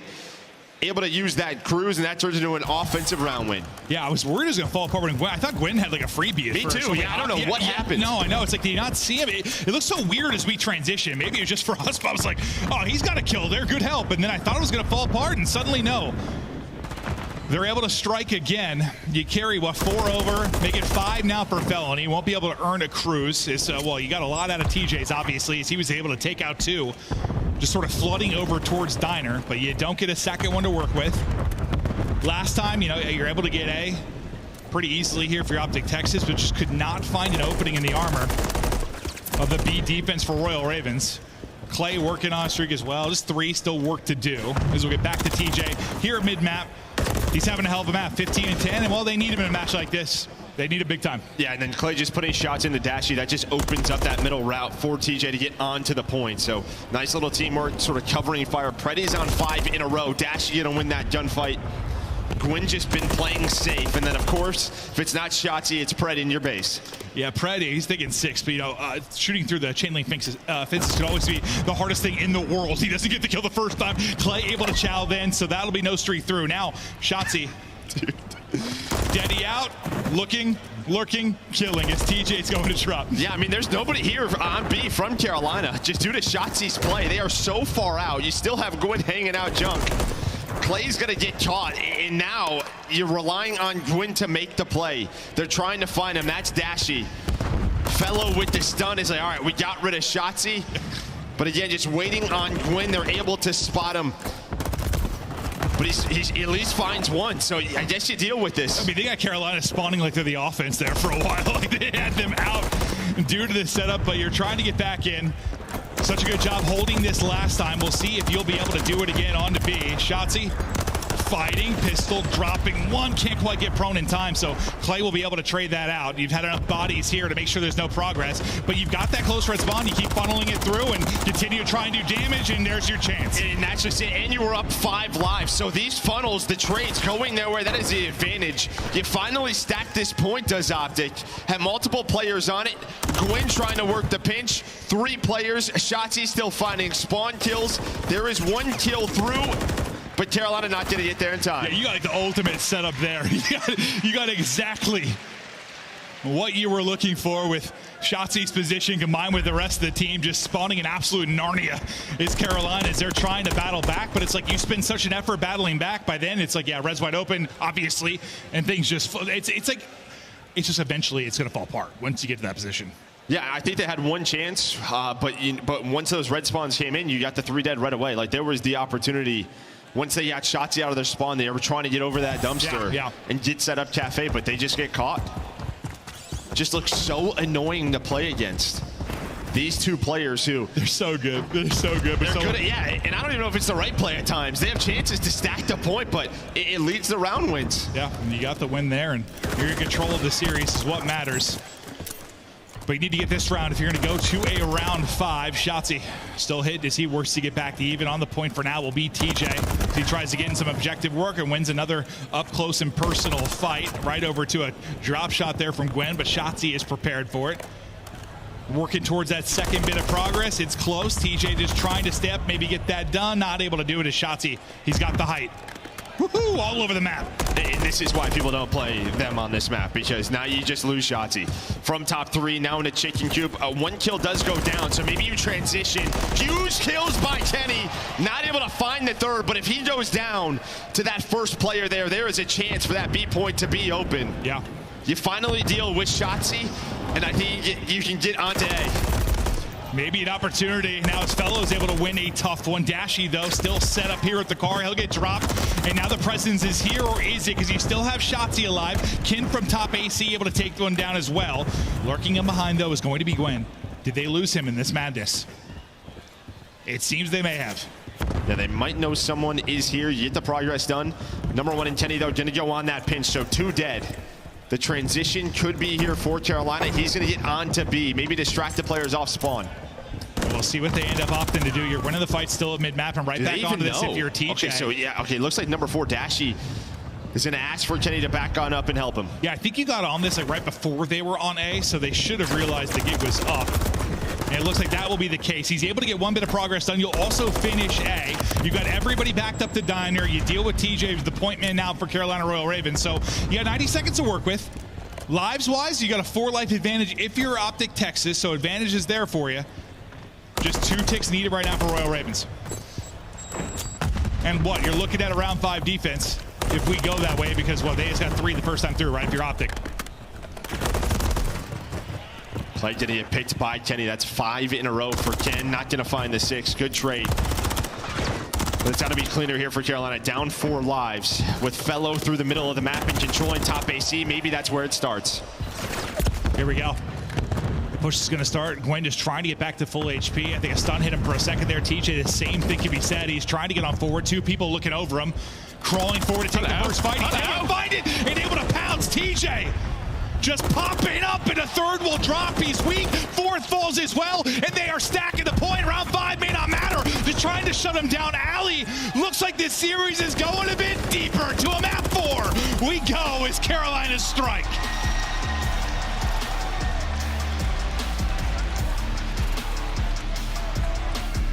And that was just well played by Carolina on their attacks. Just both times, there's a couple of moments where, again, Optic is in their spawn. They're keeping it hectic.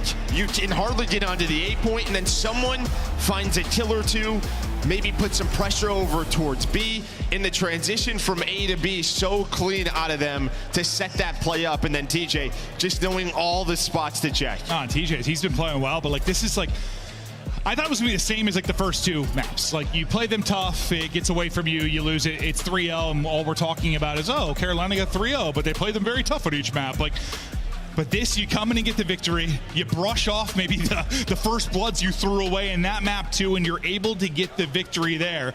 As you said, it's been a long time, really, since Optic got a rep in an official match there on Karachi Control, and Carolina make them pay. No, I think obviously the first offense was just job well done with the crews on that transition. I mean, for Optic, a lot of the times it felt like you got what you wanted. You got Shotzzy loss, you got Pred loss. It looks so difficult to play some of these situations from the Ravens POV. Just how do you deal with this time and time again? But when the openings were there, they found those kills. That's when they took advantage of it. Yeah, well, when they simplified the game, I think. Like once they like knew where all 4 players were, and it became this sort of like 4-on-4 fight. Like you think about the round 1 defense, or you think about the moments there at the end of that. But it's not like the 2 points and people getting lost and tracking people down and tracking names. It just became like the 4-on-4, and they took their time and set it up. I mean, it was effective. They were executing. They're just waiting for that right moment. And now we go to a Rio hardpoint where it hasn't been great for Carolina, but this may be one of the weaker maps on the Optic Texas side, right? 3 and 4 on the year in an opening. I mean, you picked this if you were Carolina for a reason. Carolina, I mean, the times that we've cast in there and they've found their victories, I feel like it's usually been a hot start by TJ and Gwen. They've sort of been the leaders. Well, that's their search. Their Rio search is insane. Well, yeah, but no, even though we've cast some real hard point, like when Gwen and TJ are popping off, like that is when they've been able to find the few wins they have. And TJ, I mean, the way he's been playing, at least in that map 3, you feel good about it. Now, can Gwen step up on the main stage? We know how hypercritical of himself he can be, but God, he can bring it. As we continue on now, if you're going to get this done for Carolina, you've got to take it in a reverse sweep fashion, maybe get it to a Karachi search and destroy. But you finally get to be in a winner's bracket. Do you really get to kind of flip the bracket now, throw things on its head if you can somehow pull away a win here? I mean, yeah, you absolutely would. But they still got more work to do. They do, lots of work, lots of work. I mean, Optic sort of got a lock back here on this Rio hardpoint. You probably don't hate to play this. You have the talent, no matter what, if you are Optic, and that shined through the first 2 maps. Yeah, it's like a weird one because, you know, if you think about it, like what is holding Optic back right now? You haven't lost to anybody but FaZe, right, in months. You are going to be playing Rio hardpoint, but it's still one you think about the rest of the competition. The rest of teams you need to be. It's one you want to improve on for sure, but yeah, one you're more than likely going to be banning. Yeah, I mean, Major 3 qualifiers, they only played it one time, so 0-1. On the other side there for Carolina, 0-2. But you can see, but hardpoint metrics, one of those losses for Texas. Again, we're on this Rio, but 4-9 for Carolina, but the plus minus, that plus 40.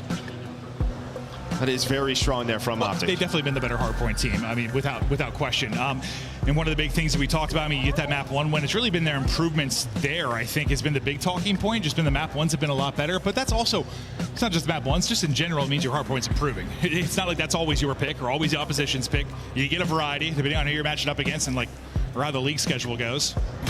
They've been improving in the mode. Now can they close it out here? Or, I mean, I know most fans probably in the venue aren't about it, but map 5 sounds kind of fun to close out the night. They're like, close this out, let's get it done, let's move on.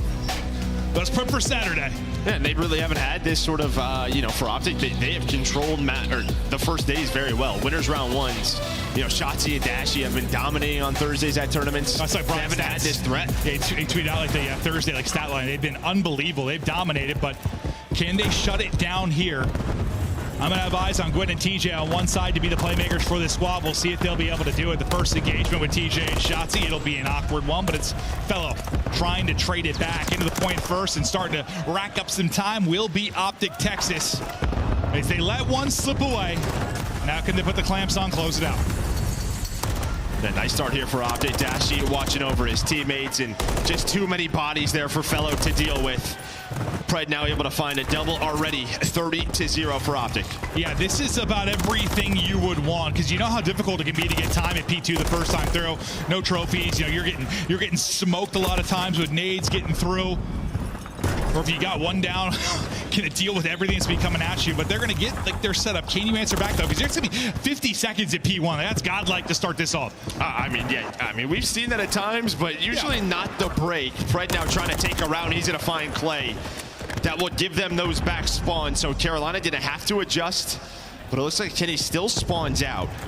Now maybe with that one, yeah, they should have the spawns. Now going to start their break push. Yeah, I mean, you got pushed all the way out to garage, so you got what you want if you're Royal Ravens for one side of it, but now can you deal with the pressure from the other end? So far, so good. TJ going massive. They smoke them. Fellow finds the third, and I mean, that's what you want. That's what keeps some of the utility away from the point. Push out garage side, deal with it, get the setup you want. It's 3 straight for Fellow, 3 straight for TJ. Nice little 6-1 start for Fellow. And Gwyn goes all the way through boxes, picking up middle of the map flank. He's going to go right back towards lobby because they want to rotate. They want spawns for new. So I think you do a pretty darn good job. Now, Optic, they will take those 15 seconds all day on that scrap time, but there was an opportunity for Carolina to keep them pinned back there, get all of that time and win rotation over to P3, but you keep a 30-point lead. Yeah, I mean, you win on both sides a little bit, I guess. Well, okay, if you can get this time early. If you're Royal Ravens, you give up that 15 to 20. Now can you secure a lot of time here at third? But as some of the openers come through for Dashi and Shotzi, that might not be the case. You're at least able to take down one if you are Clay. Shotzi will be through on the trade. You get a little breathing room here for a moment. A bit of a split spawn, I think, for a second for Optic Texas. You got one out on the other side of it's Dashy. Everybody else hitting through the back. Yeah, I don't know if Carolina's going to be able to read this. No, Fellow actually does. Sure Fellow does. turns, was ready for that spawn, ready for that route, and Fellow goes massive 8-3 to start for Fellow. As they recover on this rotation, I thought maybe with Shotzi getting them those close spawns, they were going to flood on through. I think oftentimes, I swear to God, when we've been talking about there's been a spawn or something, you're like, I don't know if they're going to read this. Like a split spawn, it's been like Fellow that's picked it up. I swear, I mean, he's on his game. We know they just know it's an option. Yeah. They're ready to deal with it. And now lead change as Carolina Royal Ravens will go back in front, but a tight one, obviously, here early on. You see the lock bottom left of the map getting ready to pop near Garage, and early on, you're looking to chain maybe 3 and 4 together if you're Carolina Royal Ravens. In this, if you think at least of the sub base, something they really struggled to do was put together 2 body of work in a hard point. Chance to maybe do it here, but here comes the onslaught now of Optic Texas. Yeah, what's the timing going to be like on the pinch? Shotzi's going to win it, so it's a 2-on-2, and you have no idea where Shotzi is. He's spawning your teammates out. There was a chance for Gwyn to win that 1-on-1, and now from up top, it's going to lead to an Optic break. There is a stun. Fellow was on 5 in a row, but you disrupt the setup from Carolina. Yeah, I think you're happy if you're Optic Texas that you break this up. What the hell? I think you're happy if you're Royal Ravens and you sort of at least keep them out of the point. Don't let it give me time. Keep it a bit scrappy, but it's still going to be Fellow leading the way at 13-5. The monster moment there for Gwen. You take a 40-point lead, and now we hop all the way up the bridge side. I mean, you had, what, 50 points from the first hill? Since then, 17, and Carolina have taken over on this rotation. Fellow already in a great spot for that trade as he is still double positive having a map. Can you chain together 3 now? If you're Royal Ravens, or this is when Optic maybe start to answer back. Shotzi, he's been spotted, thinks he's tucked away in the bush, but he repositions a little bit deeper, and then the help gets there from Clay. So, I mean, if you're Carolina, at least you haven't allowed them to get much time here early on. You get 10 to 12 seconds, but then you've had a fight here. You've had a contest here. This has been a really solid 2 to 3 minutes out of Carolina Royal Ravens, but still very much in this fight right now if you're Optic. 30 seconds left to go, and yeah, you'll take that break. You'll take that time. Great stretch here from Carolina. And now Gwyn is in a spot for this rotation over towards P1. They're still finding kills at Old. TJ trying to get aggressive, will stagger the push. What is the timing going to be like for Gwyn? I thought he was just going to lurk, stay on P1. He tries to get aggressive and get aggro.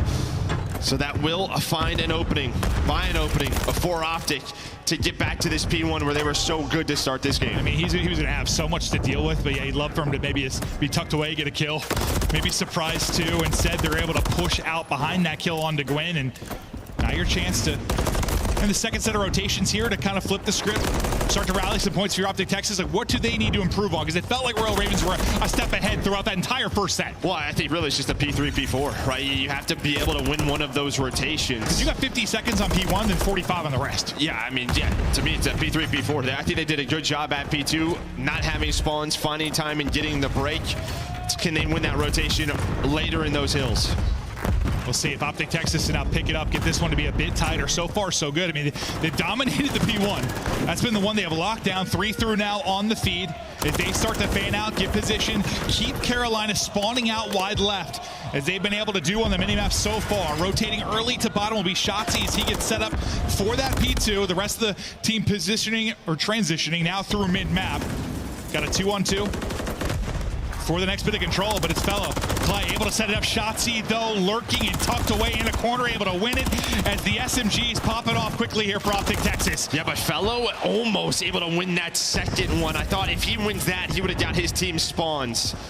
So you recover behind Shotzi's play. He's up to 21, and now Pred reading the routes that Carolina are taking. Almost gets caught reloading, but has the pistol. That's one of those moments, like you let your teammates take some fights, they lose them, sure, but you're just ready and waiting, chomping at the bit. The triple from Shotzi, so big, and now it's 5 in a row. Looking to maybe get a streak, but that's not going to happen as the utility hits. He will drop, stuns popping everywhere. Dashy trying to battle from the back, step as long as he can, but he will fall. We have a 12-point game right now as Optic have made the rally. And it's reminding you now a little bit of that game one, at least when you think about the score line, is we got to what, a 180-180 tie, but it's Gwyn who's also on 5 in a row. Will he be able to maybe earn that streak? That'll be the number 6 on the minimap, and he looks to have an opening. So he's going to be the one rotating off ult. He might be able to get the streak as he lurks in from behind. We'll hop to his POV for a moment, just see what kind of timing he's going to get. There's number 6. There, I thought number 7, but the movement there from Shotzzy to win the fight. Yeah, you do get spawned, so if you're Carolina, I think you get a little bit lucky to be spawning close here, but Optic able to read it, able to find this fight, and this is what they needed to be better here. So far, they have been. You were hoping Gwyn timed it well, but instead, it was the opposite. It was a bad timing for him on that long route, but he's just going to try to fight on right through with it, TJ, to get on the point, but Optic now in the lead. Yeah, it's one of those things when you're rotating off of ults, like, does it end up being perfect timing, or are you there just a little bit too late? I mean, at least he gets the streak. Maybe he'll be able to do something with that as we get later into this one, but it's been all Optic Texas in this second set. You're enjoying the 25-point advantage, and it is growing. You'll give up the final 15 or so. If you're Royal Ravens, you'll rotate, maybe try to stop the bleeding. The game's gotten away from you a little bit. Take a deep breath, try to answer back as Optic have started to roll.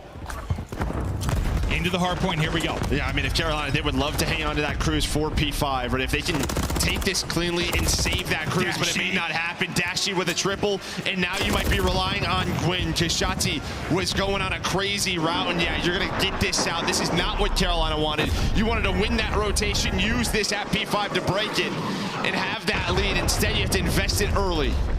You get him out of the point at least, but yeah, things unraveling late in the hard point, similar to the map 1. We'll see if Royal Ravens can come alive or if Optic will just close this out. They'll rally right back into the point. Felony tries to hit over the top and get them out. 20 seconds remaining on the point. He'd love to get this time just to get it close, but Shotzzy, another multi-kill for him, and you rally right back into it. You'll be at what? Around 220, up 60 as we get ready, and getting close to that point, but you really got to be perfect now if you're Carolina. No, you do. Yeah, they're going to have rotation over towards P5, but they need to slow down Shotzzy, 29 and 18. His timings have been on point throughout this second rotation. He does get taken down as Optic try to fight for top middle control, but Carolina with a nice start. This is what they needed, just like a moment to breathe. It felt like the game almost got like a little too fast for them there for a moment. Like they were no longer ahead on the rotations when they were playing from behind. Just seems that they kept being on the short end of it. Can they continue to hold? It was a scrappy P5 last time we were here. Up over the top goes Shotzzy. Another multi-kill for him. Up to 31. Everything hitting him. About 72 stuns and nades going to connect onto him, but you get right back into it. 20 points are needed to get broken there. Too easy if you're Carolina. Yeah, and then every couple of seconds is going to hurt Carolina. It's going to put the pressure on as Pred controlling this bridge. Throwing his nades, able to find another one. 1 HP is Shotzzy. Forces Clay out of position, but able to hit the Renetti shots. It will be a 3 dead. Up towards top middle on rotation. Dashy's going to be the first one at P1. Can they deal with him efficiently? The answer is a resounding no. Dashy able to get 2, and then the help comes in. Pred able to get there, and maybe a sequence where you can rally this to top mid and make a run. If you are Carolina, it's not going to be the case. They get to 180 again, and then they're not seeing another point. Optic Texas looking to lock him out here, close it out, and move on.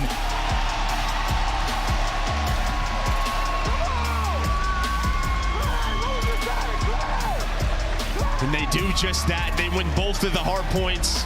It was close. Carolina played them up to a point, 75% of the map. Yeah. But then it's just a couple of situations that go Optic's way. Really, that P3 where Gwyn is holding at ult, tries to flank through the mid, and while that happens, his teammates die. They get broke, and then that P4 rotation where they have the early setup. Then you have to use the cruise. And before that, like Shotzi's triple sort of to get him going as he set them up for the P2. And it just feels like, you know, when they were a step ahead, like when it was playing at their pace, when they were in their spots, it looked really good for Royal Ravens. And like Shotzi was kind of struggling to get going. As soon as like the map opens up for him, my God, he is a tear on the map. He starts to absolutely pick them apart, leads the team in damage, puts up 32 there in the map 4. Had some huge multi-kills, nearly 90 seconds on the clock in the hard point as well, as he puts on one incredible performance. And on the other side of it for Royal Ravens, I mean, you're looking back at some of these hard points in the Search and Destroy and thinking, damn, we played them so tough we could have won these maps, 100%. I mean, you just see the second, P2, P3, P4, you get 8 points. You just plateau. Yeah, you plateau where you have the early setups and then Optic just breaks on through. But you see there just sort of a summary, a recap. You're able to win that control, but you drop both of those hard points. Yeah, I don't know what the most frustrating one is. Maybe if you're a Carolina fan, I think probably a search and destroy when you have 8 first bloods. I imagine that's going to be the case. But Big Ken, we're looking forward to see what he's going to be able to do the rest of the tournament. Had some monster moments there. We've got him on stage with Blaze. Take it away. I agree with you, Maven. He definitely has some monster moments in this series. Toronto, show some love for Optics, Texas. Coming out with another dub, Ken. Yep. How does it feel to get that win in this crowd against the Ravens? Definitely feels good because it's our first match. You don't know how your first match ever going to go. I feel like it went pretty good. We kind of tried to control, but the crowd is kind of crazy. I appreciate y'all. Yeah, they are crazy. You know, and so definitely could be a lot of nerves and unexpected things that happen in the first match. Yeah. And so the one thing I want to talk to you about was the S&D. You guys play 9 rounds, you win 6-3, 1 first blood. Yeah. Being down so many times in those engagements, how do you stay so cool, calm, and collected to even win in that 6-3 fashion? I think to win like moments where you're down, you got to have a lot of trust with your teammates, especially like if I'm calm in like the first few rounds, I was kind of making plays. I'm like, yeah, I'll make plays, and my teammates trust me to like do what I can. So I feel like that's the biggest thing is trust. I think the S&D went so long because we were trying to force my streak and not really stand alive. But overall, I think we played it really good. Like I said, it's all about trust. All about trust, okay? Now, I guess my next question is, Greenwald, do y'all trust him? They definitely do. What do you want to tell them so I can get you out of here so you can start preparing for your next match? I love you guys. I appreciate all the support. We're looking to win it. They're looking to win it. One more time, that's going to do it for us on the stage. Puckett, take us away. Thank you so much, Blaze, and congratulations to Kenny and Optic Texas. They complete a day of 3-1s. Alley Cat, what's your takeaway? My takeaway for the entirety of the day is that, you know, we didn't have any true upsets, but everybody took a map that you weren't expecting them to. Carolina Royal Ravens able to walk away with that controlled W, I think, is a pretty positive side for that camp. Let's break down this Optic squad that was able to take both hard points. The second one a little bit closer than the first nameless, but Texas gets it done. Yeah, I mean, I think both the hard points were winnable for the side of Carolina Royal Ravens. It's just Optic has been so clutch. There's like these pivotal points in the map. I'm thinking, you know, for this one, it's like that last rotation. They're down like 70 points. So what do? They end up getting the spawns for P2. They get a majority of the time there, and then they pin Carolina in the back of the spawn, learning from the first rotation, and then securing P3 to P4. We know how that snowball works. They're able to close it out. And then you think back to the map 1. You know, kind of a tough situation as well, but guess what? They get a perfect setup on P4 to make some plays. Pred up top, Snow just slaying them out. Yeah. They have their setups and positions that they like to play, and when they're able to finally get a 4 down, you cannot recover from it. And that's what makes this Optic Texas team so dangerous, especially in hardpoint. They're never out. And Kenny was an absolute demon today in this series specifically. I guess an interesting angle I kind of want to take here is in both of the hardpoints, Optic was kind of on the back foot. You talked about that sub base was 180, 180 at one point, and then they were just able to chain 3 straight in a row. Same thing on the Rio. They were on the back foot of it for a majority of the game. The second set of rotation, Shotzi and Pred are able to turn up and get those kills. That almost makes me worry and want to pinpoint to the fact that that might be where they struggle versus Atlanta FaZe. Because Atlanta FaZe, you give them an inch, they take a mile. So with Optic Texas, with these slow starts, should they get to that Atlanta FaZe matchup again, that might be what hurts them. It's a fair point. We've seen some incredible final holds and some epic comebacks in the last 2 weeks. This is Optic Scuff, a play of the game. Let's take a look at the holds to close this one out. When Carolina got tight, it was Kenny and crew powering through, and Shotzi dropping a lobby-leading number of kills and damage, right? Yeah, 5,300 damage, 32 kills in the game. Just beautiful plays at Optic, right? Like, they're able to flip those spawns, rotate over, and fix what they did bad on that first rotation, which was P3 into P4. You heard Joe talking about it. That's everything on this map. They did a great job on P1 as well. So it was spearheaded by Shotzi. Once he gets loose, he's up top. He can make plays anywhere. And that's the guy that you need going, because up until that point in the series, he wasn't having himself the best time. Keep in mind, Optic is now done until Saturday, where they will be continuing on to our winners bracket round 2. Everyone else you saw is going to be battling out in that elimination bracket, with Carolina now dropping down to play LAG. How do you feel about that matchup? I feel like that is not the last series we're going to see from Carolina Royal Ravens. Royal Ravens, Livanchi says, how do you feel about the Ravens overall? Clayster and Felony, clearly something was off at the end of the game, despite Felony having a fantastic game 4. Yeah, I mean, it's just about managing your lead, right? I feel like they had a huge opportunity on that side. sub base as well. And then even thinking about the search and destroy, so many gaps were left open from a team that was so precise in their search throughout this stage. I was not expecting that on the main stage. It's been a lot of fun. It's time to recap all of the games as tomorrow we head to the elimination bracket. Today it was all about that winners round 1, and it started with an upset. Technically, New York came in with the 5th seed, while LA Thieves in their 5-2 record had the 4 seed, but it was the Power 4 squad, the Subliners, back on top with a 3-1 victory. Yeah, unfortunately, even though New York was the lower seed as far as our statistics go and as far as the fans' choices go, New York Subliners was the stronger team heading into this. LA Thieves, a very strong showing. They were able to come out and win that first Rio, which is a shocking surprise because I expected them to take the search and destroy, if anything, in this series. But after that first map win, it was just all New York Subliners. They were getting all of the first bloods. They were able to convert them to a couple of round wins, which allowed them to take that map number 2.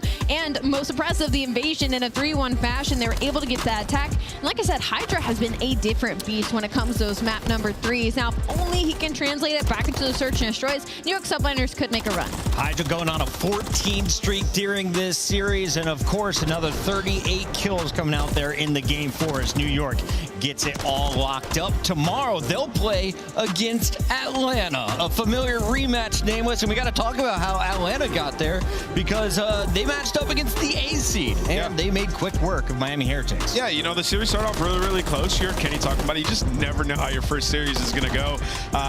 Atlanta FaZe outslayed them by 79 throughout this one, right? Like they were, Abe was running around on map 1 doing whatever he wanted. That being said, 40-point victory. They lose the Search and Shrine 6-star. It's now 2 reps on it. But the last 2 maps, High Rise Control and Rio Hardpoint, masterful out of Atlanta FaZe. Like that's the full-fledged dominant roster that we saw in the qualifier. And the painful thing on the side of Miami is I talked about it before this series, like allowing High Rise to be map 3 wasn't my favorite thing I've seen out of them thus far, just because it's such a slay-heavy map number 3, and that's going up against an Atlanta FaZe where they're all positive, one of the #1 controlled teams, and we saw it, right? The first round ended on kills, then it went time, and then the final round ended on kills once again. And then the Rio, same thing, like Ann said, they got just heavily outslayed. The fundamentals were there for Miami, just unfortunately they couldn't keep up with the numbers. So if you're looking at our schedule, Atlanta and New York will be facing off on Saturday. We will also see Toronto versus Optic Texas, and this should be another great series. Will we see a game 5? Because none of our top 4 went that way today, Allie. I honestly, maybe not, because Toronto's hardpoint looks disgusting right now. If Envoy keeps playing like he did in that series, that spells some serious trouble for the other top 4 teams. What you mean? We ain't gonna see. You don't think it's gonna go 5 and Optic Ultra? You think Ultra gonna beat them in 4? No, I think Ultra might beat them in 4. With the Optic I saw today, I think unfortunately, again, they just started way too slow in the Nameless, you called Surge though in this series, right? I did. Obviously, it was a little trolly, but I did think Surge had the opportunity. You saw, I mean, able to take the control, pretty dominant fashion. I thought they had a huge opportunity as well when we got to the 6-star, just blowing up their P3s. But that's gonna happen when you're going up against, you know, a team like Ultra who's 37-8 and hardpoint on the season. That being said, them versus Optic, that's going to be a banger. On behalf of everyone in the chat, Nameless, can you answer this one honestly? Who won, Kendrick or Drake? What? I mean, I don't know. Don't answer that. I don't know. I have to think about it. We'll keep thinking about it. The answer's coming by the end of the weekend. You guys got to stay locked in because we are coming your way each and every day with the headquarters crew. We'll be kicking off tomorrow's show at 1:15. Alley Cat, final thoughts here as this is the bracket going into day 2. I'm still a little pressed that you got mad at me for saying I think Toronto Ultra takes it in 4. Listen, man, Optic Texas has beat everybody below them, but that involves Seattle, Vegas, Miami, Boston, LAG, LA Thieves. You know what I'm saying? Like, I mean, sure. I think Optic just look unbelievable. I think they'll take it. There's a look at your schedule. Kicks off with the match. It's 1:30 p.m. as attached in the Vegas Legion look to send Miami Heretics packing. LA Thieves versus Boston. We got the Surge versus Minnesota and so much more. Once again, it all kicks off at 1:15 Eastern. We'll see you for the matches at 1:30.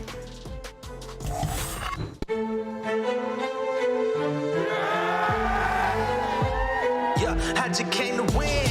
Never will I lose. Long as I'm breathing, I'm ass up in the groove. Y'all can sink or swim, but I'ma make a move. Doing what it takes, I'ma always pay my dues. I just came to win. I train off the shuttle and I'm staying locked in. I was always underrated, now I'm in the top 10, making big plays. I'm going for the big stage. Suited up, about to take it over. I'm going hard on the rampage. I'm back up on my grind. Y'all be on the grind, watching from the side.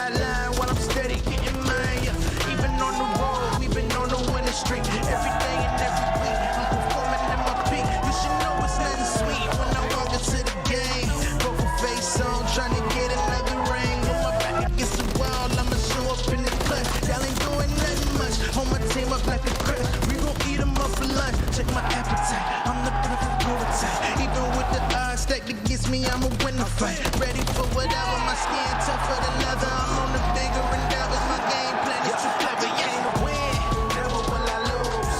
Long as I'm breathing, I'ma have something to prove. Y'all been sick of swim, but I'ma make a move. Doing what it takes, I'ma always pay my dues. I just came to win, never will I lose. Long as I'm breathing, I'ma have something to prove. Y'all been sick of swim, but I'ma make a move. Doing what it takes, I'ma always pay my dues. I just came to win.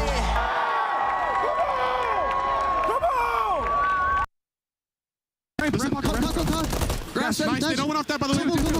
Double dead. Yeah, you're gonna be half for me. What's it? Nice. Okay, I'm half full. I'm half full. Look my grass. I'm half full. Watch out.